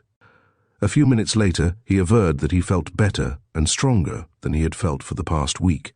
It was too late now to think of going down to Isleford till the morrow, and he must perforce stay where he was overnight. As the vicar sat there, an irresistible longing came over him to unburden his mind of the trouble that was crushing him down, so utterly down that, as he sat on the embankment, he had more than once been tempted to make an end of everything in the cold grey river, running so swiftly within a few yards of his feet. Well, he yielded to the longing and did unburden himself. The story he had to tell, although sad enough, was by no means an uncommon one. He had been induced, he did not say by whom or what, to invest the whole of his savings, painfully accumulated, a few pounds at a time, during a long course of years, in some American mining shares of which only half the nominal capital had been subscribed. The concern had been paying an intermittent dividend for 3 or 4 years, and there seemed no likelihood that the shareholders would ever be called upon to disburse the remainder of the capital. The sudden flooding of the mine had, however, entirely altered the complexion of affairs. A large sum was needed to enable it to be got into working order again, and a heavy call was at once made, something like £600 being demanded from the Reverend Louth Sudlow as his portion thereof. Now, the whole of the vicar's available resources did not amount to more than 1/6 of the sum in question. The predicament was a serious one, so serious in point of fact that Mrs. Sudlow, in a moment of desperation, had been induced to appeal for help to her kinsman, the Earl of Beaumaris. The answer to that appeal had been a curt refusal. After that, as a last resource, the vicar had come up to London in the hope of being able to borrow the required sum from an old college chum with whom he still kept up a desultory correspondence. Here again, disappointment awaited him. His friend had gone on a voyage to the Antipodes for the benefit of his health and was not expected back for some months. Ruin stared the unhappy man in the face, and he had been wandering about the streets for some hours, lacking courage to carry back home the story of his failure, when Phil chanced to encounter him. Such was the story poured forth by the vicar, brokenly and with many pauses and hesitations, to his sympathizing listeners. But when, an hour later, he went down on his knees in his bedroom, he had been made happy by the assurance that the morrow should see his troubles at an end. Next forenoon, Mrs. Winslade went into the city and sought an interview with her broker. When, later in the day, Phil saw the vicar off at the terminus on his way to Isleford, the heart of the latter was too full to find expression in words. There was a last handshake, a fervent God bless you. And then, as the wheels of the train began to revolve, he was fain to turn away his face and hide the emotion which would no longer be controlled. Book 1, Chapter 19, An Unlooked-for Development. That Robert Melray was infinitely distressed by the revelations of his kinsman's delinquencies we have had his own word for. He had been so much away from England that for a number of years he had seen scarcely anything of Dyson, but he knew that his brother had always had a high opinion of the young man's industry and business capacity, and that from the time of the elder Dyson's death he had stood in a sort of paternal relation to him. To James Melray, as Robert admitted, far more than to himself, must the discovery, thrust upon him by Dunning, have come as a shock one indeed. In his case, from which he would never have wholly recovered had his life been prolonged for years. Richard Dyson's wrongdoing was of a character so extreme that not to have taken some kind of notice of it would have seemed to Robert Melray not merely weak but criminal. What if he were to carry out the programme as laid down by his brother to Dunning? What if he were to advance Dyson the £3,000, which would accrue to him presently under James Melray's will, and dismiss him with ignominy? Nothing less than that did it seem possible for him to do. On the other hand, he could not afford to overlook the love borne by his mother for her dead niece's son, a love till now undarkened by the faintest shadow of a cloud. Mrs. Melray Senior was 76 years old. The murder of her eldest son had been a blow which nothing but her indomitable spirit had enabled her to recover from. Should his be the hand, Robert Melray asked himself, to strike her another blow, which to such a woman as she one, to whom the probity of every member of the house of Melray was as dear as her own virtue, would be only less terrible than the first?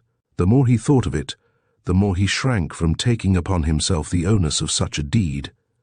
One other course was open to him. He had good hope of being able to dispose of the business of Melray Brothers before he was many weeks older. What if he were to go on till then and make no sign?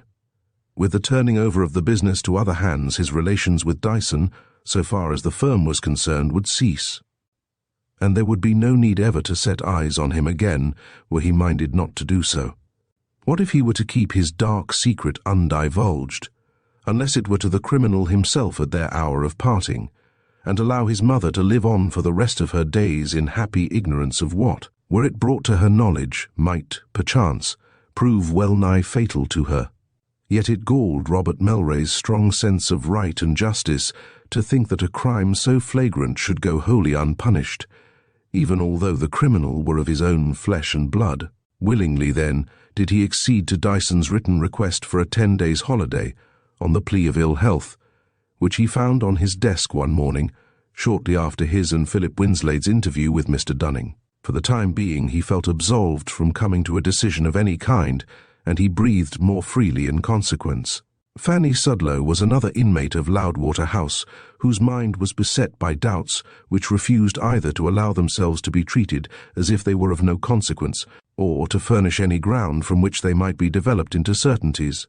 It was Phil's last briefly worded epistle, which had served to upset Fanny's equanimity.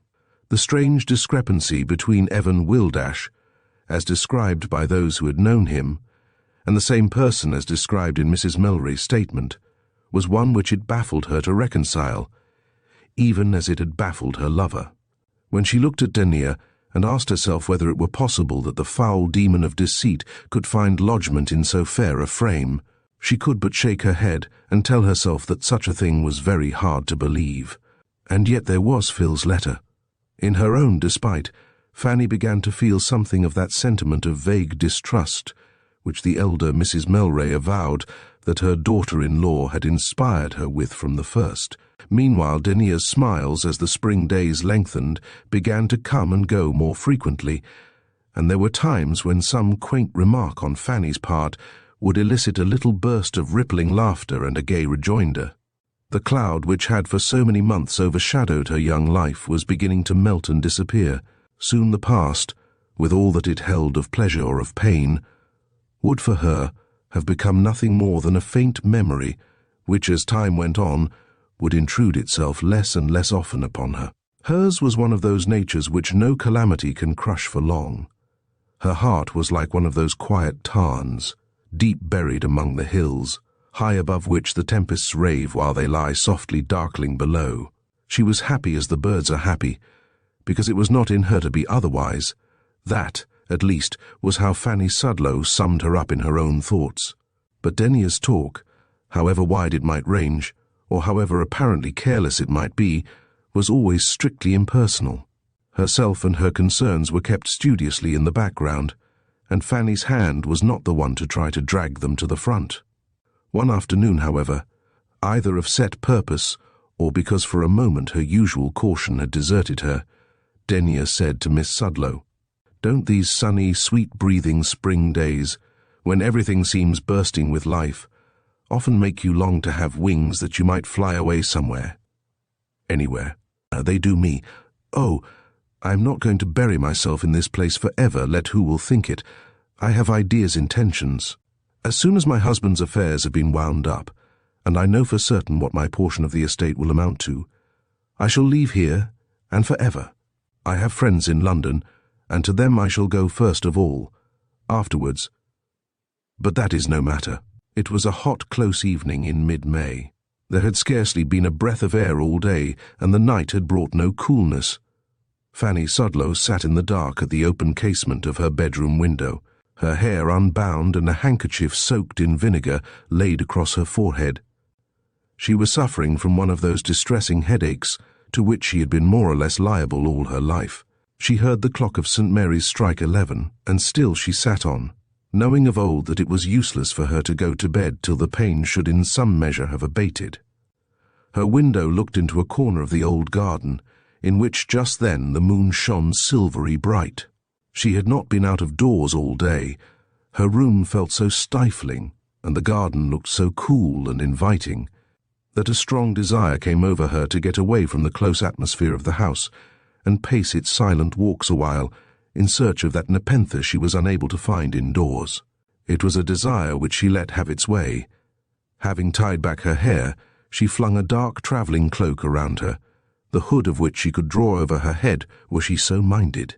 Then she quitted her room and went lightly downstairs. Early hours were the rule at Loudwater House, and everybody had retired long ago. There were 2 exits from the house into the garden, one through the conservatory, the other by means of a glass door at the end of a side corridor. Fanny chose the latter. Having, with as little noise as possible, unlocked the door, she opened it and stepped out into the still moonlit night.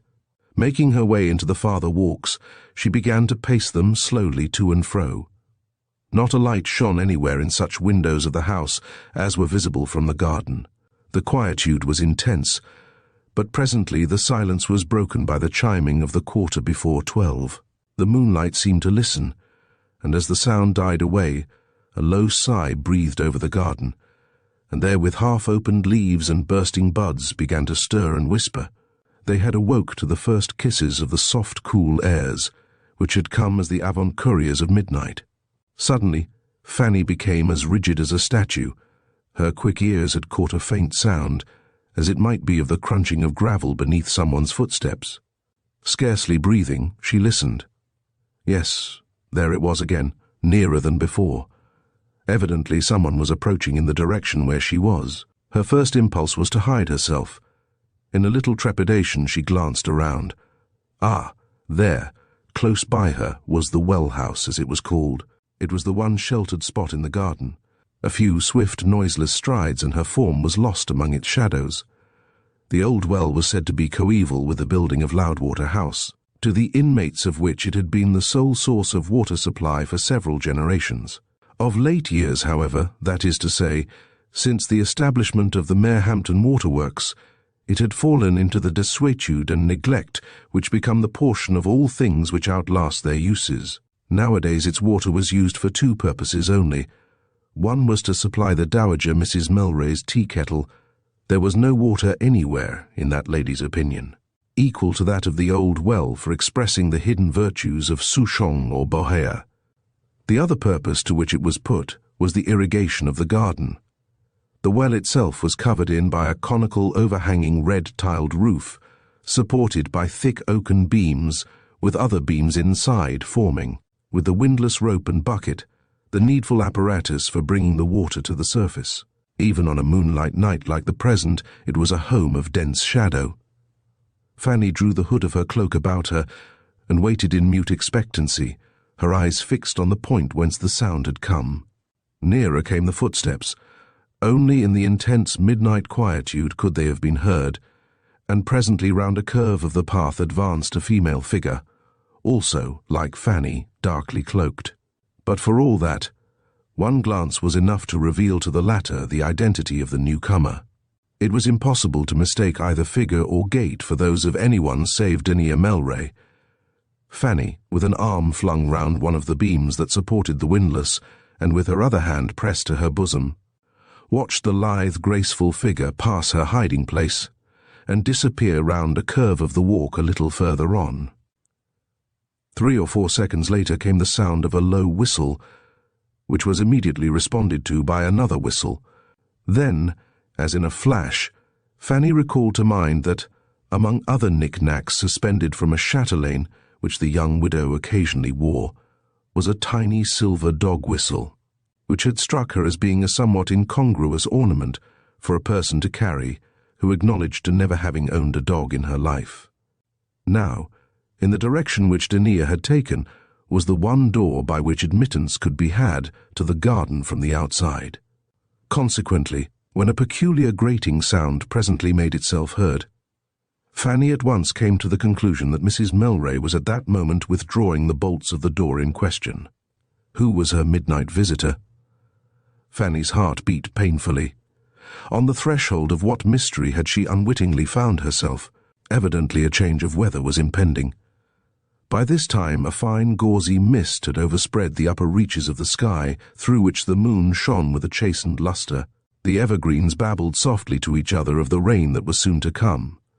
Presently a sound of voices reached the ears of the waiting girl, those of a man and a woman talking together in low tones. And then, half a minute later, the speakers came round a turn of the path, and so towards the well-house, he with an arm round her waist, and with his other hand, holding one of hers pressed close to his breast. Then, while the two were still some distance away, something in the man's walk, or figure, or his way of carrying himself, revealed his identity. "It is Richard Dyson," exclaimed Fanny to herself, with a thrill that set every nerve tingling. "Oh, blind, blind that I have been!" Phil had written her a brief account of what had passed at the interviews with Messrs. Noyes and Dunning, and she was aware that Dyson had been accorded a holiday on the plea of ill health, Mr. Melray having mentioned the fact in her hearing in reply to his mother's question. "How is it that I have seen nothing of Richard for the last few days?" In all probability, Dyson had only just returned, and his first object had been to— But when Fanny's thoughts had travelled thus far, they veered suddenly round to his companion. "Oh, it is dreadful, dreadful," she murmured under her breath. "Who would have thought it of her? Who would have believed it possible?" Meanwhile, the two were slowly drawing nearer, talking earnestly together. The first words which reached Fanny distinctly were spoken by Dania. "You are sure your holiday has done you good, and that you have come back better than you went," she was saying. "On that point I have no doubt whatever," was Dyson's low-voiced reply. "Only, darling, had you been with me I should have enjoyed my holiday infinitely more, but the day will come, and that before long when you will be mine and I shall be yours, and no one in the wide world will have the right to come between us." With that he bent his head and, unreproved, pressed his lips to hers. At that moment they were exactly opposite the well house. Slowly they kept on to a point about a score yards beyond it. Then they turned, and as slowly retraced their steps. It struck Fanny that the reason why they kept to that particular walk might be because it was less overlooked from the windows of Loudwater House than any other part of the grounds. Ought she to stay and overhear more of what they might have to say to each other? Ought she not, rather, to try and get away unseen and What right had she to be there, hiding and listening? On the other hand, she could not forget that a certain dark mystery still remained unfathomed, and in consideration of the strange and undreamed-of way in which events were shaping themselves, she could not help saying to herself, "What if by staying here and listening I should chance to overhear something which would—" She was about to add, "bring to light the long-sought-for clue," but her thought became dumb midway. No, whatever Dania might be, whatever she might have been guilty of otherwise, she, Fanny, could not and would not believe that she had had any hand in the bringing about of her husband's death. It was a hateful thing to be an eavesdropper, and as soon as they had passed her, they were close to the well-house again by this time. She would steal away through the shrubbery at the back. Suddenly, with a quick movement, Dania disengaged herself from Dyson's encircling arm. "Ah!" she exclaimed, drawing a deep breath as she turned and confronted him. "For the moment I had forgotten. Answer me this, and truthfully, as the breath is in your body, did you, or did you not, just before you went away, on 2 occasions, take Annabel Glynn for a walk along the Solchester Road?" There was a perceptible pause before Dyson replied. Then, with a laugh which to Fanny in her hiding place sounded wholly forced and artificial, he said, "Why, my darling, what rubbishing nonsense is this you have got into that pretty head of yours? I take Annabel Glynn for a walk. The idea is preposterous. Your answer is no answer. Did you or did you not take her? I did not. That you will swear?" "That I swear." "Very well. I will take your word for the truth of what you tell me. It was the dusk of evening, and my informant must have mistaken someone else for you. Only I want you to understand, Dick, that if I know how to love, I know how to hate just as fervently. It is as easy to me to do one as the other. Therefore, cher ami, woe be to you if you deceive me. Don't forget, never for one moment forget, that your secret is my property, that I hold your life in the hollow of my hand." For a moment or two longer her emotion seemed almost to choke her. Then, suddenly turning, she placed her hand within his arm.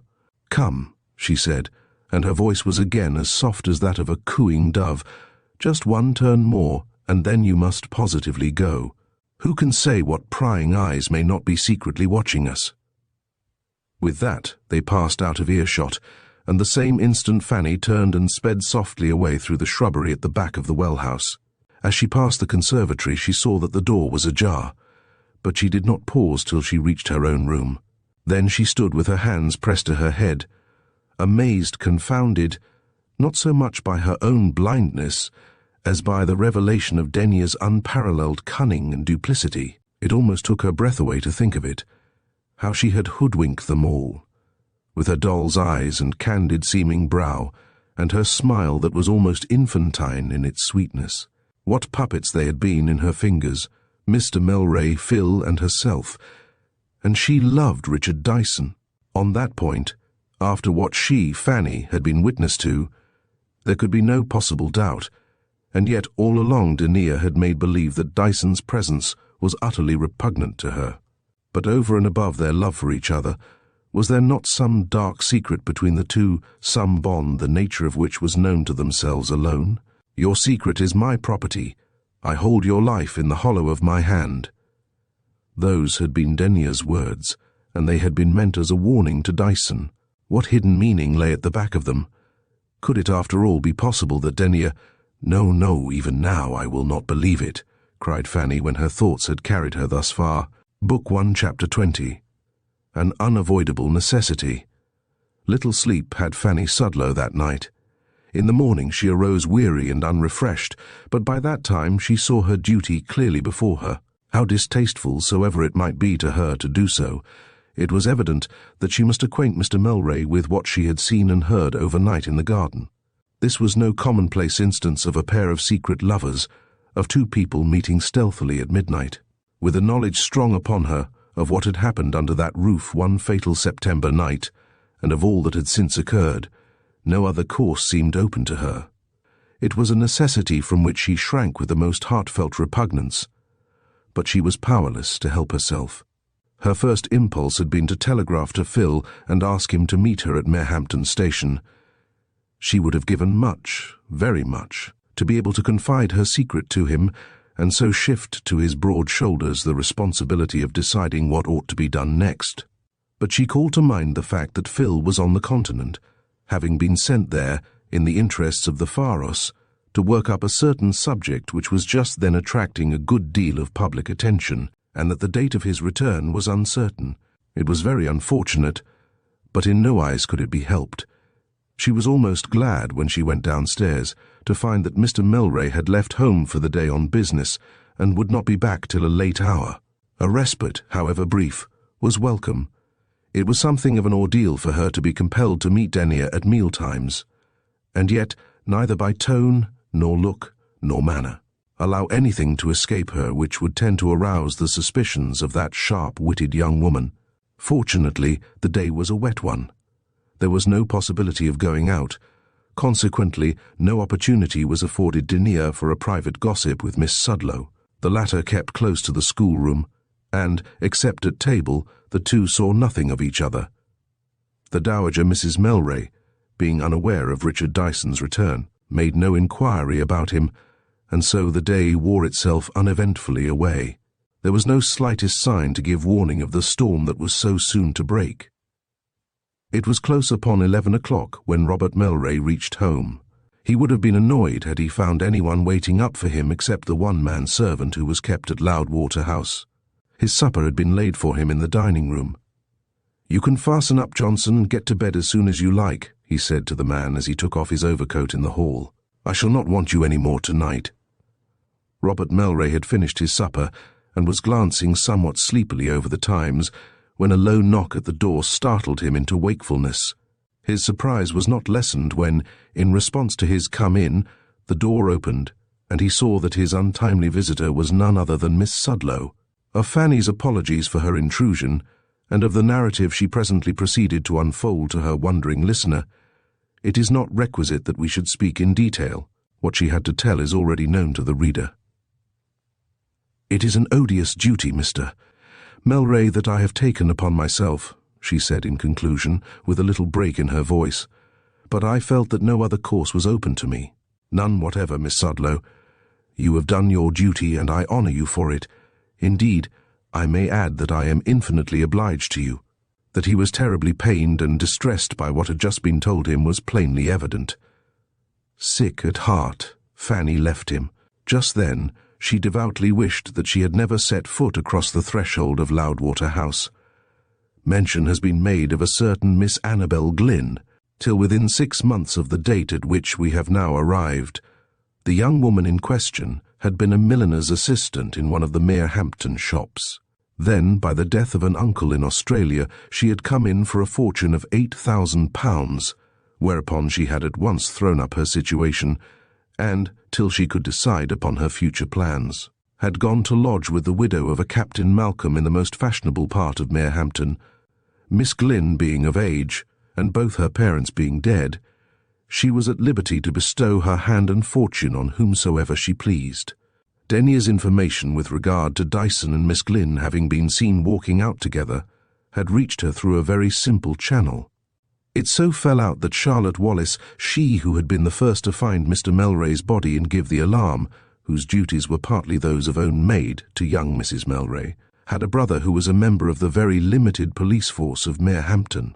It was through information furnished by him to his sister and passed on by the latter to her mistress that Denia had based the interrogatory she put to Dyson in the garden. Still, she was willing to believe that Charlotte's brother might have been mistaken, more especially after Dyson's emphatic denial that he had ever been out walking with Annabel Glynn. Book 1, Chapter 21. We Must Speak by the Card. It was Thursday morning, the morning of the day following that of Mr. Melray's journey to London. Denia, Freddie, and Miss Sudlow breakfasted by themselves, Mr. Melray having requested that his tea and toast might be taken upstairs to his dressing-room. Denia had just left the table and was on her way back to her own room when she was accosted by Charlotte. "If you please, ma'am," said the girl, "I have had a note this morning from my brother. I don't know whether you would care to read it, but in case you should I have left it on your dressing table. Be it noted that Charlotte was the only person, or so Denia believed, who had any knowledge or suspicion of the relations between Dyson and her mistress." Denia nodded and passed on. Shutting the door of the room behind her, she went quickly up to the table and pounced on the note. She felt quite sure that Charlotte would not have left it for her to read, had there not been something in it which nearly concerned her. Here is what she read. "Dear Lottie, this comes to inform you that on Tuesday evening, between 9 and 10 o'clock, I see Mr. R.D. and Miss G. walking out together. They passed close under a lamp by which I was standing, so that I could not be mistaken about either one or the other. Still, to make quite sure, I thought I would follow them. I did so, and I see them part at Mrs. Malcolm's door. He kissed her, and then she rang the bell. Then he strolled back to his lodgings in Peelgate, I strolling after him, and that is all I know.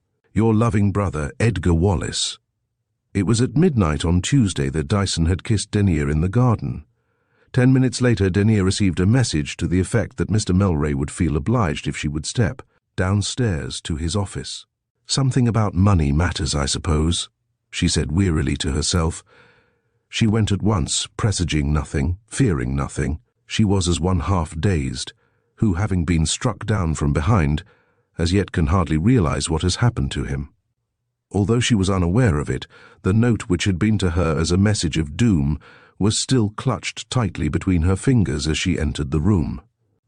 Robert Melray was at once struck by the pallor of her face, and by a certain hard, cold glitter in her eyes such as he had never noticed in them before. "Sit down, Dania.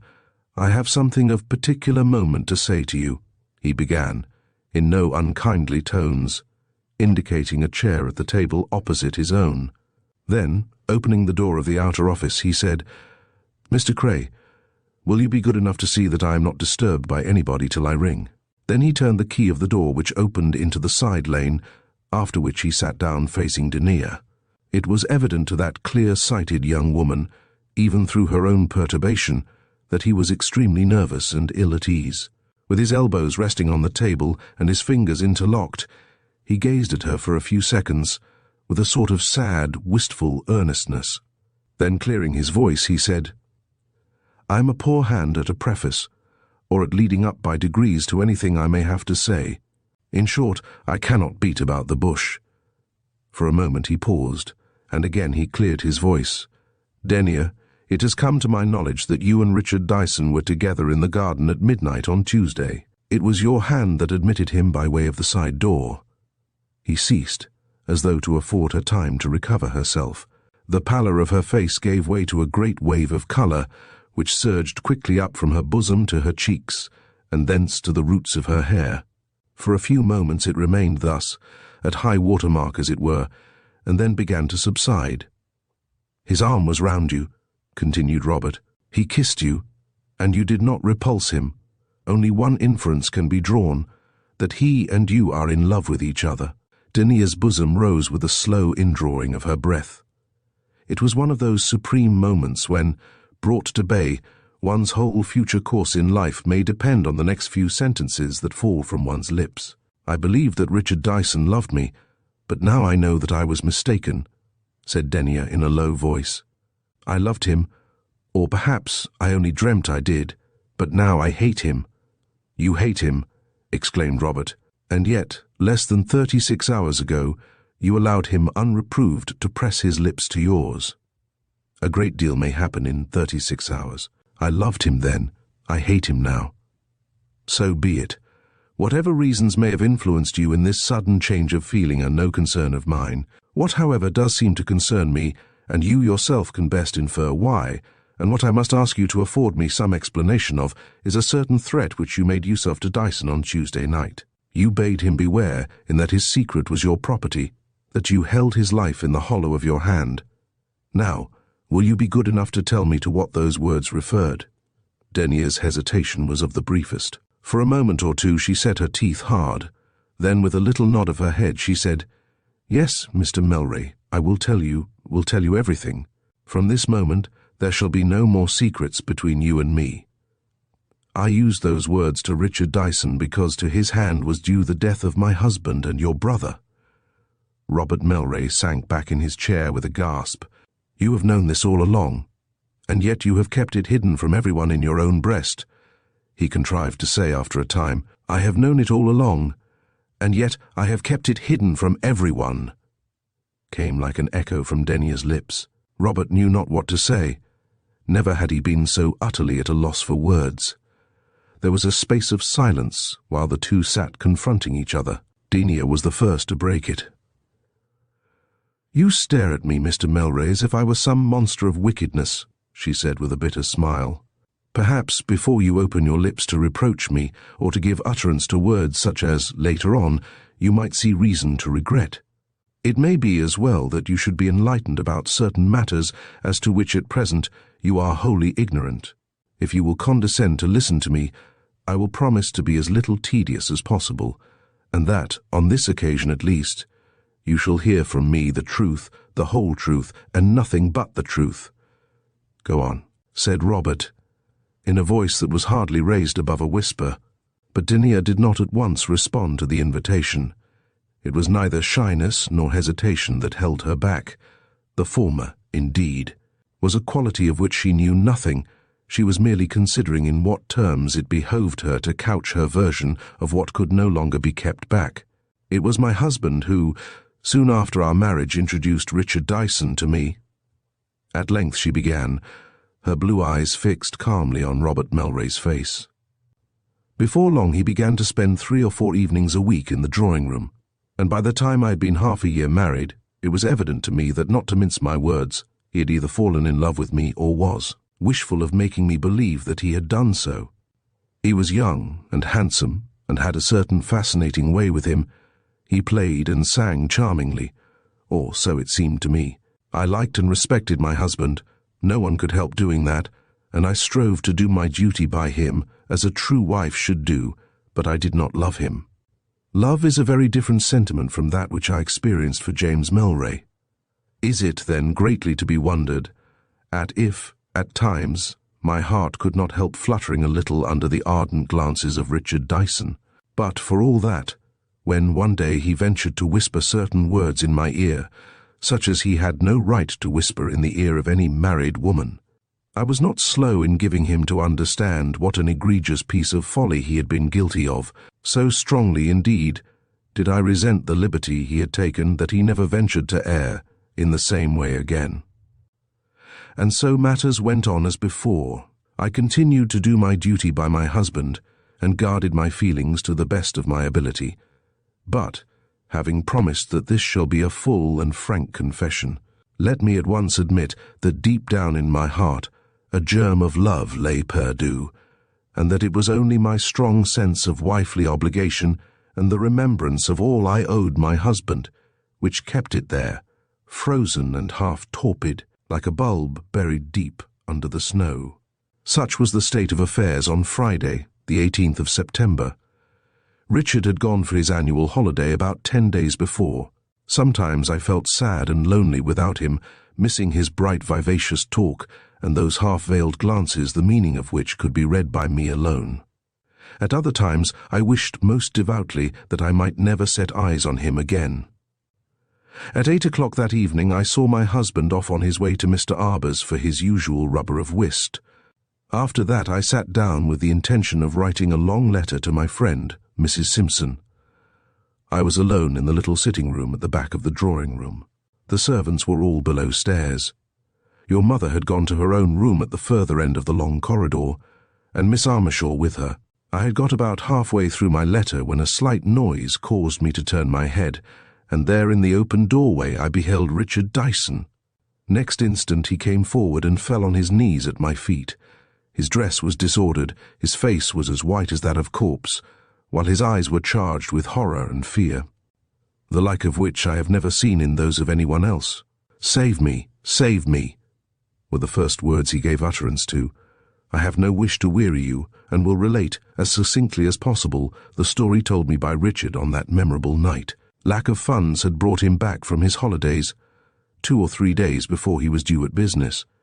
He had been compelled to leave his luggage in pawn at the seaside hotel where he had been staying, not wishing it to be known, for private reasons of his own, that he had come back before his time.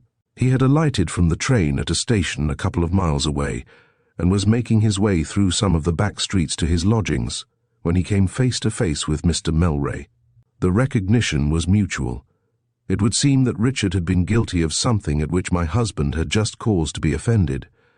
But of what nature the something in question was, even now I have no knowledge. In any case, Mr. Melray insisted on Richard there, and then accompanying him back to his office. Once there, they appear to have got to high words, one thing leading to another, till at length Mr. Melray threatened Richard with some kind of public exposure. There was a struggle for the possession of some papers, and in the result, my husband unhappily came by his death. On his knees, Richard swore to me by everything he held sacred that it was purely an accident. Well, I believed him.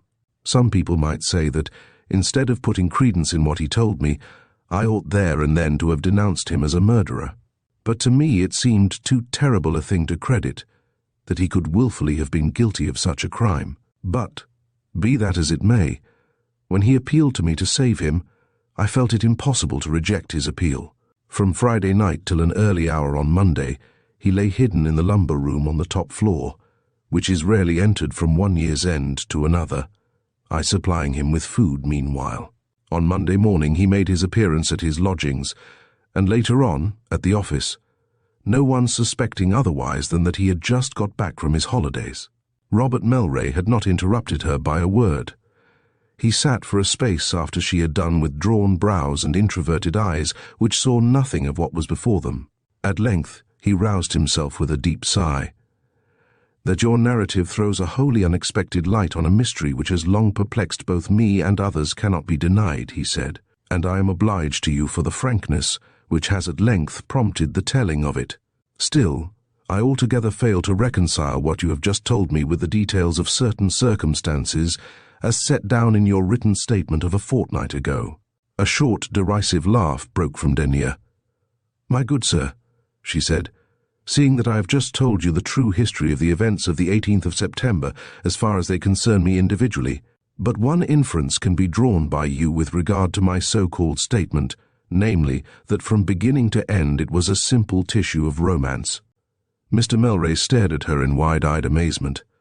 "But surely," he gasped, "you don't mean to say that all which was there stated with reference to Evan Wildash and yourself was a sheer piece of rigmarole, that and nothing more?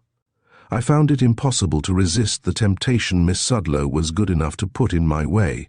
Besides, I had a suspicion, which may or may not have been baseless, that she had been brought to Loudwater House purposely to watch me and spy upon my actions, so that when she gave me a certain story to read, which undoubtedly seemed to embody in rather a startling way a number of details in connection with my husband's death, I decided to accept it as a true narrative. And it was on that assumption that I wrote out my statement. I need hardly add that my object in acting thus was to divert suspicion from the real quarter, and, if it were possible thereby to do so, to bring to an end, once and forever, the inquiry into the causes of my husband's death. "It is most extraordinary," ejaculated Robert Melray. "But do you mean to imply that Evan Wildash never came back from Africa?" "Never, to my knowledge. He was reported to have died there, and for anything known by me to the contrary the report was true. Then, as regards the man who was killed in the railway accident?"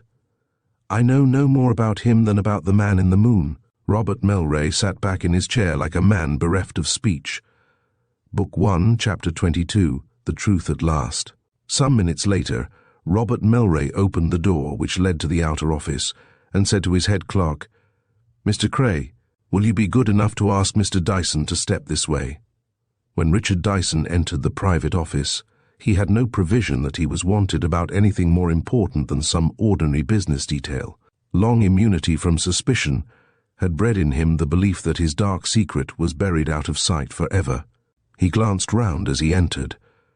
He had not the remotest suspicion that the high screen in the corner hid Denier from his view.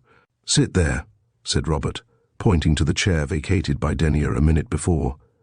There was something in his tone which caused Dyson to glance keenly at him, something which warned him to be on his guard. The two had not met since the latter's return from his leave of absence. "Since I saw you last to speak to," began Robert, regarding the other with a cold, steady gaze, "certain facts have come to my knowledge which have shocked and surprised me far more than I could express to you in any words. In order that you need be under no misapprehension as to how much, or how little, I know of the circumstances in question, I will at once enlighten you on the point. Being in want of money for some purpose of which I know nothing, you abstracted my brother's life policy from the safe, and on the security of it obtained an advance of £300 from Mr. Noyes of Solchester. But in order to carry out your nefarious purpose, you were compelled to forge James's signature to 3 several documents. Of the means by which you contrived to make Mr. Noyes believe that he was dealing with my brother in person, I will say nothing. Whether it was your intention ultimately to redeem the policy and put it back in the place whence you had taken it, or whether, certainly it was my intention to redeem the policy and replace it in the safe without, as I hoped, anyone being the wiser," broke in Dyson, a little impetuously. He was pale but composed. Robert's exordium had allowed time for his nerves to recover from any shock which the latter's opening words might have caused them. The £300 was only borrowed for a term of 4 months, by the end of which time I had every reason to believe that I should be in ample funds.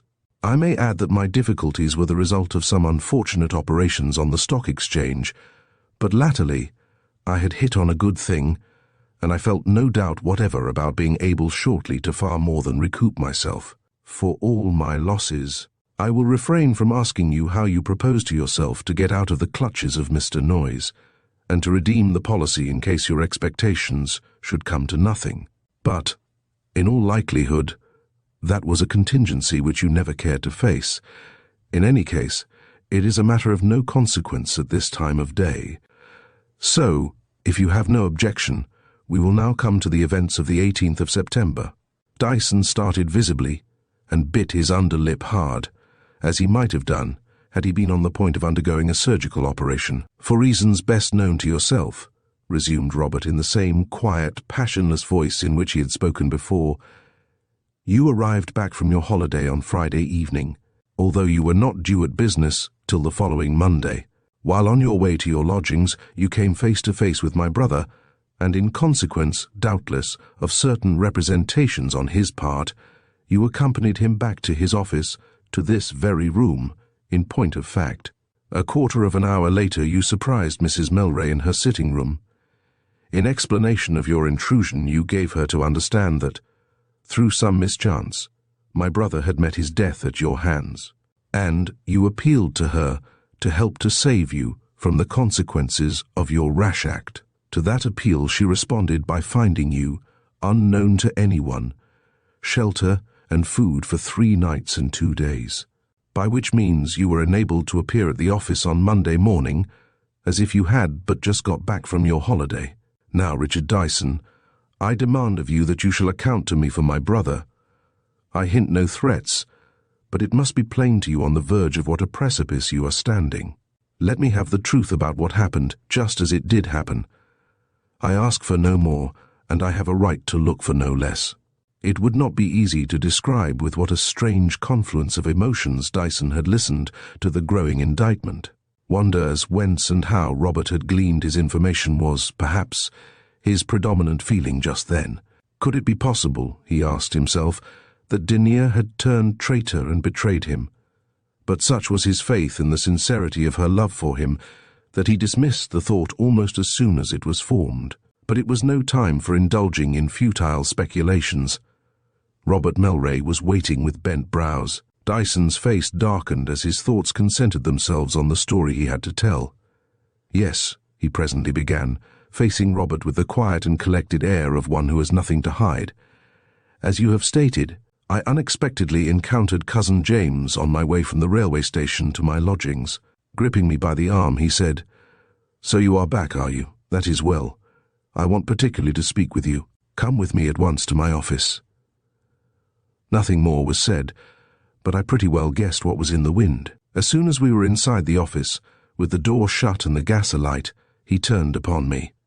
As I surmised, he had found out about the abstraction of the policy and the advance obtained by means of it from Noise. I at once admitted that it was an infamous return to have made for all that he had done for me.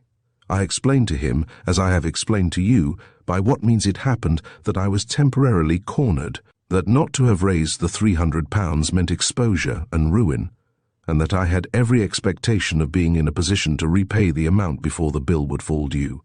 But by this he had worked himself into a passion, and was no longer in a condition to listen to any excuses. You cannot have forgotten to what ungovernable bursts of rage he would give way on rare occasions, in one of which, when you were boys, I have been told he all but strangled you, his brother. He had already opened the safe, and brought thence the documents to which I had forged his signature. Placing one finger on them as they lay on the table, and speaking in coldly contemptuous tones, which stung me far more than any invective on his part would have done, he said, "Here are the proofs of your guilt. Here is the evidence that will condemn you to penal servitude.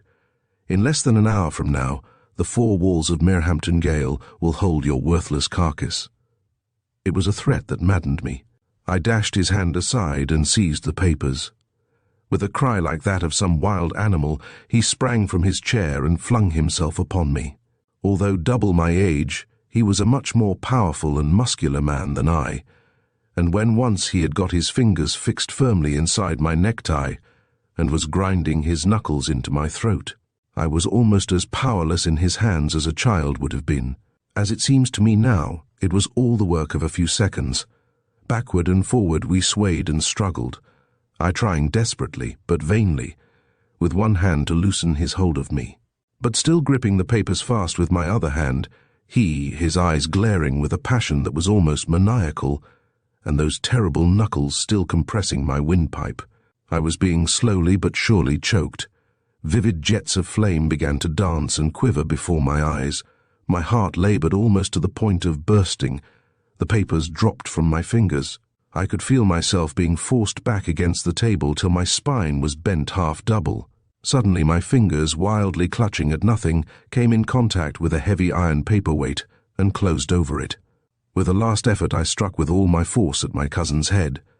For aught I know, I may have struck more than once, but in the very act consciousness left me. When I regained my senses, a quarter of an hour later, I was lying on the floor. A little way off lay the body of my cousin stone dead. Hardly had I time to realize the horror of the situation before I heard the voices of 2 men talking in the lane outside.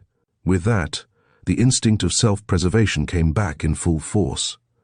As in a flash, I seemed to see how hardly it would fare with me should I chance to be found there. After picking up the papers which had cost me so dearly, I put out the gas, and then a sudden impulse, for which I am unable to account, decided me but you know already what befell afterwards. "And the paperweight, what became of that?" demanded Robert Melray after a short silence. I dropped it into the pocket of my coat and took it upstairs with me. Later on, I hid it away in the lumber room where I myself was in hiding at the time. "You had better leave me now," said Robert presently. "I will see you again later in the day. I must have time to think over what you have told me, and to decide upon some course of action which, but at this juncture there, came a tap at the door, which was followed by the intrusion of Mr. Cray's spectacled head. "I beg your pardon, sir," said the chief clerk, "but Mr. Bayliss has been waiting some time, and he says that if you can't see him at once, he will call again tomorrow or next day." Now, Mr. Bayliss was the person with whom Robert was in negotiation for the purchase of the business of Melray Brothers. "I will see him now at once," was his reply. Richard Dyson stepped quietly out without a word more, as Robert went forward into the outer office to greet his visitor. At the same moment, Denia slipped out of her hiding place and out of the room by the other door, unseen and unheard by anyone. Book 1, Chapter 23. All's Well That Ends Well. Richard Dyson went out to luncheon at his usual time, but failed to return. About 5 o'clock, Mr. Melray asked for him, but no one knew what had become of him, nor did any authentic tidings of him come to hand till the following day.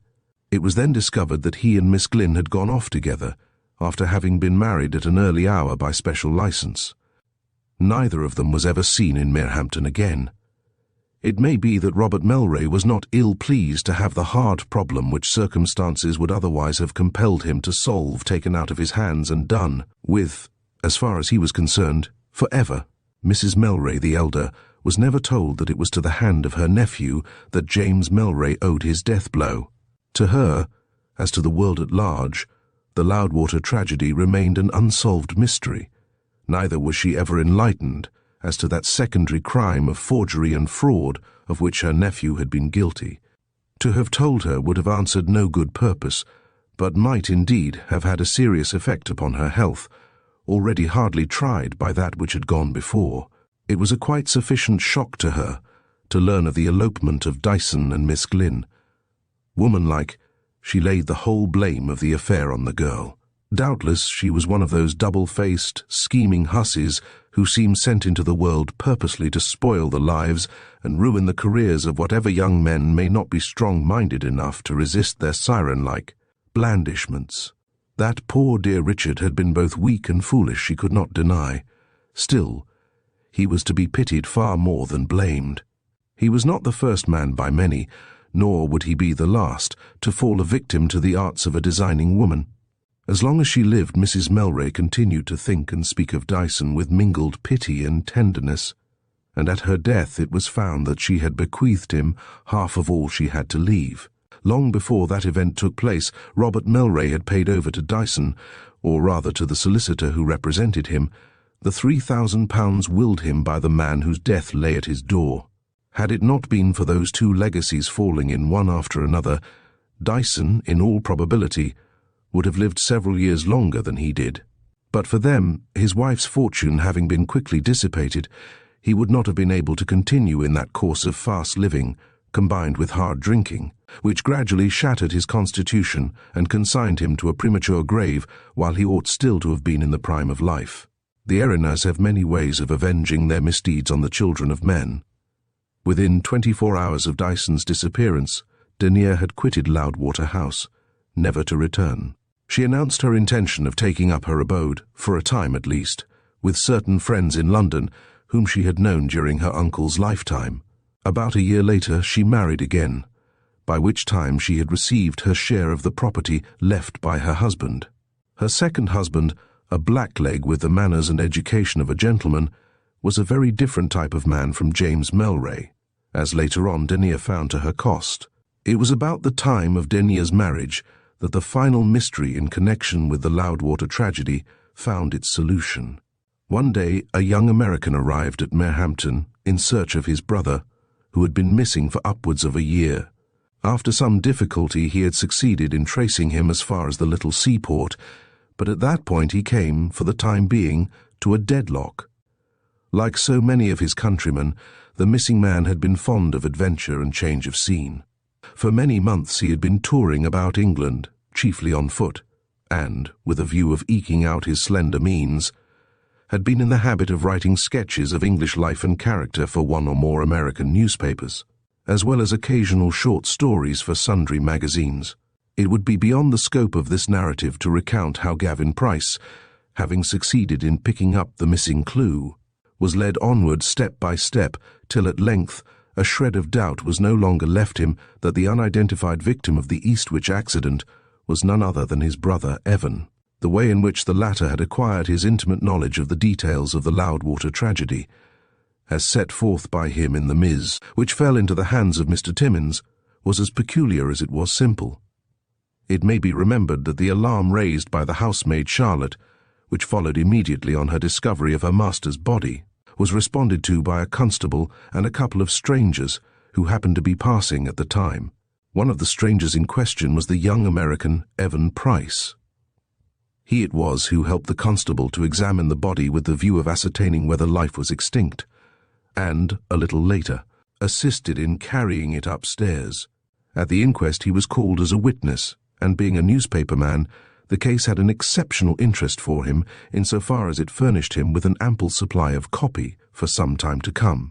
Having used it up as far as the newspapers were concerned, the idea would appear to have occurred to him that the main incidents of the affair, if worked up into a magazine story, would not prove ineffective. Hence, in order to supply the crime with a raison d'etre, his invention of a lover for the young wife, who, finding on his return from abroad that she is married, picks a quarrel with the husband, at which point, as the reader may remember, the manuscript broke off abruptly. Whether the author had written no further when he came by his untimely end, or whether only a part of the manuscript was recovered from the debris of the accident, is a question which must remain forever unanswered. It will not have been forgotten that it was Mr. Timmins who furnished the story with an ending after a fashion of his own, that it was as gall and wormwood to Mrs. Sudlow to have to be beholden to a woman she disliked more than anyone, and whom she had contemned and turned her back upon as the widow of a notorious felon. For the pecuniary help which had been forthcoming from no other source may be taken for granted, but for Mrs. Winslade the vicar would have been a ruined man. It was bitter, very bitter, to have to acknowledge that such was the indisputable fact. And then, what likelihood was there of her husband ever being in a position to pay back the sum which had been thus generously and unconditionally advanced? None at all, as far as Mrs. Sudlow could see. A few pounds might be spared now, and again mere driblets, as it were, but in the face of family expenses which could not but help growing for several years to come, it would not be possible to do more. In those days Mrs. Sudlow was a very unhappy woman. No one, not even her husband, ever heard her mention Mrs. Winslade's name. When, half a year later, Philip and Fanny were married, no word of opposition fell from her lips, but on the other hand, she resolutely declined to be present at the ceremony. Neither when, later on, Philip offered to find a situation for her eldest son in the counting-house of Mr. Leyland, did she raise the slightest objection to his doing so. It was as though her life was burdened with the weight of an obligation from which she found it impossible to rid herself. Finally, it may be said of the vicaress that if from the date of a certain transaction Mrs. Winslade's name found no mention at her lips, neither did that of her kinsman, the Earl of Beaumaris. One seemed to have passed out of the sphere of her mental retina as absolutely as the other. Once and once only did Fanny and Denia see each other again after the latter's abrupt departure from Loudwater House. Late one autumn evening, about a year and a half after Fanny's marriage, as she was sitting alone in the drawing-room, she was informed that a lady was waiting in the entrance hall who wished particularly to see her, but who refused to send in her name. The untimely visitor proved to be none other than Denia Melray, now Mrs. Ferdinand Gascoigne.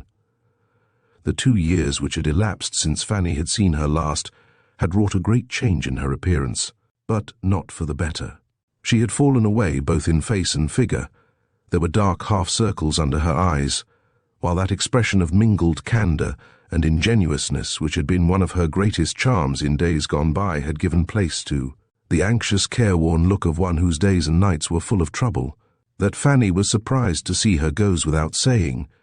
She did not know then, nor does she to this day, by what means Denia had discovered her address. When greetings were over, and they were together in the drawing-room, Mrs. Gascoigne said, "I am here this evening, my dear, on purpose to ask you a very great favour. But where is Mr. Winslade?" Fanny explained that her husband had gone for a couple of days' shooting to the house of a bachelor, friend in the shires. "So much the better," observed Denia in her old quick way. "Pleased as on many accounts I should have been to see Mr. Winslade again, I am more pleased that he is not here tonight. But your eyes are asking what the favour is that I want you to grant me. It is simply this: I have left my husband, without his knowledge or consent, and I want you to give me shelter till morning." "You have left your husband," exclaimed Fanny. "Oh, Mrs. Gascoigne." "Yes, I have left him never to go back," replied Dania with a hard cold glitter in her blue-grey eyes. Then with deft fingers she unfastened a portion of her dress, and baring her left shoulder, exposed to Fanny's shocked gaze a great livid bruise. "That is where he struck me last night with his clenched fist and felled me to the ground.